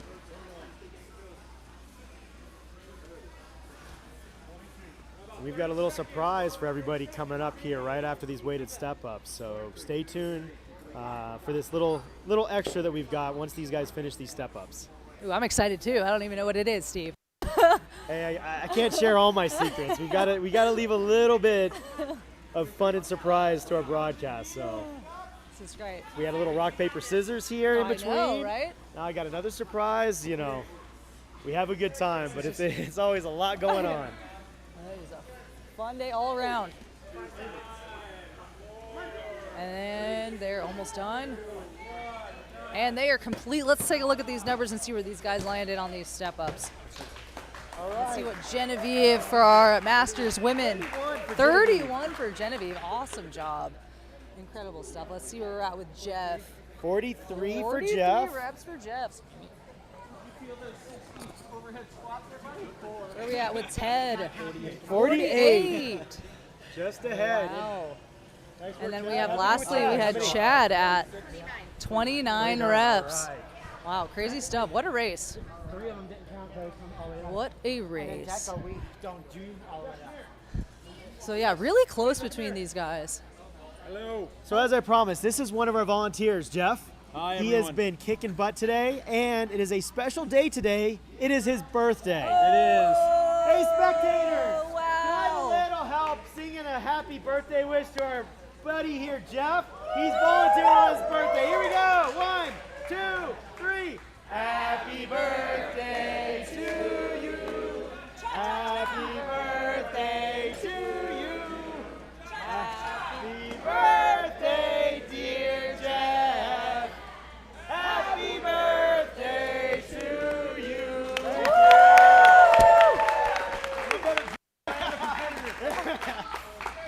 Well, that was fun, Steve. All right. I just want to also give a shout out. Our volunteers make these things happen. Absolutely. They are absolutely amazing. They are dedicating their time on their weekends, on their birthdays. Yeah. They love being out here supporting our athletes. They love being involved, and we couldn't do it without them. So you know, we just want to show our thanks and everything that they do for us. Absolutely. Couldn't do it without the judges, the volunteers, the sponsors, everybody. Everybody, yeah. It's a Sponsors group make effort. this happen, you know, helping us get ready, making sure we have what we need. Like you said, our volunteers are here. They're being the judges. They're moving the athletes along, helping them where they need it. We've got people behind the scenes doing a lot. So this would not be possible without everybody contributing and helping us out do this. So a big thank you from Cirrus Fitness to everybody that helped make this event possible, guys. That's right. So we've got a gap. We're going to check in and see how much time we have. But we are moving into our final bricks for everybody, which is our speed and the crit race. Exciting stuff ahead. Exactly. So we will tune in. We're going to do a short little break. We're going to check in and we'll give you guys an update on what to expect and how much time we have before we get started yet again for our final brick today. So stay tuned, guys. We got more exciting stuff coming. I'll turn the mic off. How about that?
All right, guys. As we set up, we've got about another 10 minutes before we start the final CerusBrix with our elite men.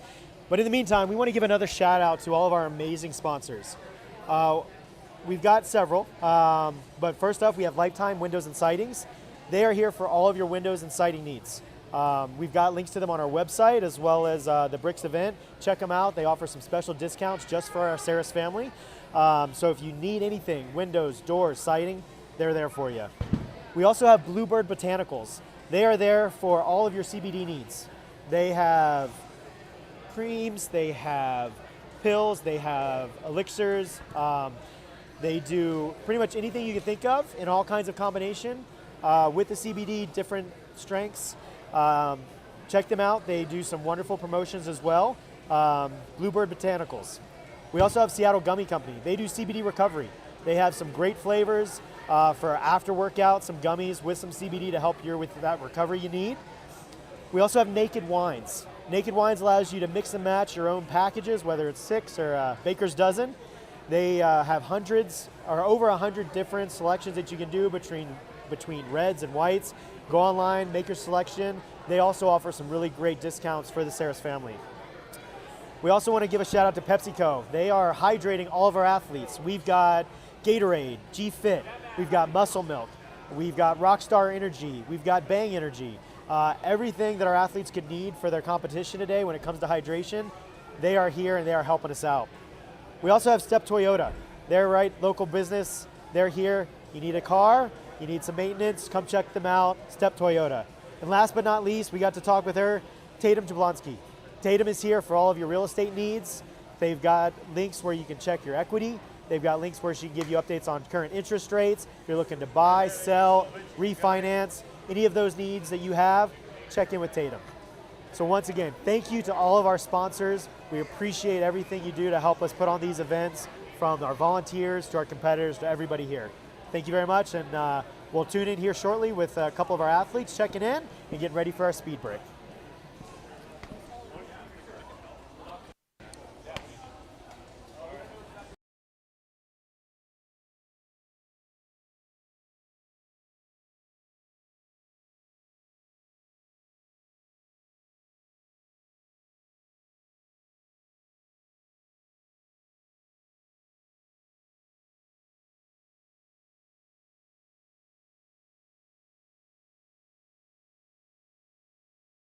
Good, how are you? Good. Tired.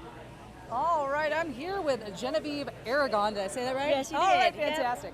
So she is actually the sole competitor here today in the Women's Masters division. Yes. Now, something that I do want to point out is that you've been crushing it out there. Oh, thank you so much. You are the sole competitor in that division, and you're still pushing yourself, you know, adding weight to the bar, continuing to go heavier and heavier. So I'm impressed, number one, hat off. Thank you. Tell me a little bit how you prepared for this event. Prepared. Well, I take the classes here, and that's about it. I joined the gym for boxing. Nice. Coach Chris was like, try the bricks. Yeah. You'll be fine. And I have, and I'm hooked. Yeah, So. and you're here. You made it to I'm the here. championship I event. did. I did. Fantastic. Yes. So what has been your favorite part so far?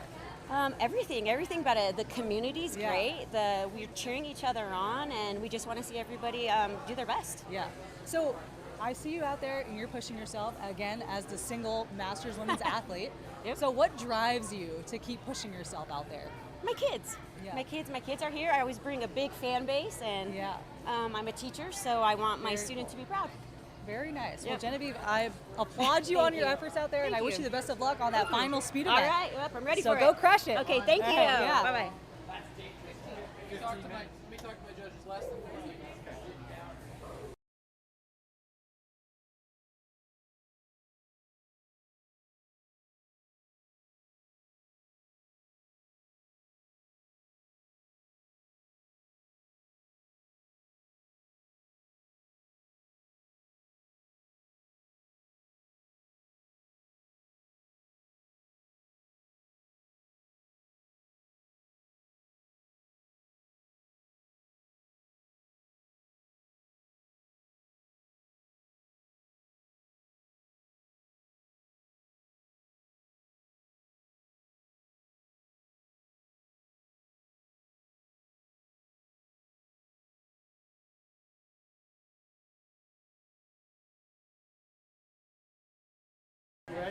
Yeah, I think so, if I know what I'm doing. All right, everybody, we are back, and I'm going to tell you a little bit about the final event that we're doing here at the 2022 CerusBrix Championship, and that's going to be speed. So with this speed event, it's more of a crit race. So if you're not familiar with a crit race, very popular in the biking world, there you go. it's mostly a closed course race, but in this version, it's going to be elimination rounds. So let's talk a little bit, let's break down what they're going to be doing in each section of this. So they're going to be starting with 15 slam balls over the shoulder. Yep, so that's got to be full motion, over the shoulder. Then they're going to either step through or they're going to turn around and twist. But that's going to be 15 completely over, mass the body with the shoulder. And it's a 20-pound slam ball for everybody. Yep. Which still pretty light slam ball. It is. When we talk about it, it's not about really, we've done weights and everything else, right? This is about movement, and it's Speed, just speed, right? Yeah, you want to add a little weight, but you want to see how quick you can go through it. Got it. So 15 of those slam balls over the shoulder into one monkey bar rig. So let's break down what is the monkey bar rig? Yeah, the monkey bar rig is kind of underneath where everybody was doing their box step-ups and their sandbag. But what it is you've got a set of horizontal monkey bars, then you have a set of incline monkey bars, another longer set of horizontal, then a descending, and then another horizontal. So it is all in all, I think a little over 30 feet long. Okay. So it's about a third of the length of what we had for the agility rig, but it is all monkey bars. There's no special grips, but it is going to be a lot. it's not just straight across, it's up and down and everything. That's a long monkey rig setup, and your grip at this point is fatigued. Extremely. Yeah. You have the agility rig, you've had the weights that you're holding and lifting, even just the workout and just muscle exhaustion from the endurance piece as well, even though it wasn't grip specific. Right. So yeah, we're going to see some of that come into play. And then lastly on this is going to be a 400-meter run. So they're going to do the slam balls over the shoulder, the monkey bar rig, 400-meter run, and then the last person to finish of that heat is going to be eliminated. Exactly. So, what we've been talking to some of our competitors beforehand, there's some strategy there, right? Because you don't want to come out too hot because you got several of these you're going to have to do. Yes. So a lot of them are either trying to get to the run as quick as possible or trying to see if they can pace their run. It's just a matter of not being last, really. Right, pretty much. Yeah, you don't have to be first. You just can't be last. Otherwise, you're out. So yeah, it'll dwindle down to the last two for each heat, and then we're going to bring them back together and keep moving so we have all the full elimination. Got it. So that's what we have coming up here for the speed portion. I think we're going to be starting in about 2 minutes. That's what it looks like. Yeah, they're getting their competitors ready. So we're going to be getting ourselves set up to go watch them. We won't have a whole lot of video coverage as they loop outside because the run is outside the building. Right. So we've got some volunteers that are going to be making sure traffic is covered so all of our competitors are safe. But we'll be able to keep an eye on them on the slam balls, the monkey bar rig as they exit. And then we can also step outside and see what they're doing as they're coming in and seeing who's coming in hot, how they're doing, and what the position looks like. All right, exciting. So we're going to head over there to the men's elite division to start off this speed race.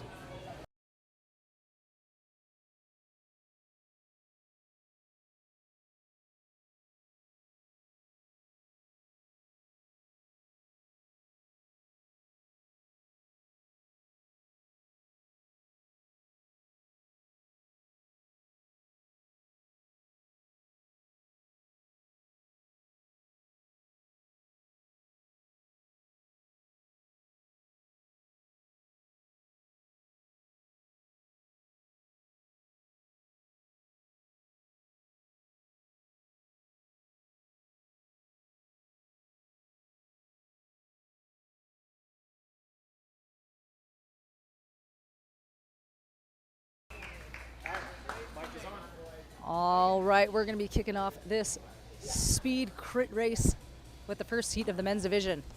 We've got Casey McAllister, Dave Warfel, Matt Drotar, and Jake Fletcher to start us off here. It's crit race time. Oh my God.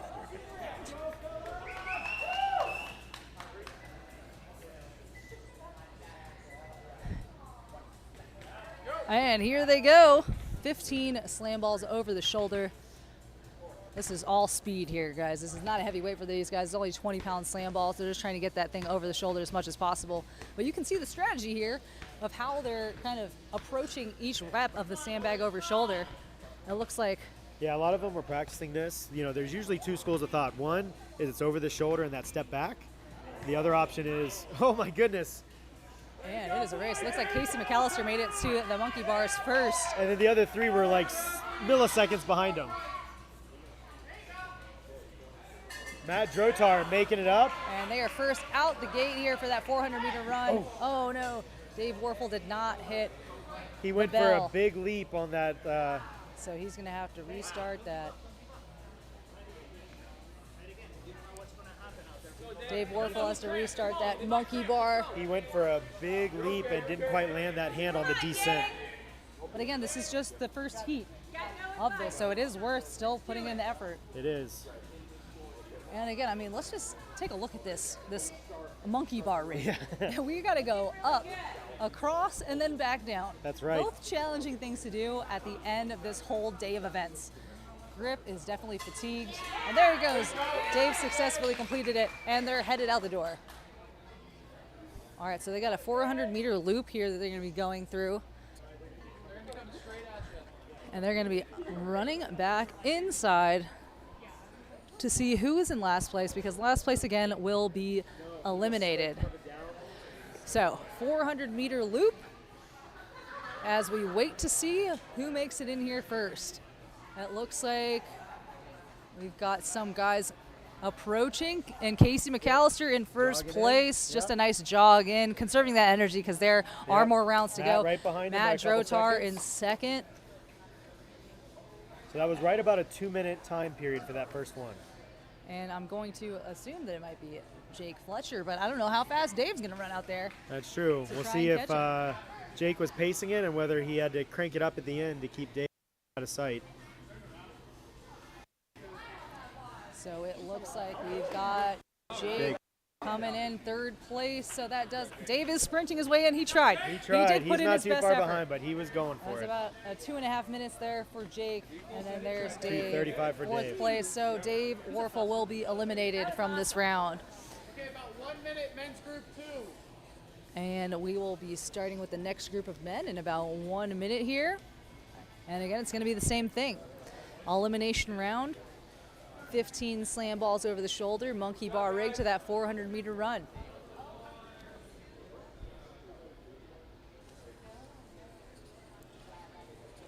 And I think, again, this monkey bar rig really shows some strategy that has to go into it.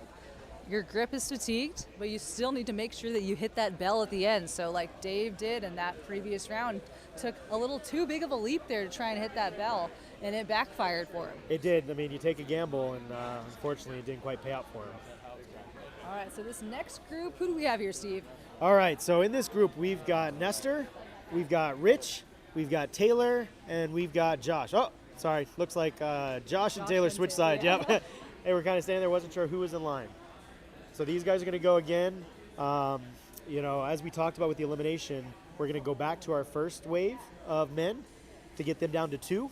Then we're going to have our second wave of this group of 3, and then we're going to combine them again, right? So then we'll have a single group of 4. So this is some exciting elimination action. yeah, this is where it comes down to. I mean, that's the beauty of a crit race. That's right. Which for me, this is my first experience kind of with a crit race. Okay. So I had heard about it, but never really followed much. And so when we started talking about it for the event here was where I started catching more up to it. But it's an exciting format, especially to wrap things up. You know? I've actually never seen a crit race outside of cycling. Mostly what I've seen is it is a closed course on like a road in a city, and it's a designated distance time, but it's not always elimination. That's kind of a special thing that can happen in them, but it is fun to see. It really It's a lot is. of strategy in these types of things. Yes. Especially in the cycling world, it's very strategy-based racing. So really cool to see it play out here in the fitness world. So one of the things I do know, as we saw, Rich was pretty much a master on the agility rig. He is trying to go fast and hard with the slam balls and the monkey bars to give himself a bit of a lead so he can take a little bit easier on the run. So I know that's his goal, is if he can build up a 5 to 10 second lead on the monkey bars over at least 1 or 2 of the competitors, that's his goal. All right, looks But like as we saw, Nestor and Josh on that monkey bar rig first, followed by Taylor and then Rich. Nestor's cruising along there. Josh is doing a bar skip approach. So here they go. And Nestor and Josh in the lead here on the run as they head out the door. Rich in third, Taylor in fourth. Let's see what's going to I think this is going to be a race. That is going to come down to race because that was close. Everybody on the monkey bars and hitting that bell within a couple seconds. We weren't sure what to expect. I know some of them were trying to get that advantage. It'll be interesting to see too how they're pacing each other, whether everybody's kind of leaving it a little bit or whether they're just going to go nuts the entire time. And I do want to walk it back to that rock, paper, scissors challenge that we had earlier, because Taylor did choose this group to be in. He did. And he came out of this monkey bar rig in 4th place. So I'm excited to see where he ends up having chosen this heat. Yeah. I mean, it definitely gave him a little bit more rest, but with some of the higher seeds. Yep. So we shall see what happens. On a nice closed lip 400 meter. Let's see who's going to be bringing it in first as they turn the corner here. So we've got Nestor, Taylor, Hoff, and Rich coming in order. We're going to see if that changes here at the finish line. This is a race right here. It is. This is just the first elimination. Nestor's first. Taylor second, and Hoff, Josh and Rich right behind. Bringing it in. I think one of our older competitors here, Rich, in this open men's elite division. So great to see him out there. And he crushed it. I think Rich did a great job today. He really did. He was trying, but just not able to keep up with some of those younger guys. Yeah, the youth will play in your favor here a bit. All right, so we are going to have our next wave of women competitors. Okay, so we have the women's elite division. All 4 of our ladies will be going head-to-head here. We've got, let's see who's going to be in what lane for these ladies. But Jess Kidd, Celeste Bottomley, Roxanne Lear, and Andy Rose are going to be in this. This should be a fun race too.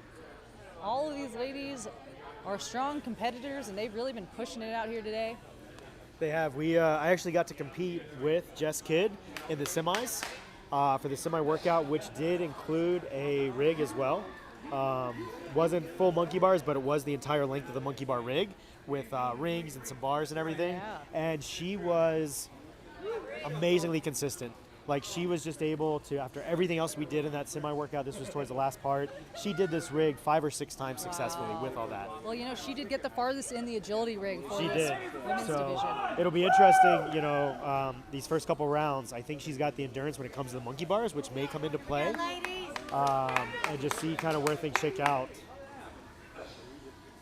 Yeah, let's see the strategy here with those slam balls. It does see Rich is a taller athlete, so it was a longer distance for him to have to travel to get that slam ball over the shoulder as some of these shorter athletes. You're right. So it'll be interesting to see. Celeste is a little taller, but she's just been performing just tremendously today. She has. I was actually wondering when we first saw before she hit that last squat clean, I was wondering if, you know, her height, she's definitely taller by several inches over Roxanne. Yes. And I was curious if that was going to be a limiting factor for her based on what she's done, but she was able to pull it out.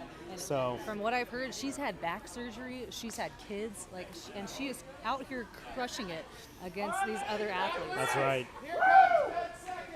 All right. Fast and furious for these last sets of speed workouts. All right, here we go for these. All right, women's slam elite balls division. going. 15 slam balls over the shoulder.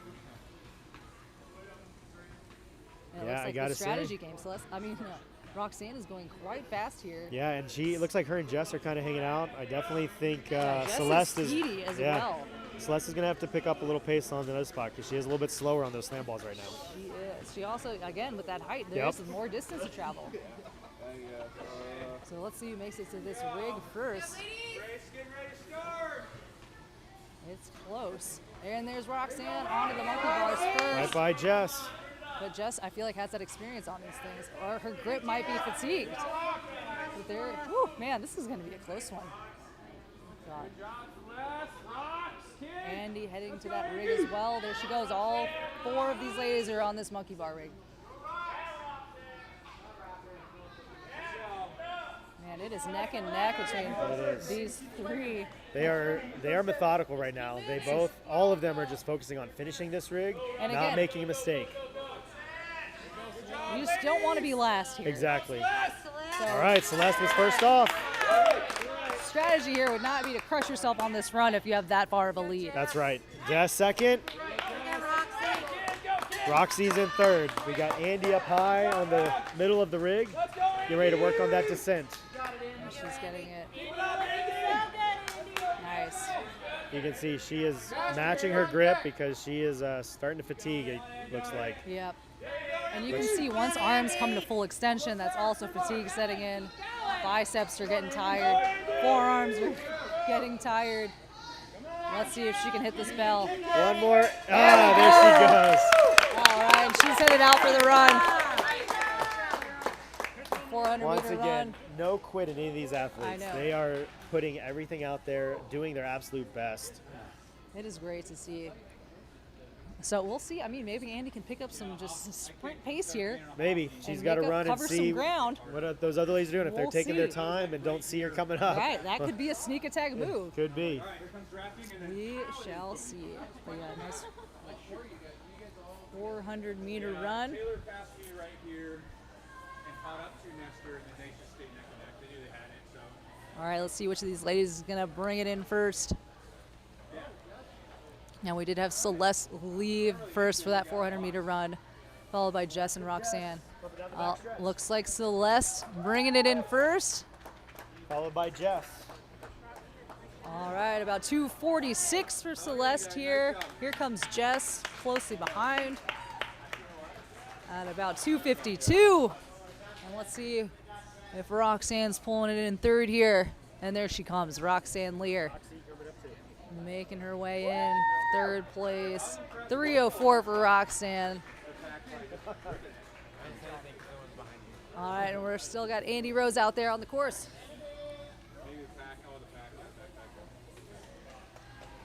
Let's see her. Here she comes on that final stretch. Andy Rose finishing it off for the women's elite division. And again, because of the elimination process, that'll be Andy Rose eliminated from this round.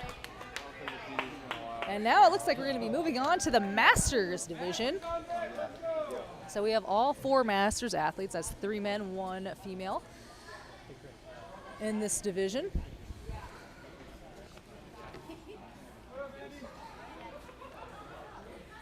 All right, so just a quick update for all of our audience. So the way this is going to work is Genevieve is going to be doing one, basically completing this first lap, and then she's done for the day. Since she doesn't have anybody to eliminate, she just needs to do one of those laps, and then she'll call it quits. That's a win. Yep, and then with the guys, we'll be cutting one of the guys for the Masters, so it'll be down to 2, so they will have a second heat to finish for the winner, exactly. So it'll be a little less for the Masters division, just with the way our numbers are. Whereas with the men's, we'll be regrouping after the next 2 sets back to another group of 4. Exactly. All right, here we go. These Masters athletes in about 3 seconds.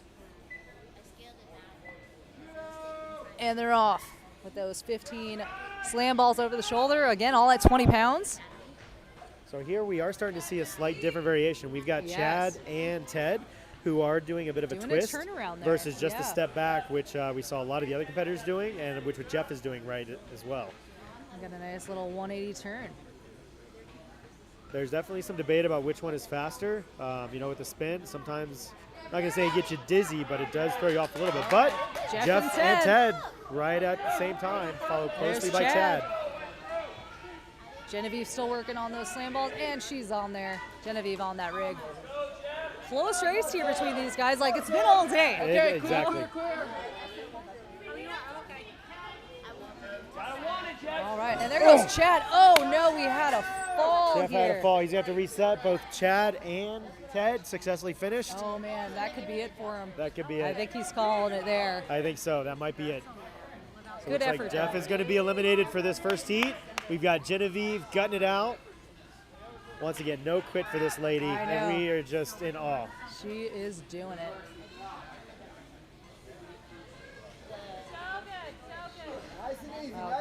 Now we're going to come to that descent on these monkey bars for Genevieve. Let's see how she handles it.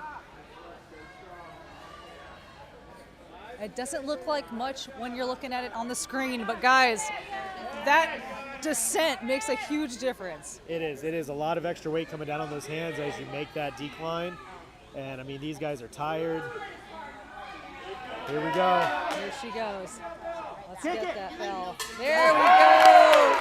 Genevieve completing the monkey bar ring, headed out to the quarter-mile run. She's got 1 quarter-mile run, and she is done for today, locking it in. All right, let's see who comes in first for these Masters men.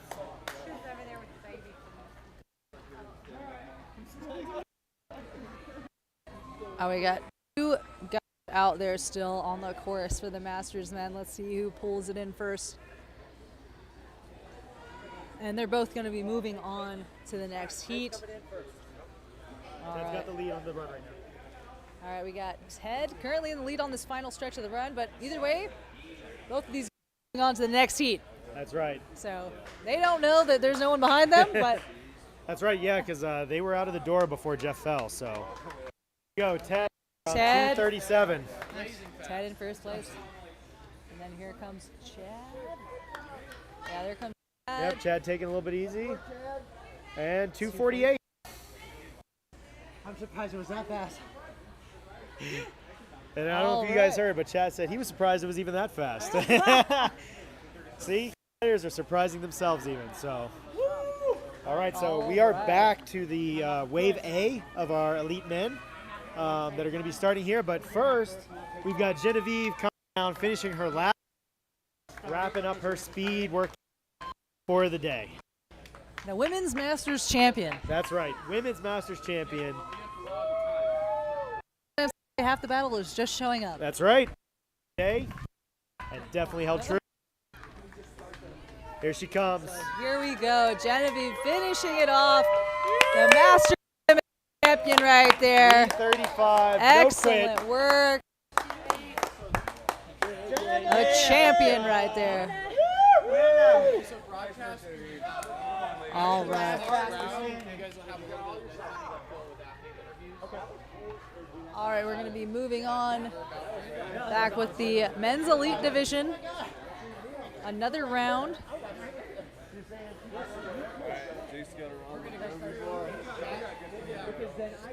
We've got Casey McAllister, Matt Drotar, and Jake Fletcher. All right, Jake. So we've got Casey, Matt, and Jake. All right, we got these 3 guys going here, which will dwindle it down to 2, which will then be seated in another heat of the men. Yeah, we'll be bringing them together with whoever A and B together. Yeah, exactly. We'll be bringing both of those together after this wave and the next wave for our top 4 men.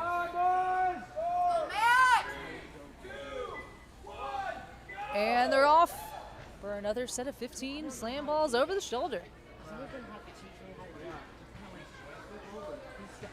I'm seeing that there is some placement with if you go over the shoulder and just want it in between your legs after, being able to kind of hold on to it a little longer so it's closer to your body seems to be like a good strategy here. You're right, yeah, and if you if you watch Casey, he was doing a lot of that where he actually holds the ball until it's behind his shoulder to try to drop it straight down. And we've got Casey McAllister here in the lead on the monkey bars. Yep, Jake Fletcher in the middle, Matt trying to come up and catch. And Casey first off the rig into the run, taking a look back to see who was close behind. There's Jake Fletcher in second. Oh no. Reaching and missing the bell. And that's going to be it for Matt. These guys, there is still opportunity for him to continue, but it looks like he's going to call it. Matt Drotar is calling it here, but we still have Casey McAllister and Jake Fletcher out there. 1 and 2, they're automatically moving on, although they do not know that. Yeah, they're running, so my guess is at least if they're looking over their shoulder, they know they don't have somebody chasing them, they'll slow the pace down a little bit.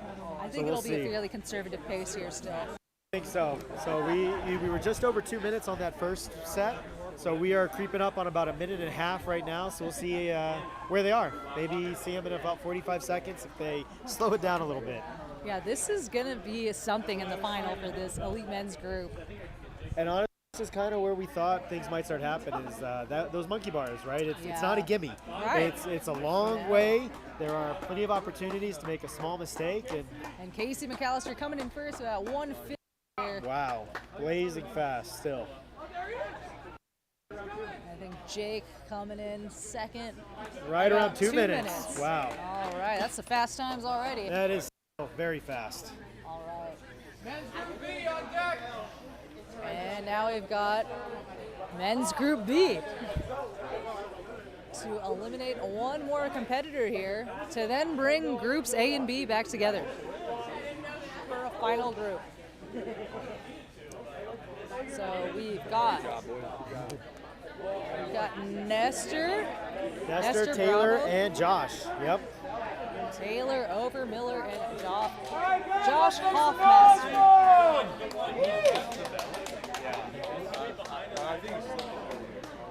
And as you can see on camera, everybody is enjoying watching this. We've got all the other competitors here. We've still got plenty of spectators here in the gym. Everybody's just watching, cheering, and enjoying the competition. And I mean, this is a battle for some prize money. Oh yeah. Too. These oh guys yeah. are There's a getting lot good of money payout. on the line. That's right. We've got $1,000 for first place. So I mean, there's some Not a reason bad day behind of it. fitness. Not at all. They are working hard for a decent payout, and we've got money for second and third place as well. So everybody's going for it. You know. And ultimate bragging rights. Ultimate bragging rights. That's right. You know, Taylor took it last year, so I know there's a little bit of a target there. Yeah. Just because whenever you take something, everybody else is coming for you. Absolutely. 3, 2, 1. All right, here we go with this Group B of the men's elite division. And we can just hear the excitement from the crowd. Everybody count down the time. These guys are moving quickly. Oh, so fast. This is going to be a close race.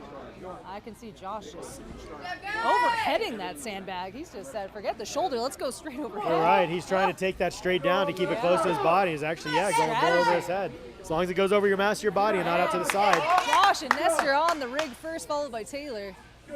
These guys are just crushing through this rig here. Nestor pulling ahead on the rig. But Taylor is catching up. Yes, this is going to be a close race. There's Nestor up first, shortly by Hoff. Taylor. This could be a sprint for some of these guys.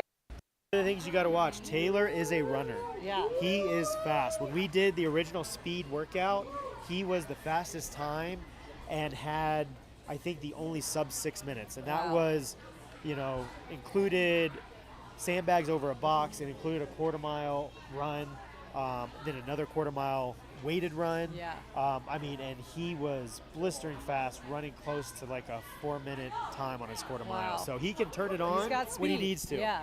So with being that close, he's going to probably try to put, Nestor has some legs on him too. He's got some good wheels.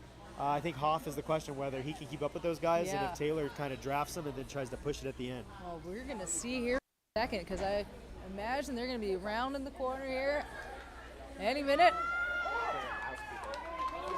All right, let's see where we're at. Hoff around the corner, we've got Nestor in first, paced by Taylor shortly behind, and Hoff is trailed back. He's still trying to keep up, though. You got runners there. You do. Nestor coming in first. Nestor Taylor around 150, and Hoff about 3 seconds after. Really trying for it. All right, so it looks like Josh Hoffmaster is going to be eliminated from that round, and Nestor and Taylor will move on. And we are back with the ladies. So that means our final 4 for the men are going to be Nestor, Taylor, Jake, and Casey. That's going to be a good one. That is going to be amazing to watch. So they're going to have a little bit of a break. We're going to do the women's, and we'll probably have a couple minutes because we are trying to give them a close to 10-minute rest in between. Okay. And since we have fewer reps going, we'll kind of see where things shake out. But we'll obviously we're staying live. We've got a lot going on, but there may be a little bit of a gap as we start to space these things out, combine our groups for the men's elite, and start to continue to dwindle down with our ladies and our Masters men. All right, it starts getting more exciting as we go here, guys. The paces just keep getting faster and the competition more intense. But here we go with these elite women's division. We've got Celeste Bottomley, Roxanne Lear, and Jess Kidd rounding out this group.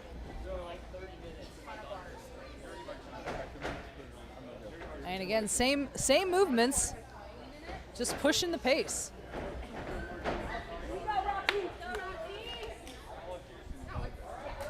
All right, we're about to get started here with this group of elite women.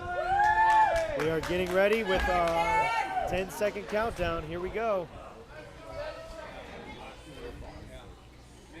All right, they're going to get started in about 5 seconds here. And here they go. The last 3 of the elite women's division. Let's see what happens here. As we saw in the previous round, Celeste was a little slower on the slam balls, but definitely made up time on those monkey bars. Then we've got Roxanne with some good speed, and Jess with really great speed on these slam balls over the shoulder. But Jess had a little bit of a hiccup there with the slam ball getting away from her. Yep, looks like it rolled a bit further down her back and behind her legs, so she had to shuffle a little bit to get it back to her. But, All right, and Roxy's Roxanne done first. First on the rig. Jess and Celeste finished at the same time with those slam balls, and both of them are back on the rig too. But Celeste is strong on this freaking monkey bar rig.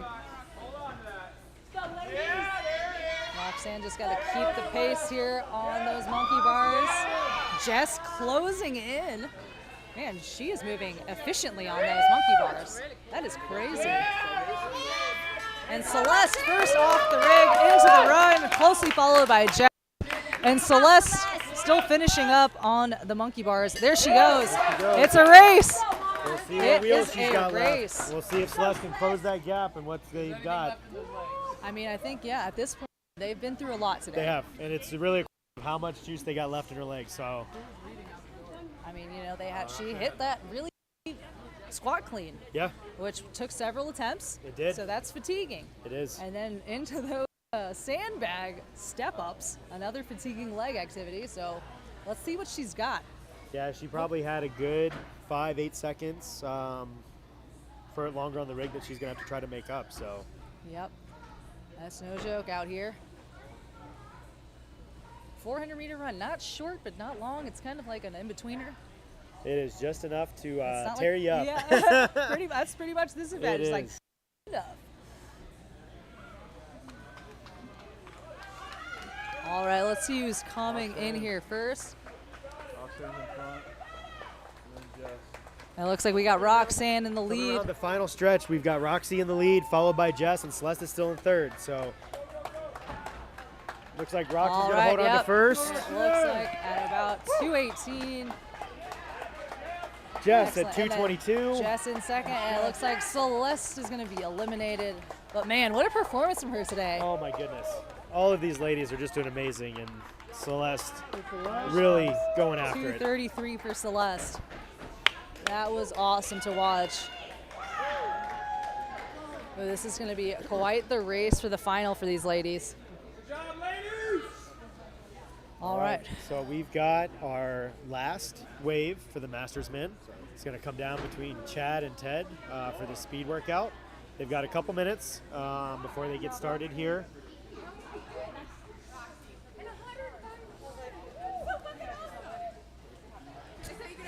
All right. Final group for these Masters men, the last 2 standing for the crit race. Ted Downey and Chad DeFalco. Head-to-head battle. Let's see what happens here.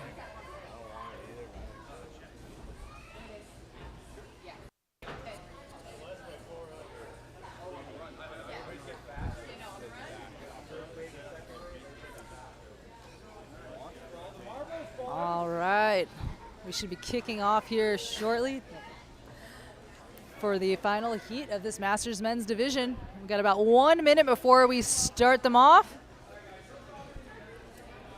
Now again, they were trying to make sure that they got a little bit of rest in between rounds for these guys.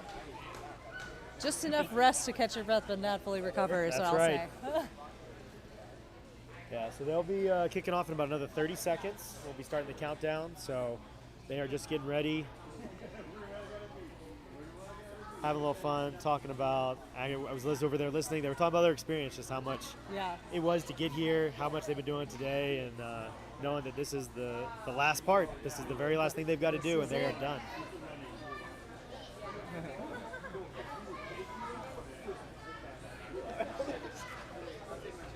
All right, we should be getting started here any minute now for this men's masters division.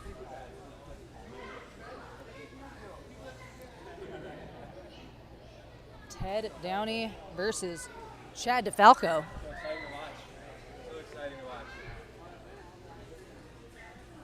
All right, here we go.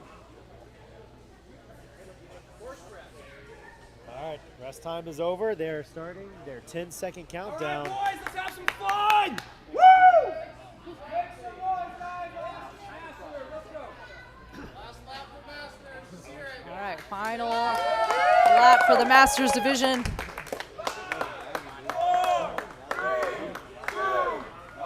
And they're off. Now it's really easy to see the pace here and where they're both at. That's right. It's pretty close. Arm in arm, but they can't change. So they might just come in and just have fun and just do it together. So. But you never know. Like, screw you and just kick him and just go.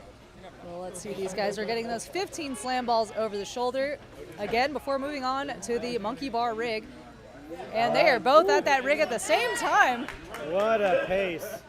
Now, we'll have to look, but I do believe there's not going to be a whole lot of opportunity for changing an overall placement based on this result. So this is a matter of pride at this point. Oh no, we almost had a slip Chad up had there a slip, from but Chad. recovered. Beautiful What a save. good recovery. Excellent descent there on the monkey bar rig. Very clean. Nice kick. finish. And Chad is out of the gate first. Ted not too close far behind. behind. There they go, the final. We're going to see, are they going to pace it together, or is somebody going to see what happens on this final stretch? We shall see. This is a competition, you know. That's so. right.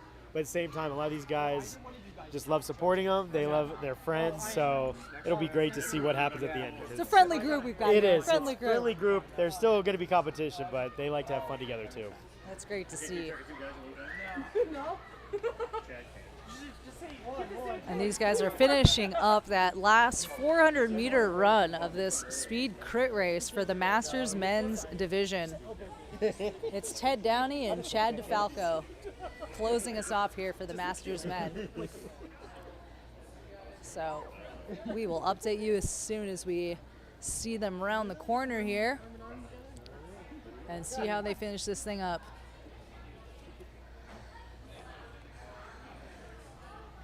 It's a beautiful day for a run here in Colorado. Sunny skies, you just can't beat it. So here they come. It looks like I see Ted in front. Ted is rounding that corner first, making that home stretch. So it looks like they are individually still competing out there. No quit. Looks like Ted is going to take this top spot for the final speed break. Yeah, Ted coming in for the win of that speed crit race at about 2:23. And then here comes Chad, making his way.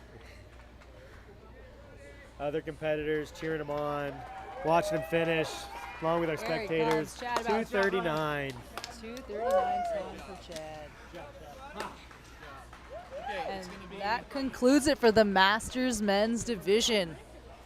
So we're going to have a little bit of a break here until we begin the next round of the men's elite division. Yep, and we just found out there's going to be about a 2.5 minute gap until those until that men's wave fires off again, as they kind of reset, give them a little bit more of a rest before we kick it off. All right, I think we're going to see things get a little more intense here. I agree. This men's wave is going to be. We've done this twice, right? This is the third time on those monkey bars after 5 hours of initial competition start time. We started here at 7:30 this morning. We're now at 12:50. So these guys have been on and off for over 5 hours. It's no joke. And then, I mean, now it's the final four. It is. It is This the is- final four. They've got, down to 3, down to 2. So about for those last couple guys, maybe 3 more runs here. Man, it's gonna. There's still a lot of fitness to be had. There is. So we're going to see these guys go, then we're going to have our ladies run the last wave. And then we're going to have a little bit more of a gap on the last 2 wave of men just to make sure they have enough time to, a little bit of recovery force time, right? Give them at least a handful of minutes. Catch their breath. Catch their breath, reset, make sure that they are primed and ready to go as much as possible. Semi-fresh, right? That's right. At this point, we're at the end of the day. How fresh can you be? Precisely. But hey, it is fun to watch these guys push it out there. We've got another minute of rest before we start the countdown. All right, let's see who we've got in this final heat of men. Looks like we've got Casey McAllister, Nestor Bravo, Taylor Overmiller, and Jake Fletcher. Solid group here. Very.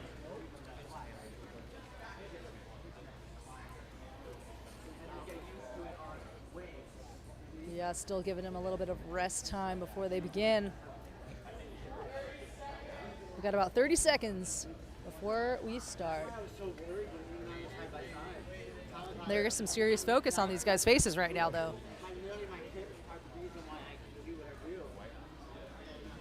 All right, I'm excited for this one. This is going to be fast and furious. Taylor versus Nestor here. Casey knows he's already won. Oh, yeah? He did the math. Okay. He just had to not get eliminated. Take it easy. All right, looks like we're a strategy now that people know their placement. Yeah, we just found out. Looks like Casey, at this point now that he's locked in at least 4th in the speed, is going to be taking the overall win. Looks like no matter what, there's not enough points for any of the other competitors still left to be able to take him out.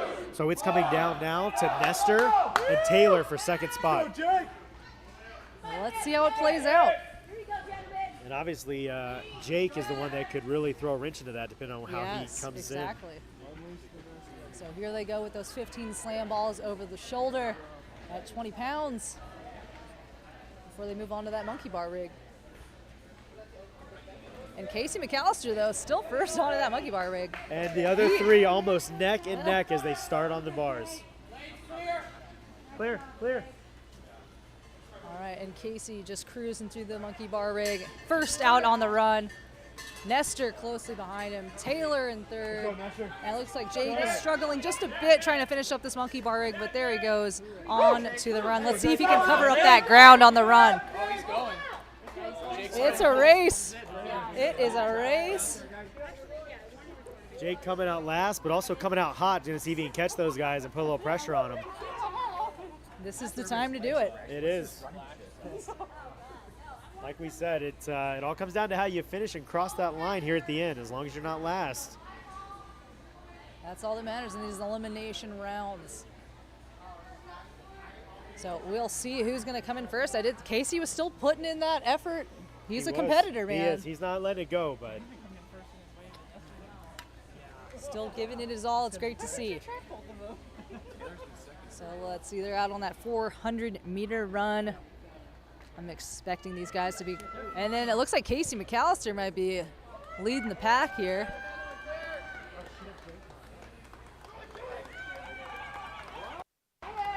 Oh, man. Let's see who's going to bring it in here first. Looks like Casey McAllister in first at about a 152.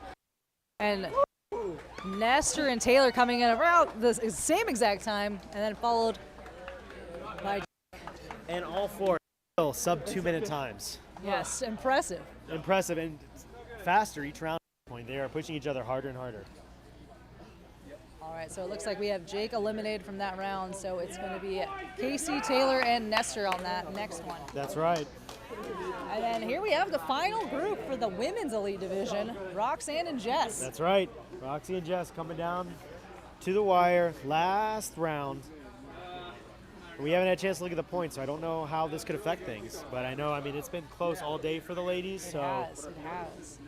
And we saw Roxanne do really well in that strength event, but Jess did fantastic on the endurance. Yes, and she did. Agility. And agility, you're right. She had both of those, so it's really going to take a lot from on this one to try to get over top of Jess on this one and see where that's going to put her in the point standings.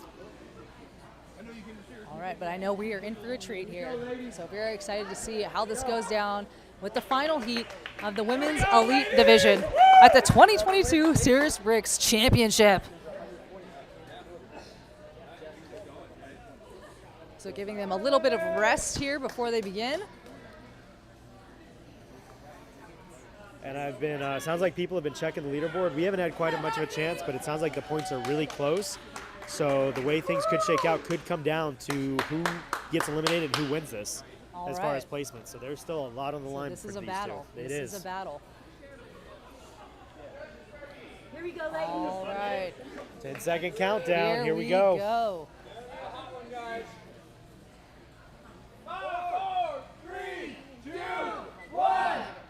And the ladies are off for the final heat of the Women's Elite Division here at the Speed Crit Race.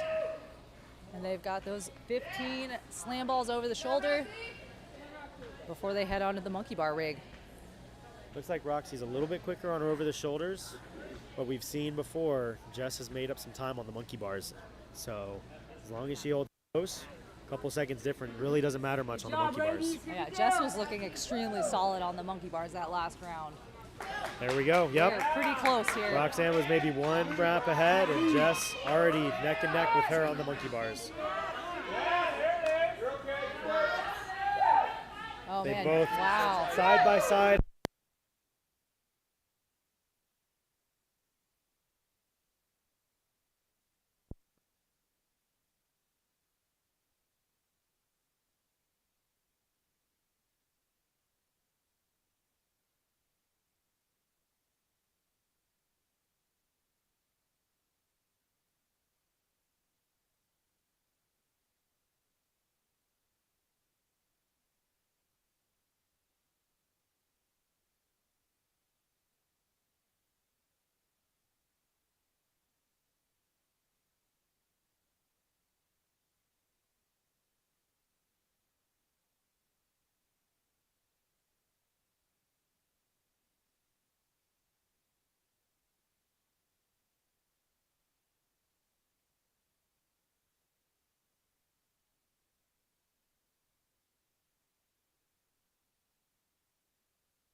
All right, everybody, let's take a look at where we're at on the leaderboard as we just closed out the female elite division, the Masters men's division, and obviously the female Masters division. But let's take a look at this female elite group. In first place, we have Celeste Bottomley. Incredible performance, in my opinion. She just was so strong in all of those 4 categories, and I think just plays so well to this event. She did. She had top marks in the first 3 bricks. Granted, she was first eliminated in speed. She had such a lead that it honestly didn't affect her. And in second place, we have Roxanne Lear, who also struggled a little bit at the beginning with the endurance and then agility, but then really pulled it together with speed and strength at the end. She did, and you can see here, right, we have Jess Kidd in third, but there was a matter of 100 points separating them, so super close. You know, Celeste still was only ahead by 150 over second place, but it was a battle to that last critical crit race. Absolutely. It was a stacked heat, and then, yeah, Jess Kidd coming out in third and Andy Rose in fourth. It was a stacked women's elite heat. But let's pop back over to this next group of the men's elite heat for the speed crit race.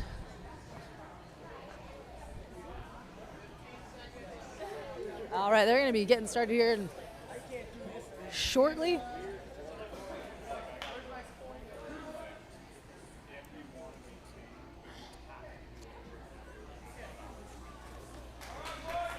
All right, here we go. We're about to get started. 2 more rounds.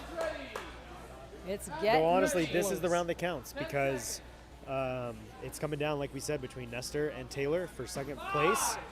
So it's going to be a battle in this round to see what happens. So unless they both happen to beat Casey, this is going to decide second and third. This should be close. So again, they have started off with those 15 slam balls over the shoulder. Then they're going to be headed to that monkey bar rig yet again. If grip wasn't fatigued yet, it is fatigued now. So we got Casey McAllister just on the rig first. Man, that guy is just having a stellar performance today. Taylor, though, following pretty close by, and Nestor trying to pick up some ground here. Here we go, boys. Here we go. And then Casey McAllister off the rig first, headed into that last 400-meter run. And then Nestor in second off the rig, followed closely by Taylor. And it's going to be a foot race between those 2 guys. It is. Nestor was taking his time coming off, but Nestor, his hands are hurting. He was able to finish it, but his hands are hurting. And his pace was a little slow coming out of the gate. Taylor was right there with him. So even though he got finished beforehand, it's going to be a foot race down to the very end for those guys. If Casey keeps his speed up, which he seems to be doing. He seems to be doing, which is pretty incredible to watch. Yeah, he's really had just a great performance today. So we'll see here who's going to come in after this 400-meter run first. We'll see what the pace these guys are pushing now. It's getting quicker as we go here, so we'll take a look to see what the pace is looking like.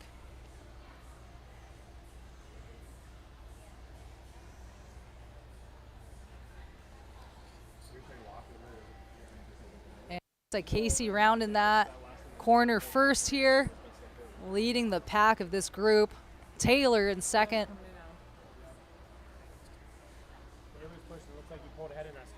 Yeah, I have not seen Nestor round that corner yet, but we've got the guys coming in, and there's Nestor rounding the corner. So yeah, it looks like it's going to be Casey McAllister and Taylor Overmiller first and second. 207, 208, right next to each other.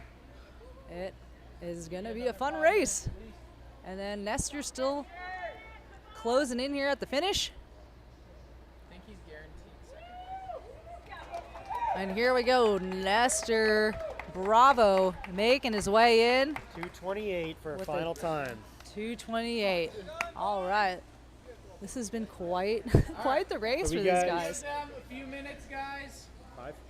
We're going to have a little bit of a rest time in between the final heat for this men's elite group. We're going to have a bit of a gap. We're trying to figure out exactly how much time before the next round. They do want to give them some rest in between. That's right. There's no other waves left, so this is going to be that final wave. So everybody checking in. We're going to set a little bit of a time. Somewhere between, I'd say, 2 and 5 minutes before they have to go again. But here I am just taking a quick peek-sees at these two last guys in this group, and it looks like Casey doesn't seem too fatigued right now compared to Taylor here on the ground. So it should be an interesting final round. So we've got a healthy gap here. 5.5 minutes before we start over with the last round of speed.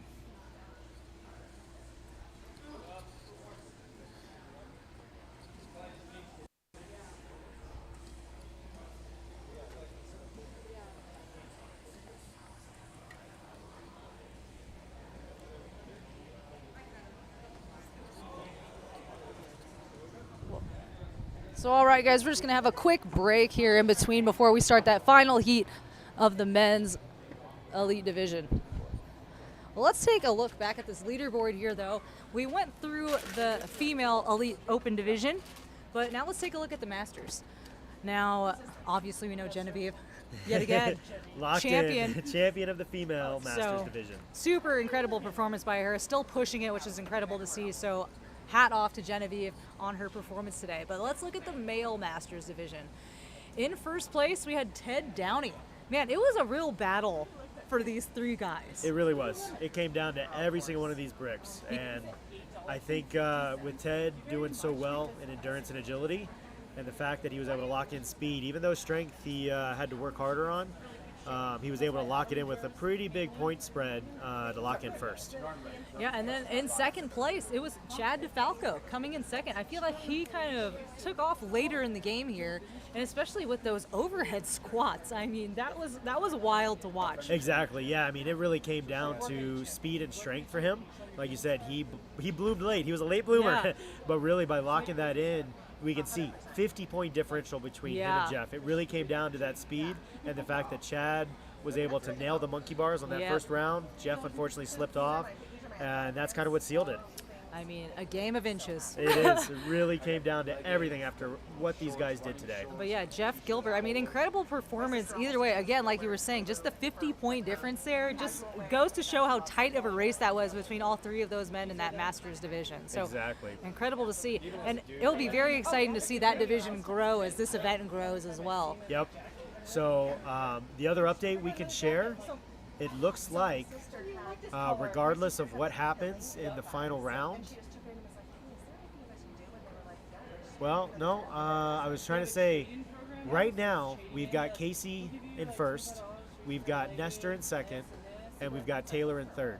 We're going to have to see kind of how things shake out and whether there's a point differential on this last round of speed and whether that's going to shake up anything on the final top three. Yeah, that will be interesting to see if Taylor can pull off a win here over Casey McAllister, and if that'll change the rankings. You're right. Because right now, you know, it looks like there's enough of a gap between Casey and then Taylor and Nestor that Taylor's fighting to see if he can take away second from Nestor, which is where the ranks came in at the start of this. It does seem like Casey does have a lock on that first place overall ranking, but he is not a quitter out there. He's going to give it his all. I'm sure he's going to give Taylor a run for his money. He will. If Taylor takes this one, he's going to have to earn it. Yep. No doubt about it. It'll be awesome to watch. I'm excited for this last heat of that male open division. Yep, and once that finishes, we'll circle back here. We'll make sure all the points are updated. We'll review that, and then we're going to have a little bit of time with our ceremony, awarding medals and everything else to our champions. We'll check back in. We're going to go see. We've got a couple minutes here before this last wave kicks off. So we'll be back with you guys very soon.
camera coming. Let's go, boys.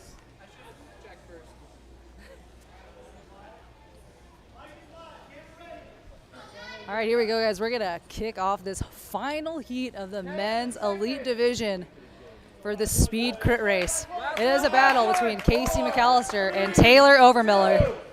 Let's see what happens. And they are off with those 15 slam balls over the shoulder. Casey moving very quickly, so is Taylor. Let's see who gets onto this rig first.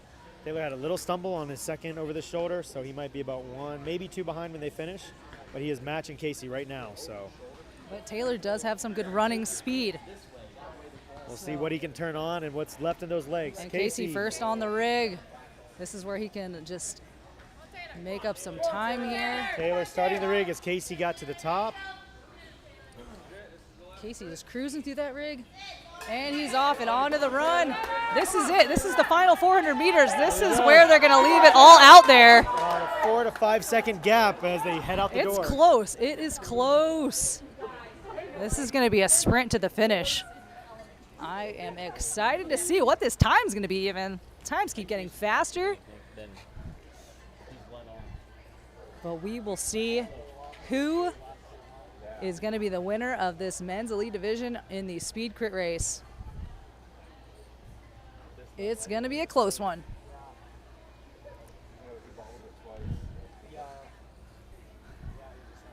I know these guys are going to be pushing that pace here on the final heat. But let's see who's going to round the corner first. It looks like they might be approaching. And here we go. Casey McAllister rounding that corner first at a full sprint now. He's got a good sizable lead over Taylor. Let's see who crosses this finish line first. And it looks like it's Casey McAllister with a 141. Taylor, 145. It was close, but man, Casey McAllister pulling out that win. Yeah, it looks like that might have been one of the fastest times of the day, too, on the speed racing. He's saving it all for the last. It was the fastest time of the day. 1 minute, 42 seconds for that whole thing. Wow.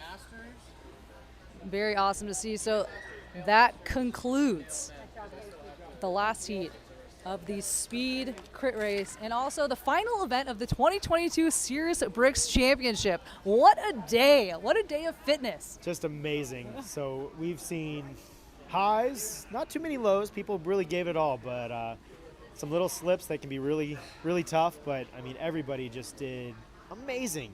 I mean, left it out there and just did everything they could, which was so fun to watch. Incredible stuff from all of the athletes out here today. And again, I think we just want to give a big thank you to all the volunteers, all the judges, all of the sponsors, the athletes, the fans, all the spectators, everybody who made this event possible today. It was really incredible to be a part of. And Steve, excellent getting to co-host with you here. Oh, man, I loved it, Rachel. It was a great time. I was glad we were able to do this. I look forward to doing it again in the future. Yes, as do I. And we are going to get set up. We've got our award ceremonies coming up. We are going to start with our Masters divisions with the female and then the men, and then move on to our ladies and our gentlemen. So we're going to go get set up for that, taking just a couple minutes and go celebrate all the work that was done today. Excellent. So stay tuned, guys. We're going to bring you that action here shortly.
All right, we're going to be kicking it off with the awards ceremony for the 2022 CerusBrix Championship event.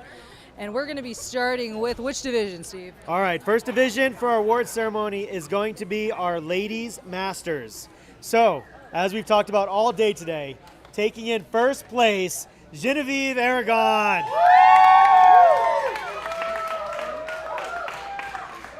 The champion.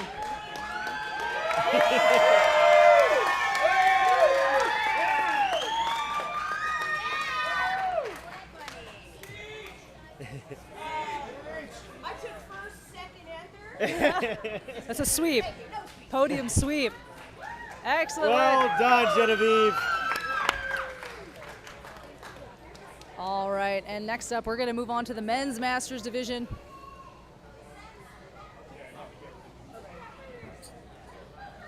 They do get some really cool medals for They this. do. There is some really good bling coming out of this. It's going to weigh you down in the front.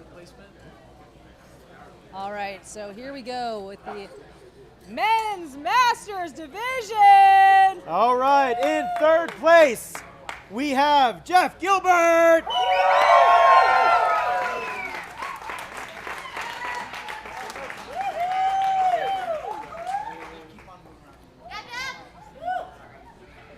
All right, and in second place for men's masters, we have Chad DeFalco.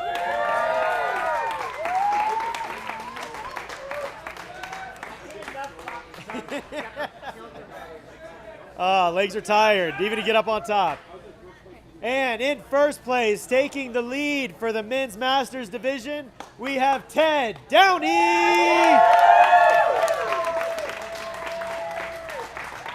All right, there you guys have it for the men's masters podium.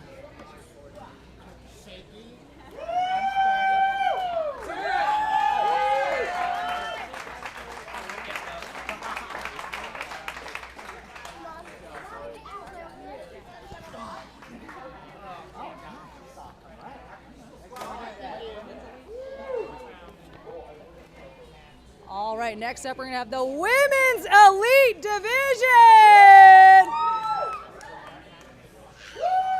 Except he's not here with the All right. All right, for the Women's Elite, coming in third place, we have Jess Kidd.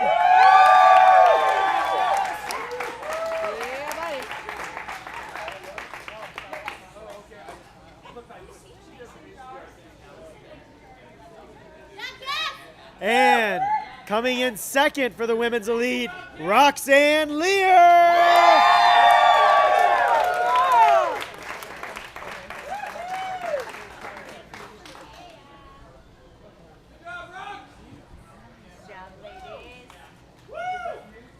And taking the title of the champion of CerusBrix 2022 for the Elite Women's Division, Celeste Bottomley.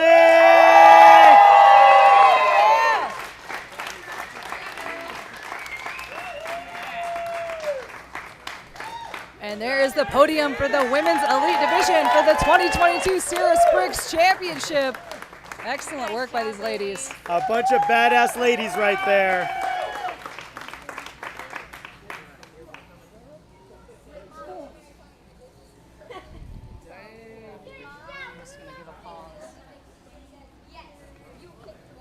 All right, one final group here for the awards. Next up, we have the Men's Elite Division.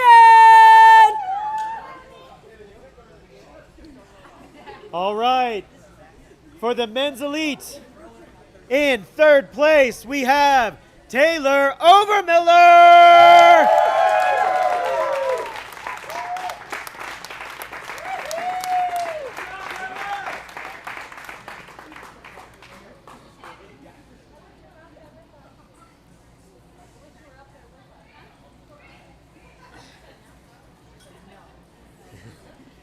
It's been a long day for these guys. All right, in second, for the Elite Men, we have Nestor Bravo!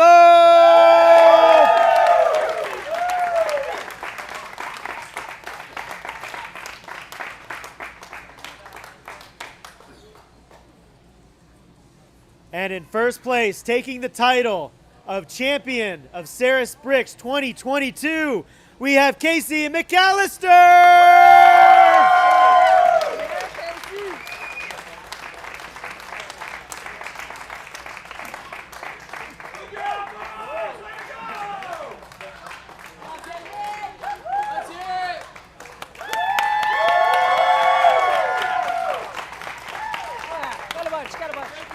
So there you have it, guys. The men's elite division of the CerusBrix 2022 championship.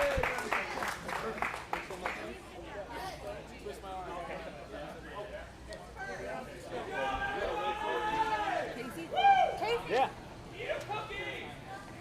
And last but not least, congratulations to all of our competitors today, and another shout out to all of our sponsors. We've got Lifetime Windows and Siding. We've got Bluebird Botanicals, we've got Naked Wines, we've got Stapp Interstate Toyota, we've got Pepsi Company for hydration, we've got Seattle Gummy Company, and we've got Tatum with Keller Williams Realty. Thanks again to all of our sponsors, thanks again to all of our competitors, and thank you so much to all of our volunteers and for everyone that assisted making this event possible. And we hope to see you guys next year for another CerusBrix championship event. I'm Rachel Sinek. And I'm Steve Gaborik. And we'll see you next time. Thank you, everybody.